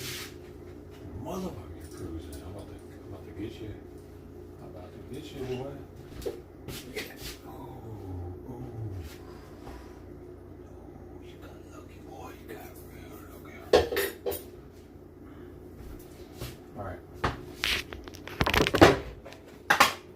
Overheating again. Jiminy Cricket. Showed him. I don't even really realize who he is. I didn't watch the show he was in.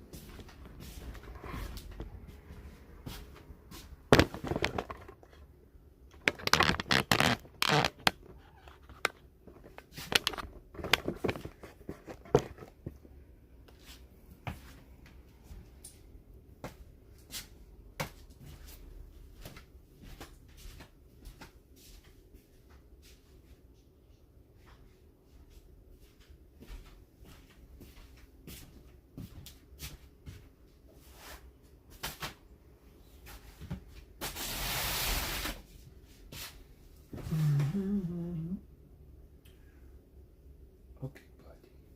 You ready? I love you, Simon. Gotta do this though, okay, buddy? I'm sorry we gotta do this. I am sorry. Come on. Come on, buddy. You wanna sit up? We gotta do it no matter what. Sorry, I'm sorry. I'm sorry, I know we do this so much. Oh no, that's a bad one. That one did not. Oh, god damn it. Why do you do that?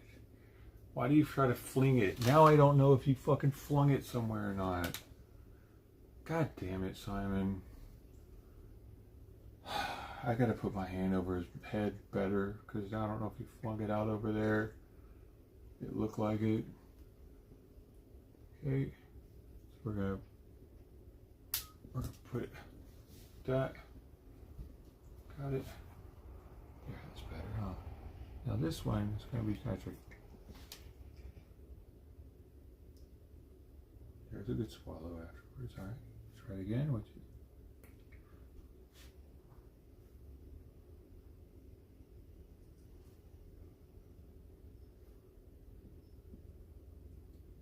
Looks like it's all just driven out of his mouth.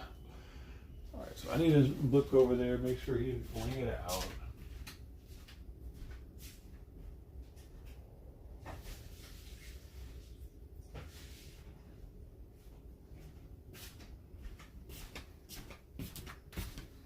Not that I'll be able to see it down here, but he's flung one before multiple times and gotten it hidden to where I didn't I didn't know until days later, or I found it right afterwards sometimes when looking. I should have put my hand over his mouth though. I think we're good.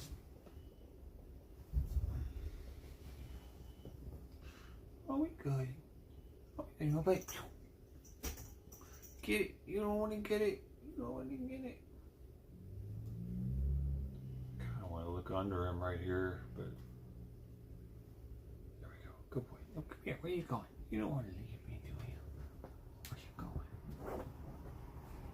Okay, I think we're okay. Oh yeah. Here. No, I'm putting your bed back. I'll put it back here. You want it back here?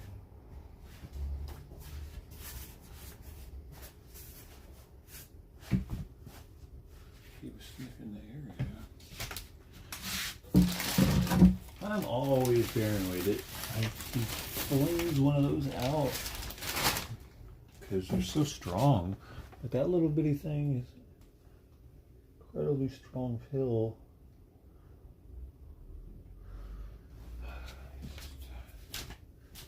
He on his head so fast.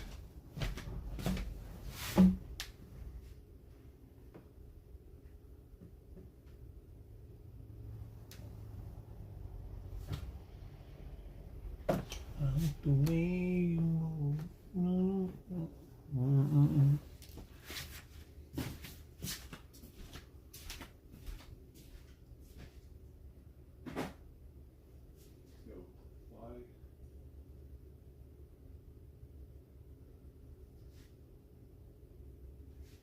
Yo, dude, I am the fucking best fly catcher in the world. I got another one. Is this the fourth fly of the day? Oh, it just took a shit in there. That's perfect.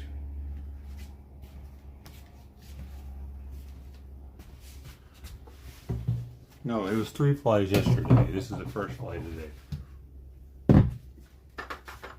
No, Simon, get away.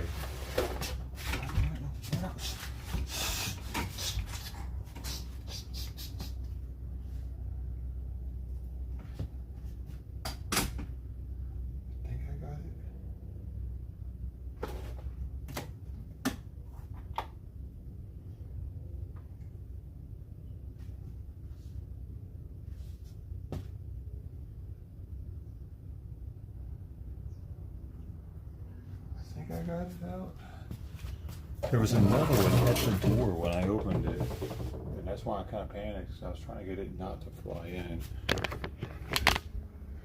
I think we did good. We did good. We got 2 flies out right now.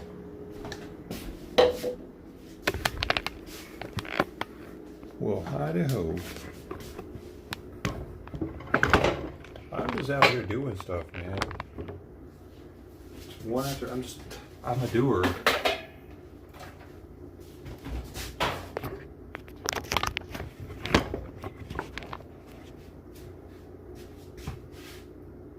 I'm going to cover these noodles up now. Put them in the fridge.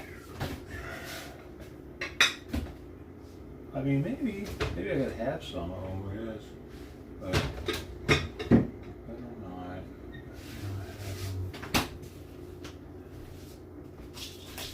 Put the pills up. Alright.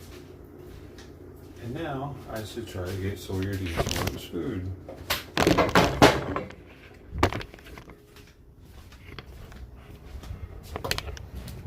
Hey you. Hey you. Come here.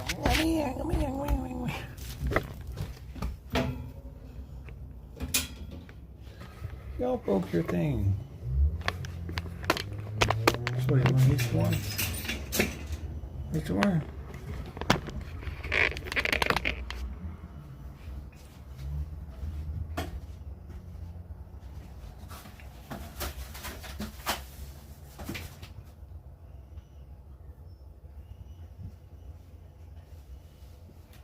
How else you want that, dude? You might eat it outside or something? Is that it? You eat it there? Dude, come on, eat your food, Sawyer. You're scrawny.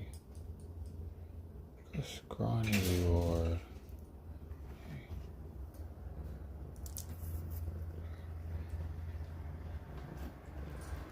Good boy, buddy. Good boy.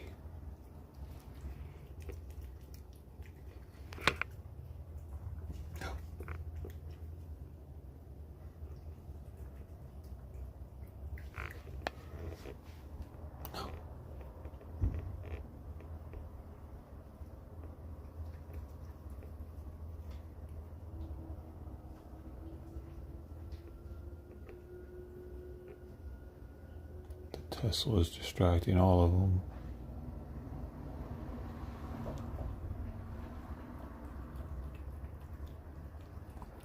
Is that interesting? They're more distracted by the Tesla than regular cars.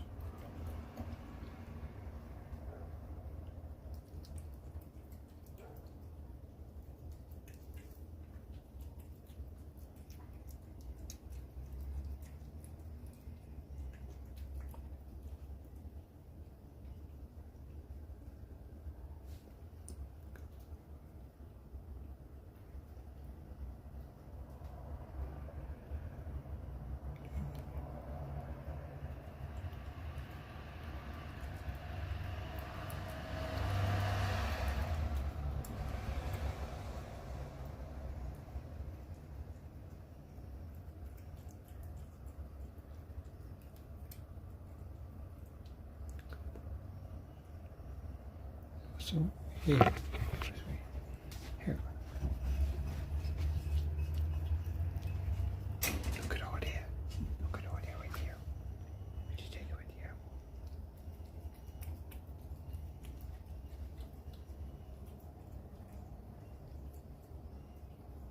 Good boy. Would you take it with you? Yeah.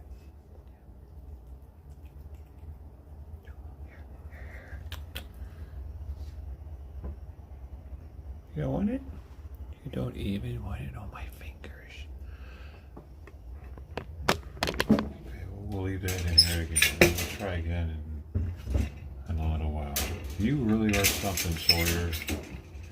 I should probably just bring this out now, actually. That way Sweet Pea's not bugged by it.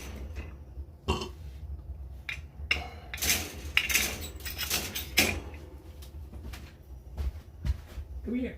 Come here. Come here. Come here. Come here. Come here. You want the rest or not? Huh? You want the rest of it?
Dude.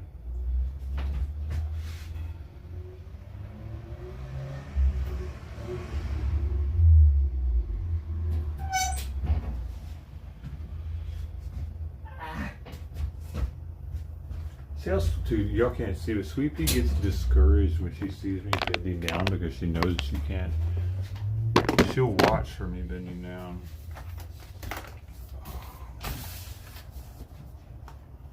I haven't sat down all morning. Oh, okay, I figured I sat down to give Simon his medicine. Like 10 minutes ago.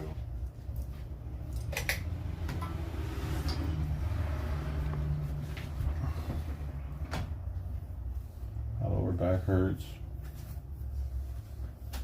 I have an end of my. Look at this sit, baby. Been up since 7:20, but I also got up at 1:40 and 3:40 for cat responsibilities, as I do every night, or roughly around that time.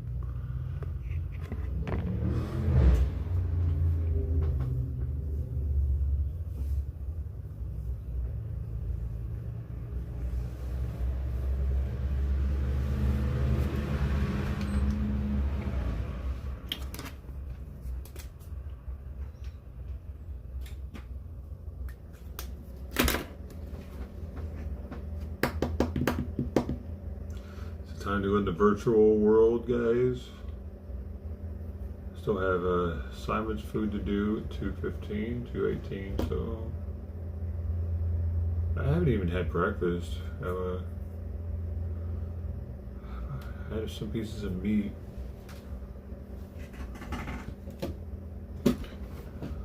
Onion.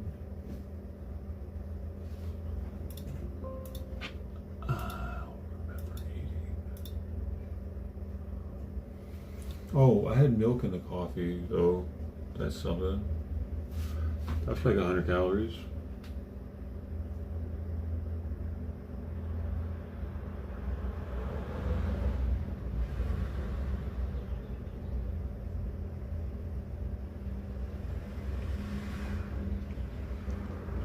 The main thing is not drinking on an empty stomach. I don't do that. Dude, that's how you making mistakes in life, right? I think drinking on the empty stomach is probably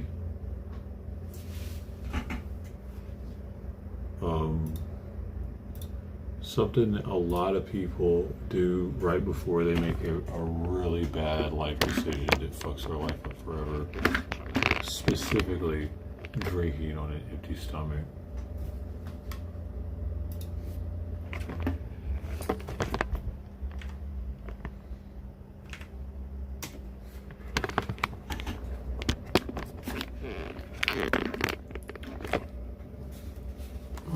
What are you doing, sweet?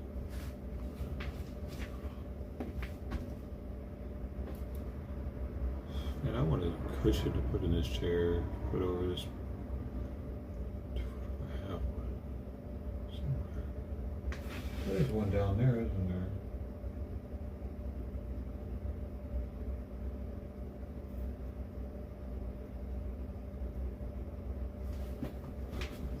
It's starting to get uncomfortable with this hole in the cushion.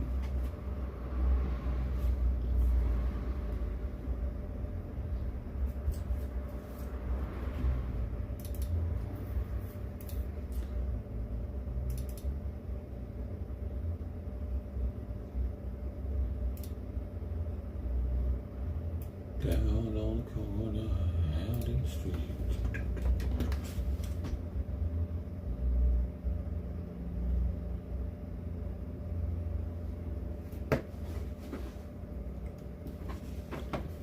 No signal. What do you mean? There it is.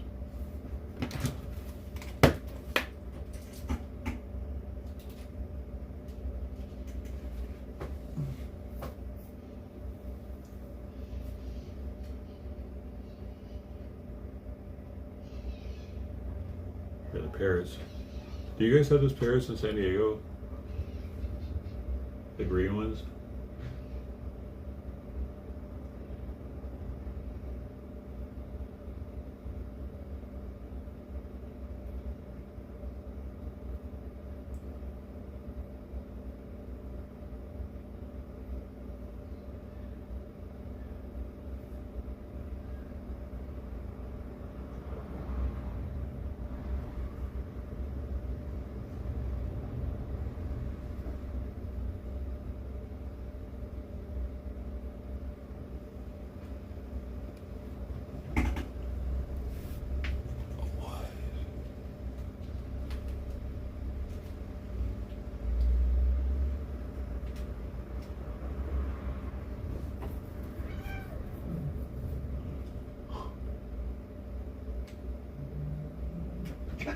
Hey, dude.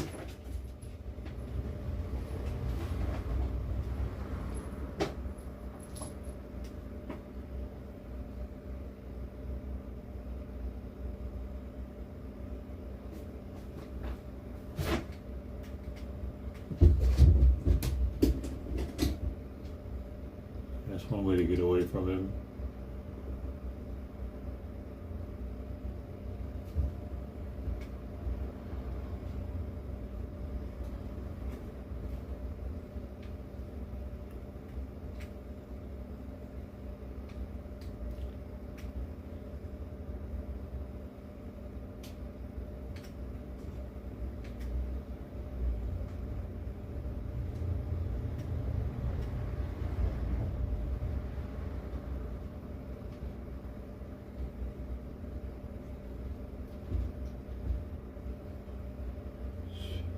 On top of the door.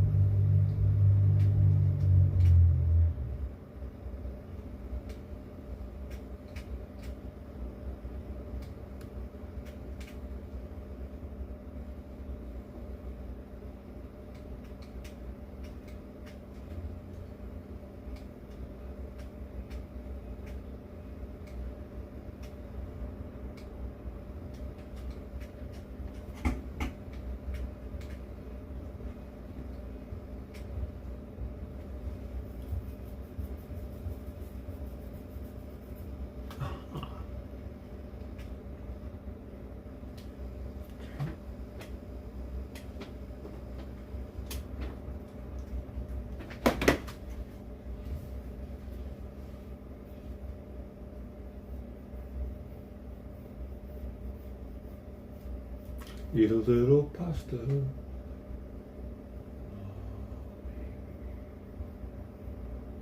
Gotta get everything ready first.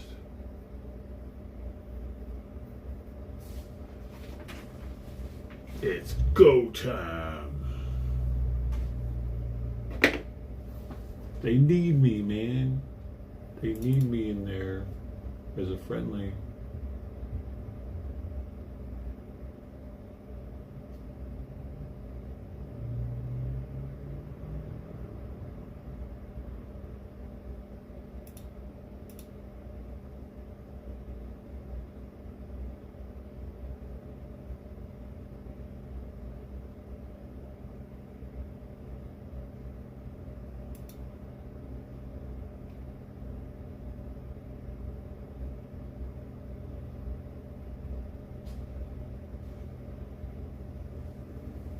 Man admits to robbing Domino's so he can go back to jail.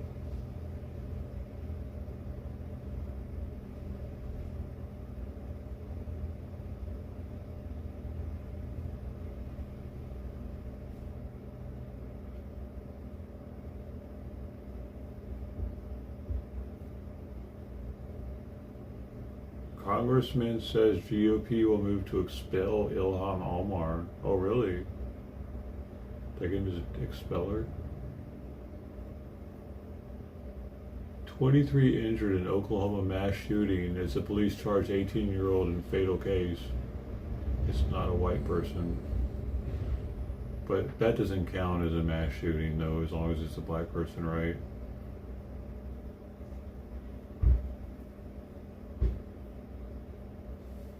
It's not the same category.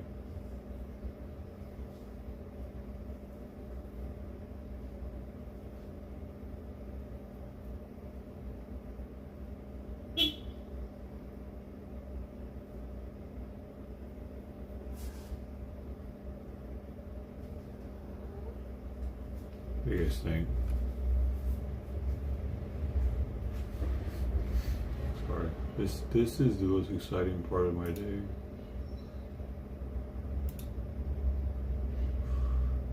Oh, I'm excited.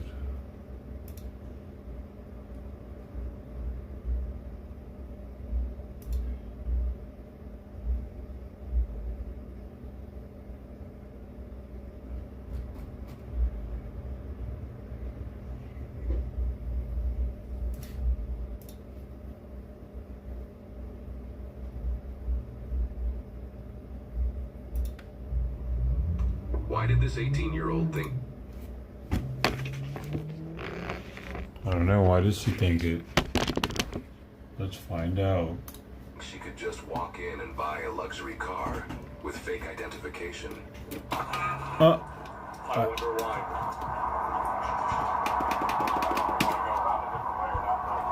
So we got her just sitting there. Okay. Just a quick rundown so she gave us a credit app. She was in trouble for filling out her information. Signed on the back. Emily. Signed it with the second E in the name. So it makes sense she wanted to fight. Are you telling me she can't spell Emily?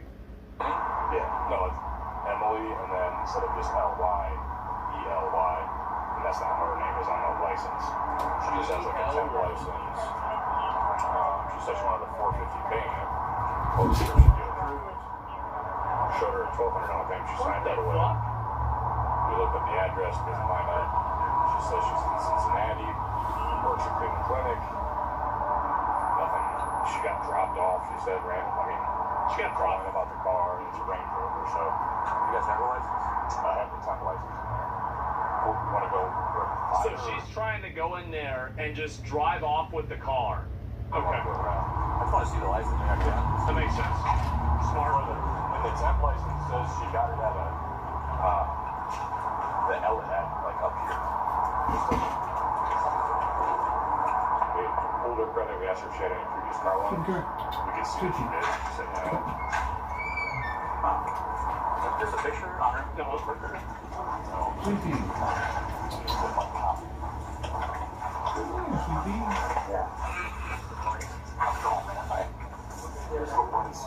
Oh man, they got it all lined up. What's going on?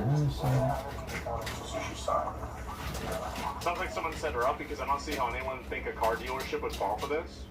I think that you underestimate how stupid a lot of people are. There's a lot of people that are just really, really dumb. It's that simple. It's the way it is. Obviously, that doesn't really match that. Unless you sign it again, you're only going to second it. When we asked her just simple questions about her credit report. Yeah, there's a lot of stupid people that do stupid things. Yeah, it's super common. $4,000 loan she had before. And she's from there. Yeah. She says she works at the Cleveland Clinic in Cleveland. It's a 216. And look where she got this at. Right over at Helen. Where's Mason? Cincinnati? Yeah, down out of Cincinnati. Where's she saying she's living now? She says she's lived here 3 years and 3 months. It's a long time. You can see here, she almost screwed up that. So she lied about that too? So my sales guy, Oh, it's a fake license, I bet. that he is making a copy of this, and he had his with her, and she was struggling to fill this part out without getting Uh-oh, is this her? Yeah. There. Hello. Hi. Can you guess why I'm here today? Can you guess? No, no idea. Okay. No idea.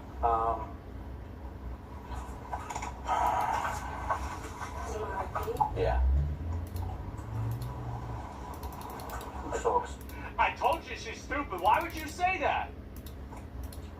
they're telling me, you can tell me this is true or not. Uh-huh. Where do you live right now? Look at this. Where do you live? I live on 39. Uh-huh. Yeah. Okay. Do you have a real ID on you? No, I don't. You have a real ID. No? Not yours? Not at the moment. I don't have my ID, but I do have my driver's license. What's your name? The driver's It is an ID. Lala. Lala?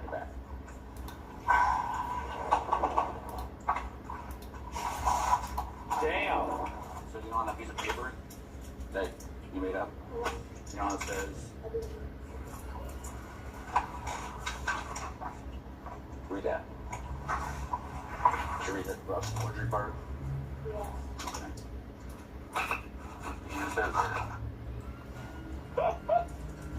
Oh you man. tell you that's illegal? No. The money department, bro. How do you wear a shirt called the money department and then you get arrested over this bullshit. No. Drugs. Oh my god.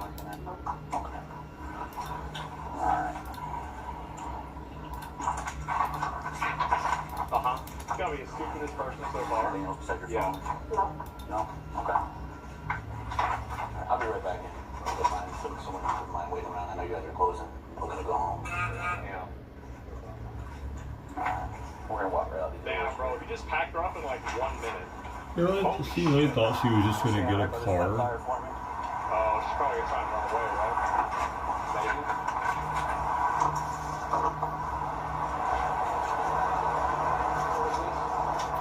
There's fucking pants on the tags on them. Stolen pants.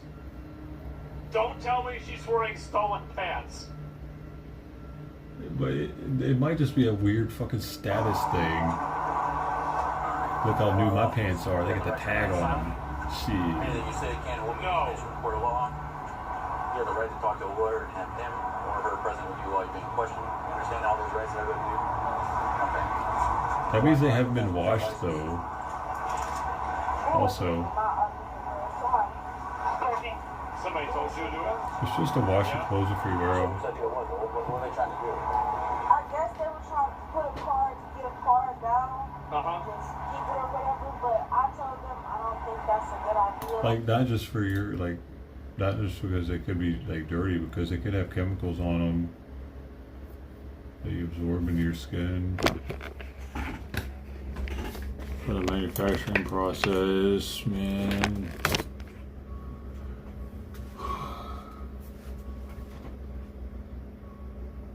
Pro Hamsky. We're doing the damn thing, you know what I mean?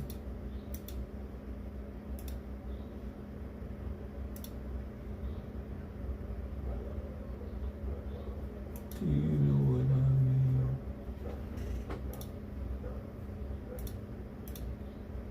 Sometimes you gotta throw a baby on top of it.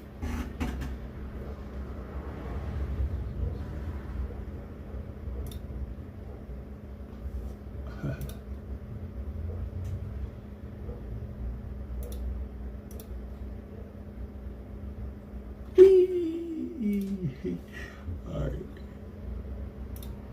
Like that? Like that.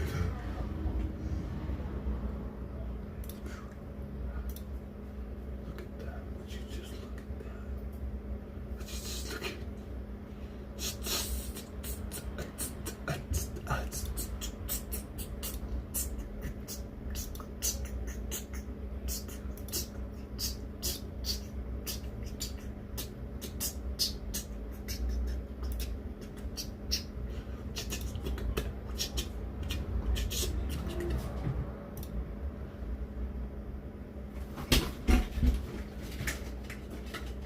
what are you doing?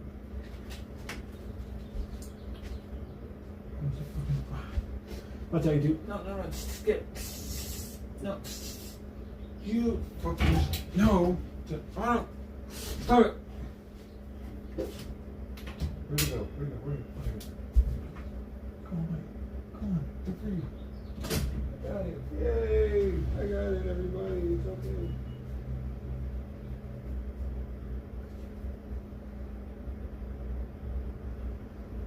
Good job, Simon. Good job, Simon.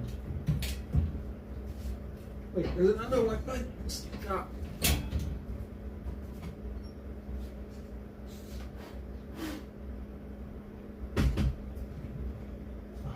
a second one. Good job, Simon.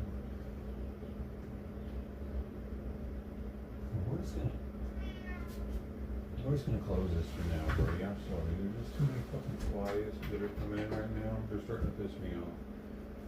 They smell the food I just cooked, the meat. Sawyer, what are you doing? Fucking god dang, you're insistent. Here. No, shoot. Come on. Come here.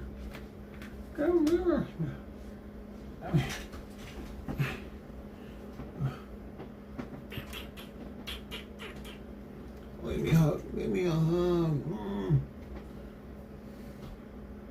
Your boy. Where's your boy?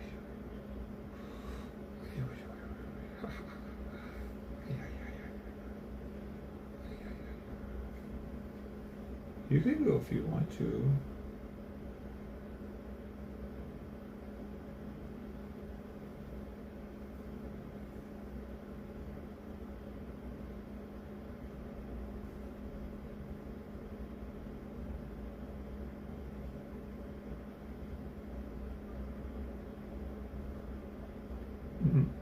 My stomach's growling.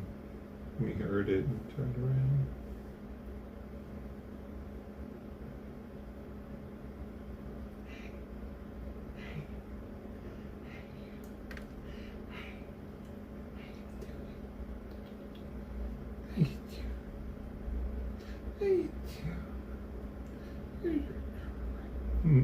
It's gonna be the eye kisses.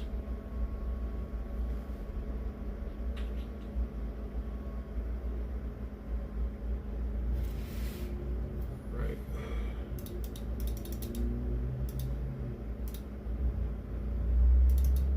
Da da da da da da da da da.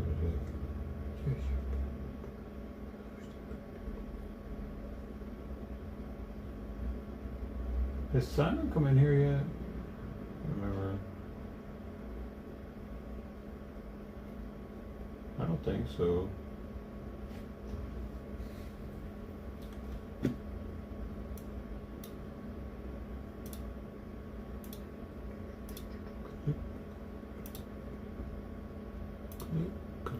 Click, click, click, click, click.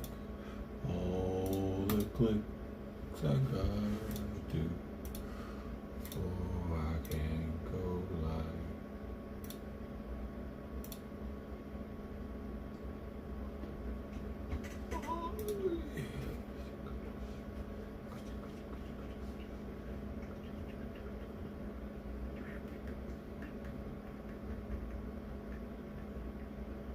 Sawyer the Prince.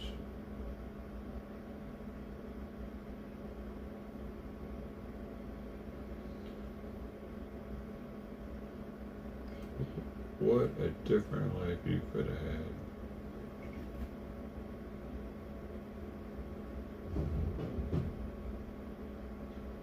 Go see.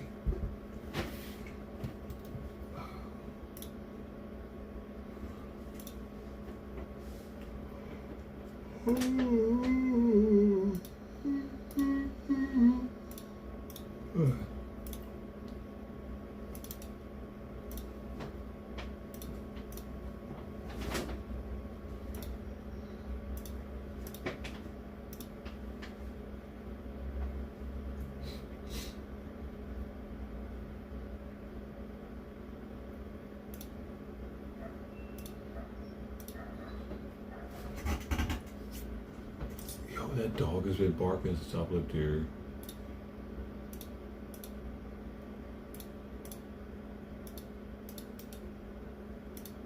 Ah, cool.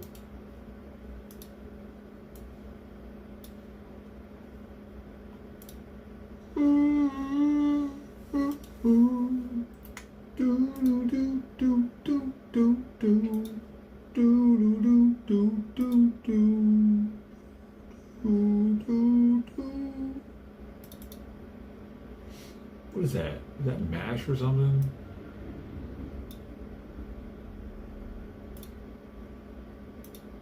I don't watch it, whatever it is.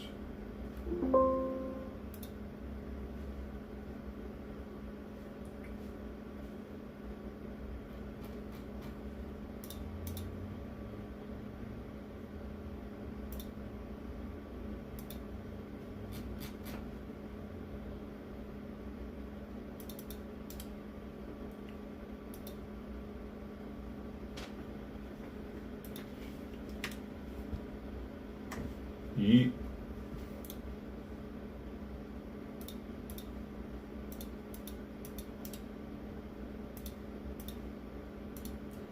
Yeet.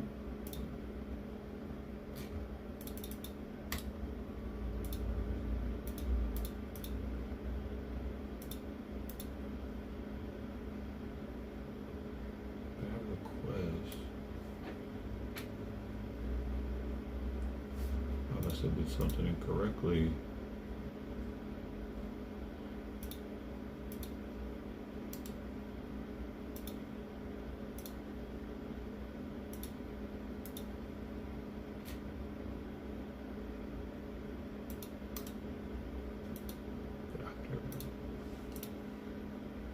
That's better.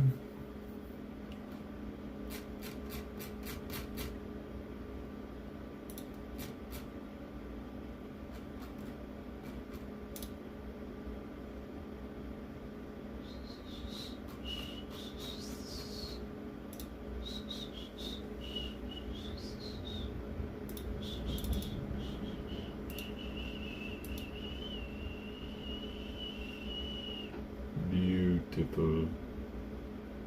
Alright, next.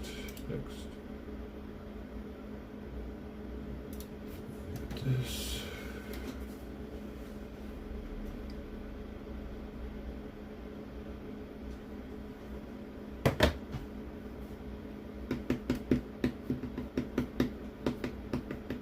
Got the Simon first. Of course, I'm gonna try to eat a little bite before I start to.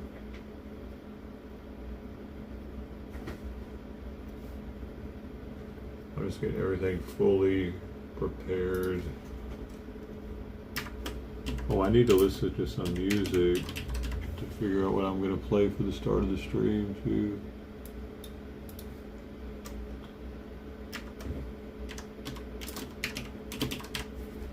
Right now. Started off as the new music for the week. Let's see what we got. It'll sound way better once I have it going through the stream. I got too much flair when I pull up. Got the beat going, do me, throw your hood up. Why me do my money dance? That's for good luck. You ain't got the cool like that, dog. You ain't got the cool like that. I got the cool like that. You ain't got the cool like that. Not a fan, really.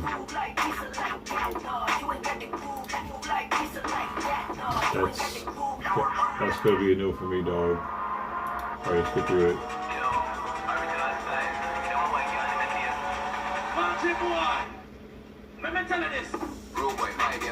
Run up in the dance and light up a set. Some boy kill a gang, come against me, me a dang dog and boom start in a ping like.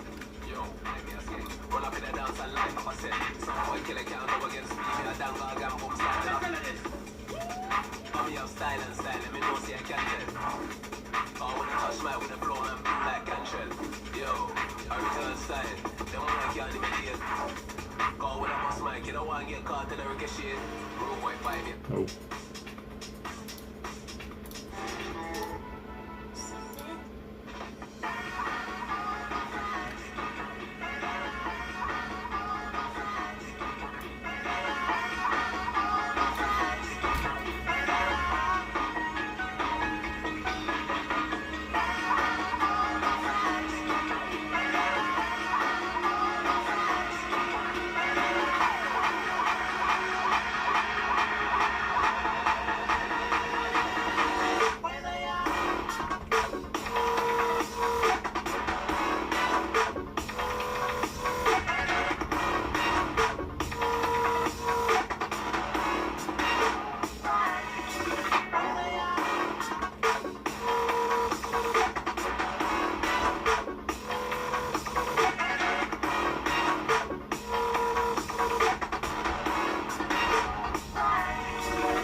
Intro ready.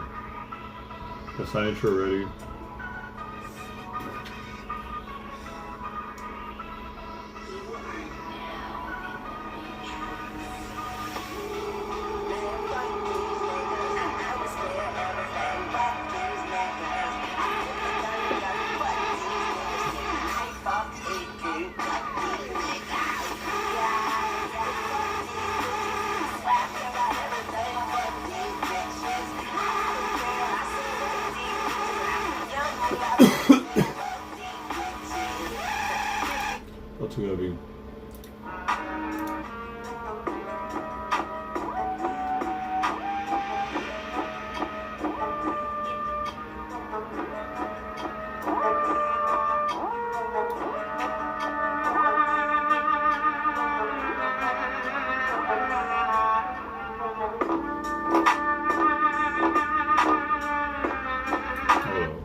choices here.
No.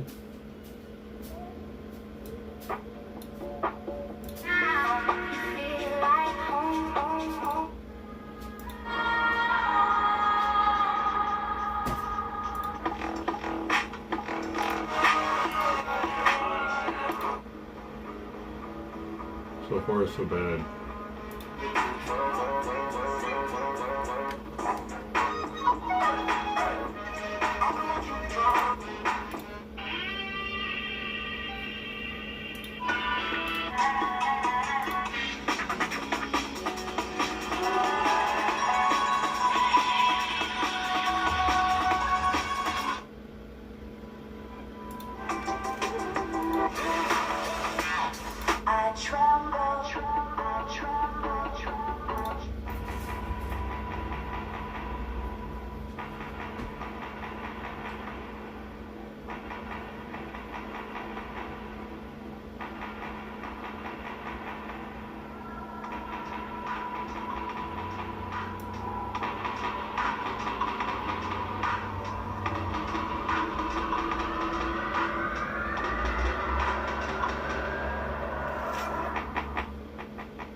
Holy shit, this song just came out. It's called New Phone, and it says New Phone Who Dis, so I'm gonna have to use this one.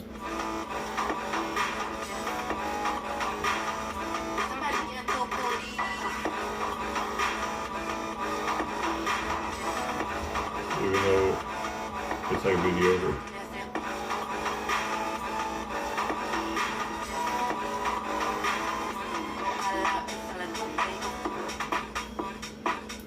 This is a little repetitive, bro.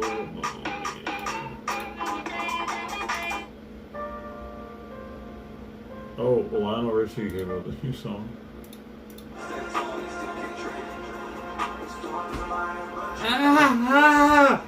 Fuck Sweet Pea. Oh my god, why do you do that? That was...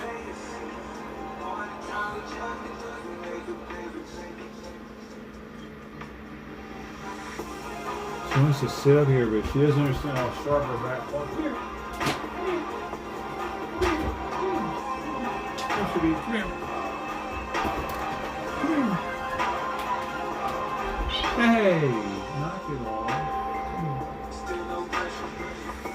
Oh,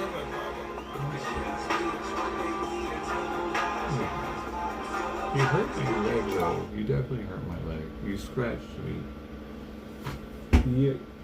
Did you make me bleed? You did. You did make me bleed a little bit. You did make me bleed. Look at that.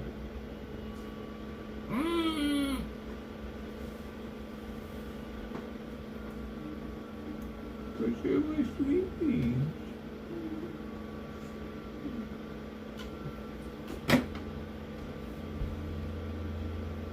She left me anyway. Oh. I'm bleeding.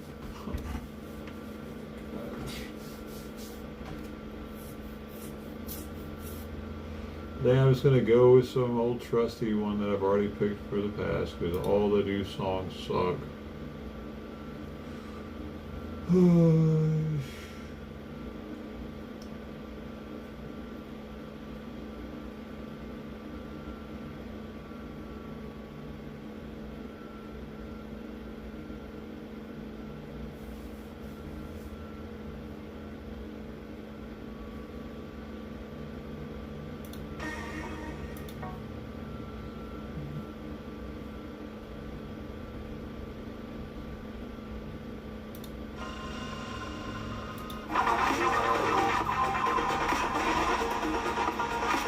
Well, it goes right into it.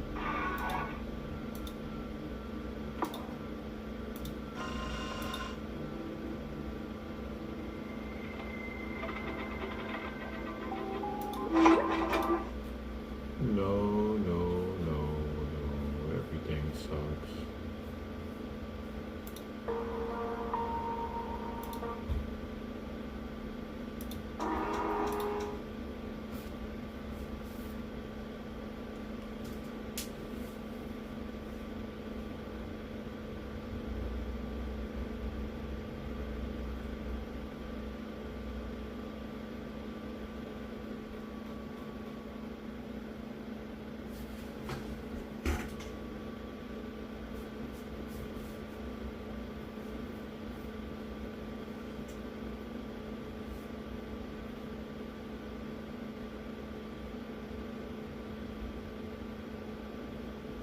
I really hope that doesn't get infected, sweet.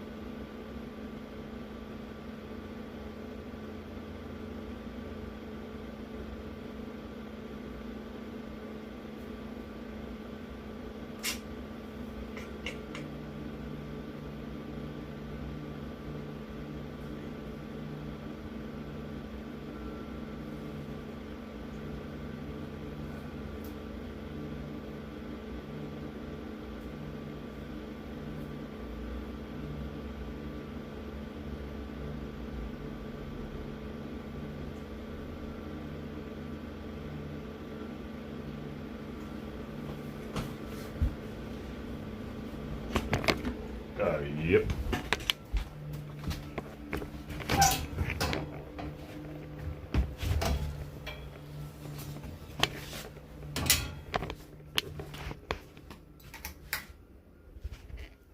This is so cool. It's so cool. It's the perfect size for him. He's breathing fast though.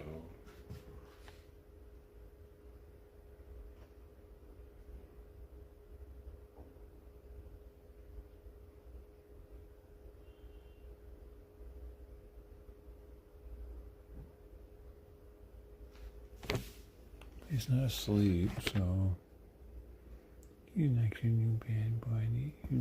Oh, he's not getting you. Super soft, huh, buddy?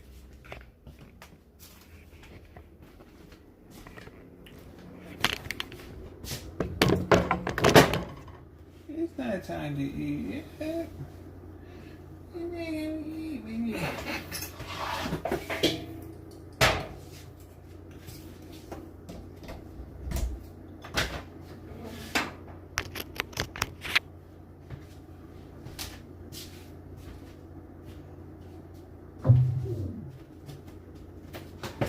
Gonna make a quick little bowl here for me at the same time.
Simon, you like it right there, huh?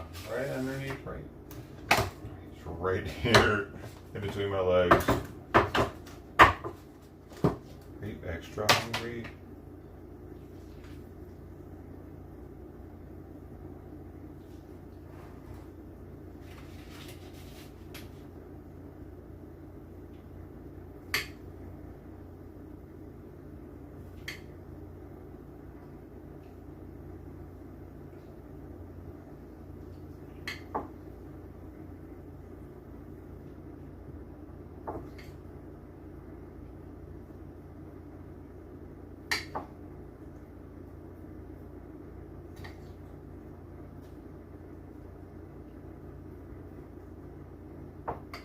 One little bit more. That's it. Oh, that's my meat. That's my meat serving. A lot left. Yeah. For days. Alright, now we got the sauce. Go ahead and rouse it up here.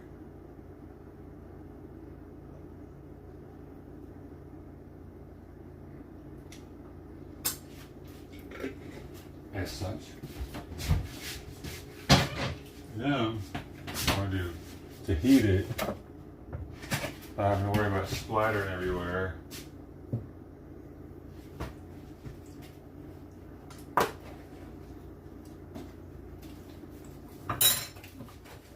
The bowl on top of a bowl, baby. We're gonna do reheat for let's say it's a meal. That's one meal. So 2 minutes on the auto reheat setting. Now let's get Simon's laid out. All right.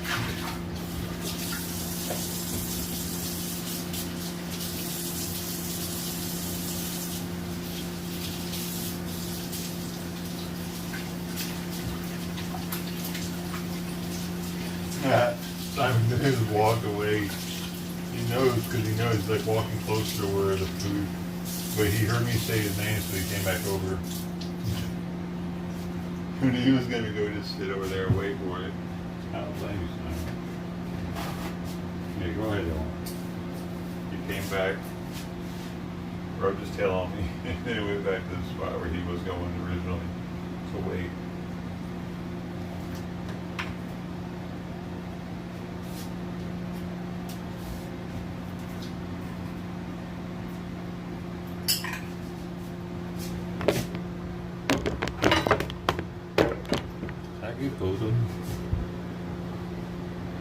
Yes.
And it's time for eat. 2:18. There you go.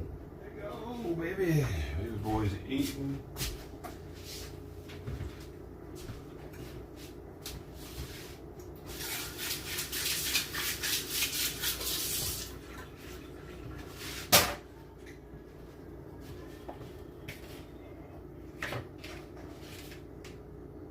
We need more heat on that.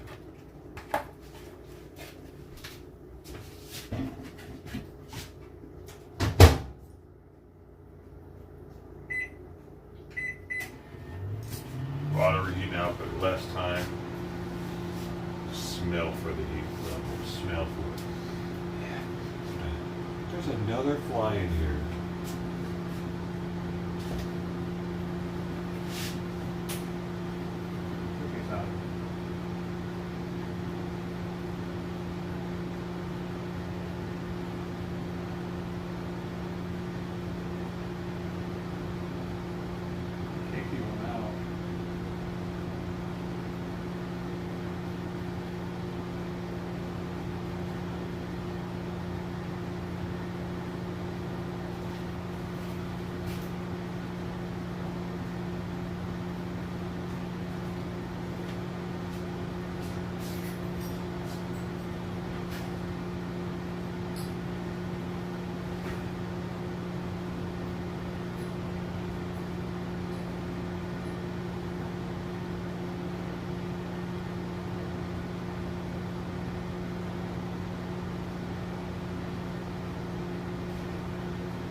Always done.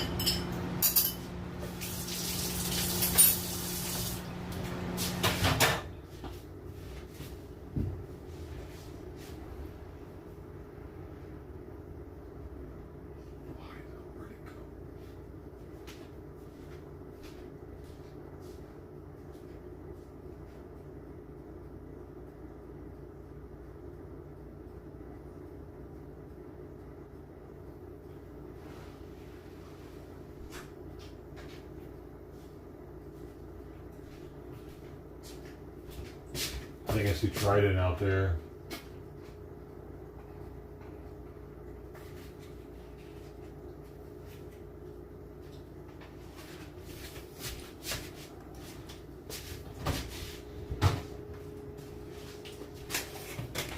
Boom, then we give it a little sprinkle, we give it a little.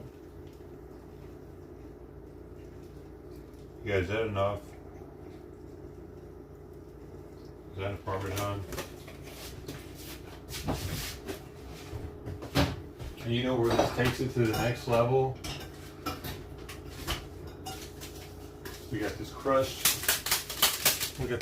red pepper right here. Tell you what, if you want to take your pasta to the next level, let's give a little sprinkle of that crushed red pepper. Oh, look at that. Oh, yeah. That's not enough. I wish I had another packet. Oh, there's a little more in there.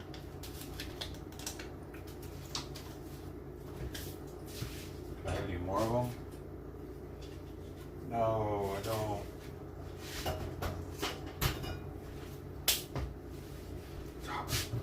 It's all right, man. That looks delicious.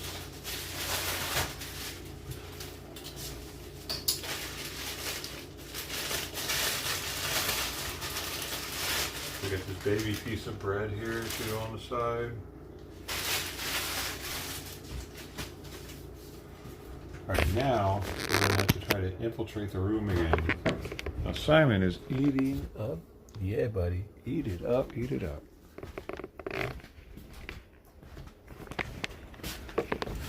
First, he knows. See, he knows that I just cooked something. It's getting hot in here.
You're so smart, Sweetie.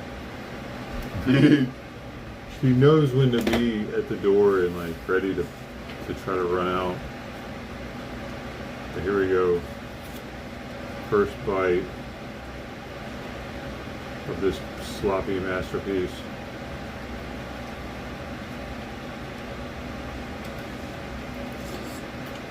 Mmm. Yep. Whoa.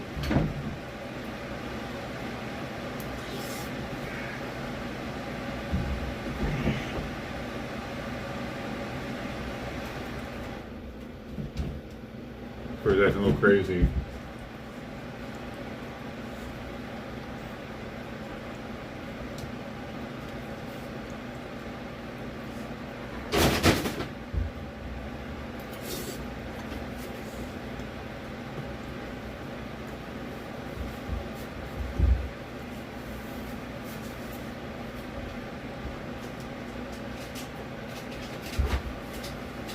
Sawyer. Brown. There's nothing there, man. Fine, come in. What the fuck, man? Chill out. What are you doing? Sawyer. Chill out, man. Chill out. Chill out. Simon, you come in. Simon, come in. Come on. All right.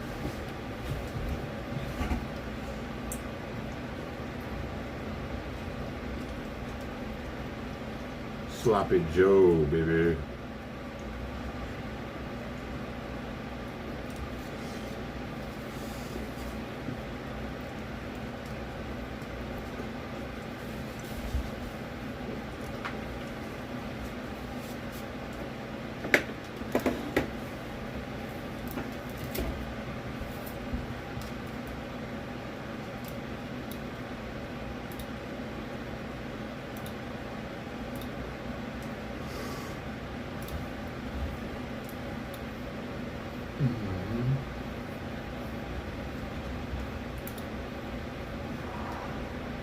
Health officials in 5 states across the United States are now keeping a very close eye on passengers who have now returned from that cruise that turned deadly from the hantavirus.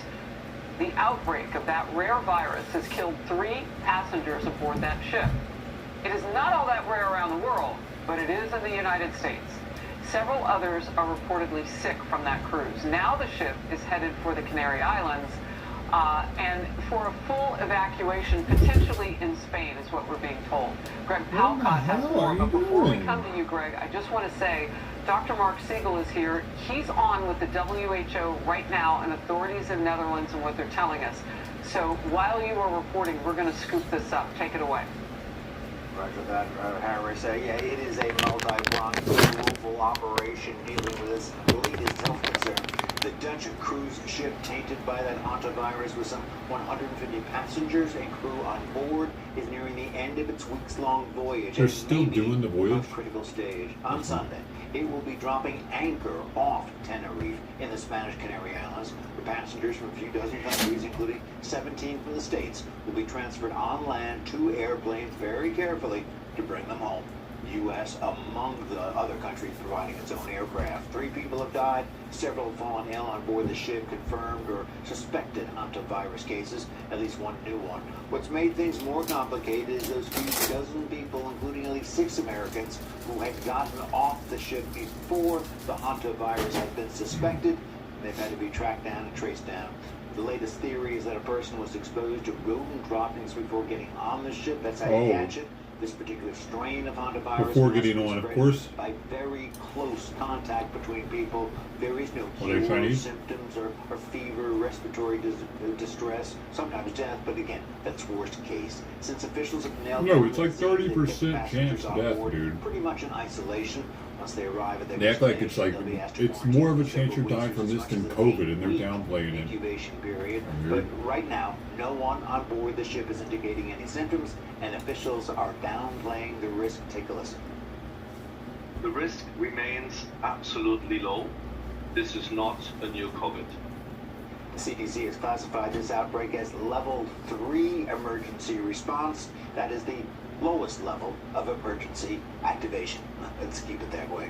Back to you. Amen to that. Greg Palcock, great reporting as always. What do you mean Thank you, let's keep Dr. it Mark that way? Siegel, What Fox if it News needs to be senior medical 5? analyst, And keeping it that way NYU makes professor us of medicine and vulnerable author of to it. the brand new best-selling Let's The keep it Miracles that way, Among Us. Greta. Yeah, It that's sounds all I like could this say. has some daylight with it, though. So Keep I these knew you've been on the motherfuckers phone with the quarantined on an island for the WHO, next month. and via the Netherlands authorities, we have found out that the flight attendant who was exposed to one of the people who died, who was on the ship, that person now has tested negative. Now, what we knew just a few hours ago is that that person had mild symptoms. What's the latest? So that she is testing negative, that's what the WHO is reporting.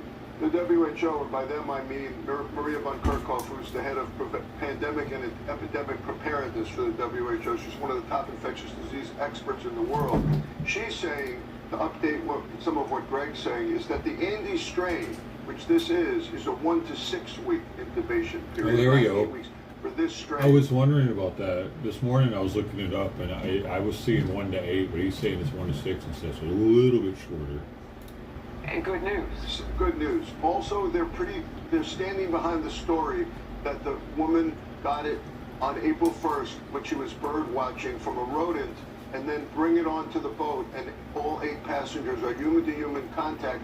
But again, it's very rare. Studies have shown a 1% risk of human-to-human contact causing a hantavirus spread. So I said... How did she get it from the rodent, dude? What's she doing? Out there licking rats while she's bird watching? To the WHO, what are the chances that this thing mutated? They said early studies of this virus are showing no change. They got to do a full genetic analysis, but it looks like the same virus. All right, let's break that down. So a 1% chance normally. This is way above 1% if it's going person to person after one woman got it from a rat. So, but what you're saying is it probably begins to slow down or stops there because it's not mutating to become something that's more airborne. Well, that's A. B, a cruise ship is not you and me. It's very confined quarters. It's easy for things to spread on a cruise ship, and it's 17% if it's sexual contact. So that explains why the couple gets it. Okay. Yeah, those who's perished. Look, off the coast of West Africa, the Spanish Canary Islands, I had asked the question, do they have what they need in the islands? Does Europe, does Spain, who helps to get the materials there? Because what you told me off camera was, when those people pull in with that ship, if they're going to take them off that ship, they have to be quarantined. And they're going to be looked at, examined, and anally probed before they take them off the ship. Every one of WHO them. has sent 2,500 test kits around, and the European CDC, the equivalent of our CDC, is right there on the Canary Islands to figure out whether there's symptoms, whether there's risk, what the exposure is, and then they will continue to quarantine them for at least that 6-week period. You were relieved. We think, or we had to leave it open because we didn't have their final exhibit list until. Did you hear that? They got to be quarantined for 6 weeks, though. When you first heard That's that what I was flight wondering attendant about this morning. Get it from close That's quarters. still By a the way, long the ass patient time for that quarantine. she was close to, that flight attendant, and potentially the whole flight staff, was taken off the flight eventually. So the passengers didn't get that long term because she was so sick she couldn't fly. And that's also, by the way, a great precaution. And the viewers need to know, Harris and I talk about this off camera all the time. She's incredibly tuned in and brilliant on the second. When you hear that everybody's reacting or overreacting or being careful, that's what we need to be. Right. Right, and we've learned some lessons, but this is not COVID. This is not COVID. This is very, very, very difficult to spread human to human. You said very few cases in the Americas. We're talking about 150 or so cases in all of North and South America per year of hantavirus, and much less of that of the Andes strain. The Andes strain is one we're keeping a careful eye on. One final point, U.S. Army Infectious Disease Research. You're, as you know, a big Army advocate. They are making an antibody to this. So they're making an antibody, so we're going to be able to use that soon. I'll bring you back. I'm feeling optimistic. Hey, I'm now ready for my and praying booster for shot those already. people As they're monitored. Dr. Siegel, thank you. Outnumbered next. Be sure to like and subscribe for all the Fox Oh, what News is this latest on on? YouTube and catch. They're ruling on whether Tyler Robinson case will have up Within the last, I think, 2 days. cameras or We not. would be prepared to argue the motion to show cause and the motion to close the preliminary hearing.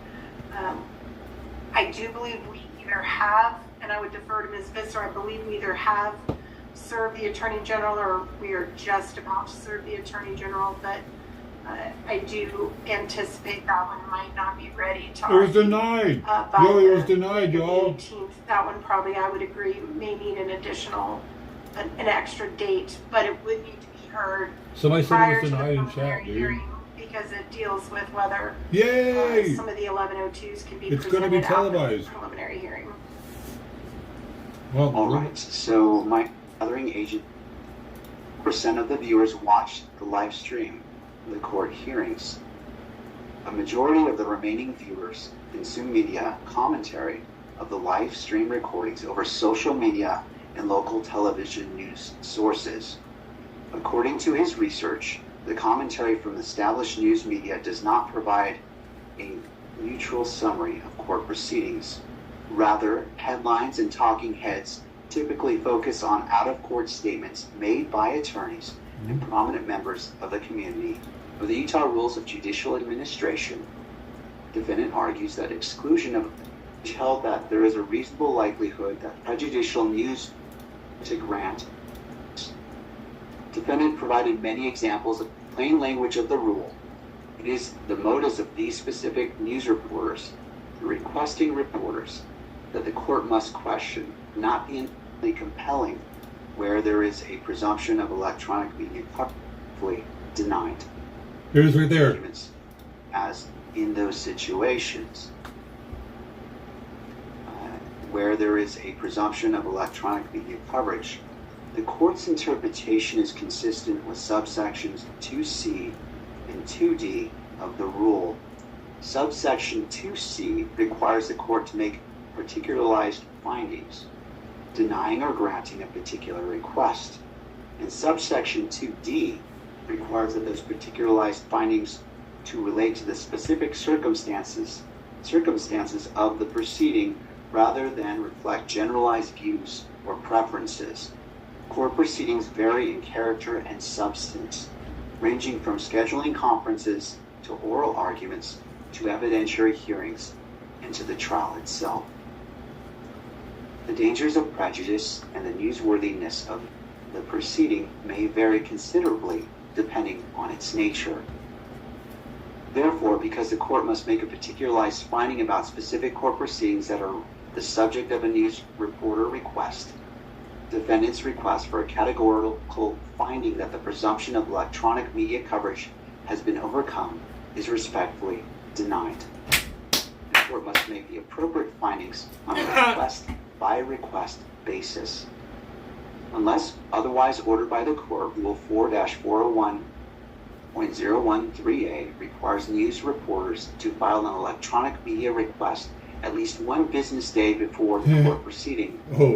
One business day is insufficient time for the parties to object to electronic media coverage and for the court to weigh the appropriate factors and issue a decision. Therefore, the court enters the following. This is the standing order on electronic media coverage. More time. News reporters are required to file requests for electronic media coverage of court proceedings at least 14 days before the scheduled proceeding. The request must be consistent with all other provisions of Rule 4-401.01. Because you already know JLR, and everybody else is trying to fucking get permission to be in there and shit. Any request that is filed later than 14 days before the proceeding may be summarily denied. All requests will be filed in the docket. If a party seeks to suspend or restrict electronic media coverage of a court proceeding, the party must file a motion under Rule 4-401.01 no later than 10 days before the proceeding. The motion must address the particular circumstances of the proceeding and be no more than 4 pages in length. The opposing party may respond to the motion no later than 5 days before the proceeding.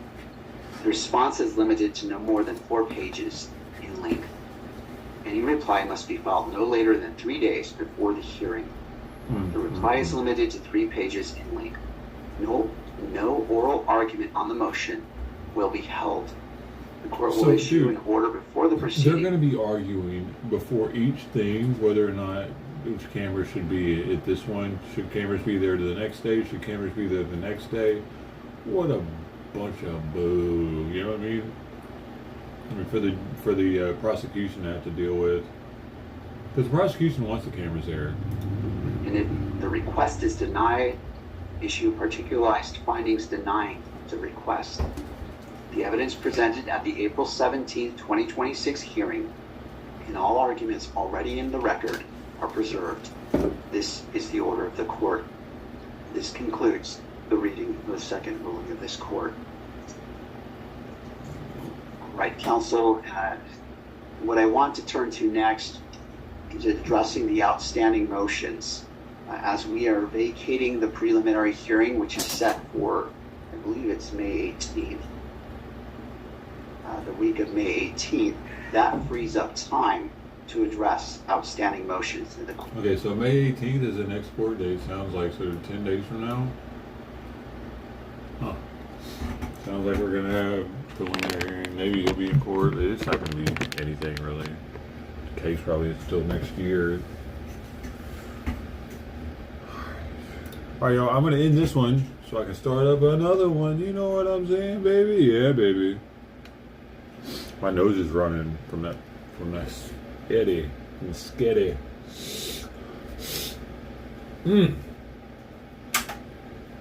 Oh my god. I don't have all the buttons pressed.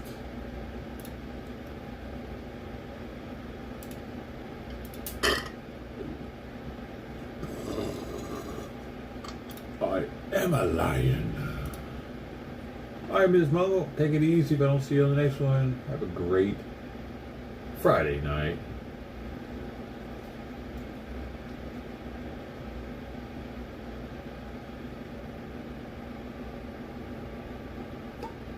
Alright. Thank everybody else. Thanks for coming through. Appreciate you for being my buddy. Alright, y'all. Bye.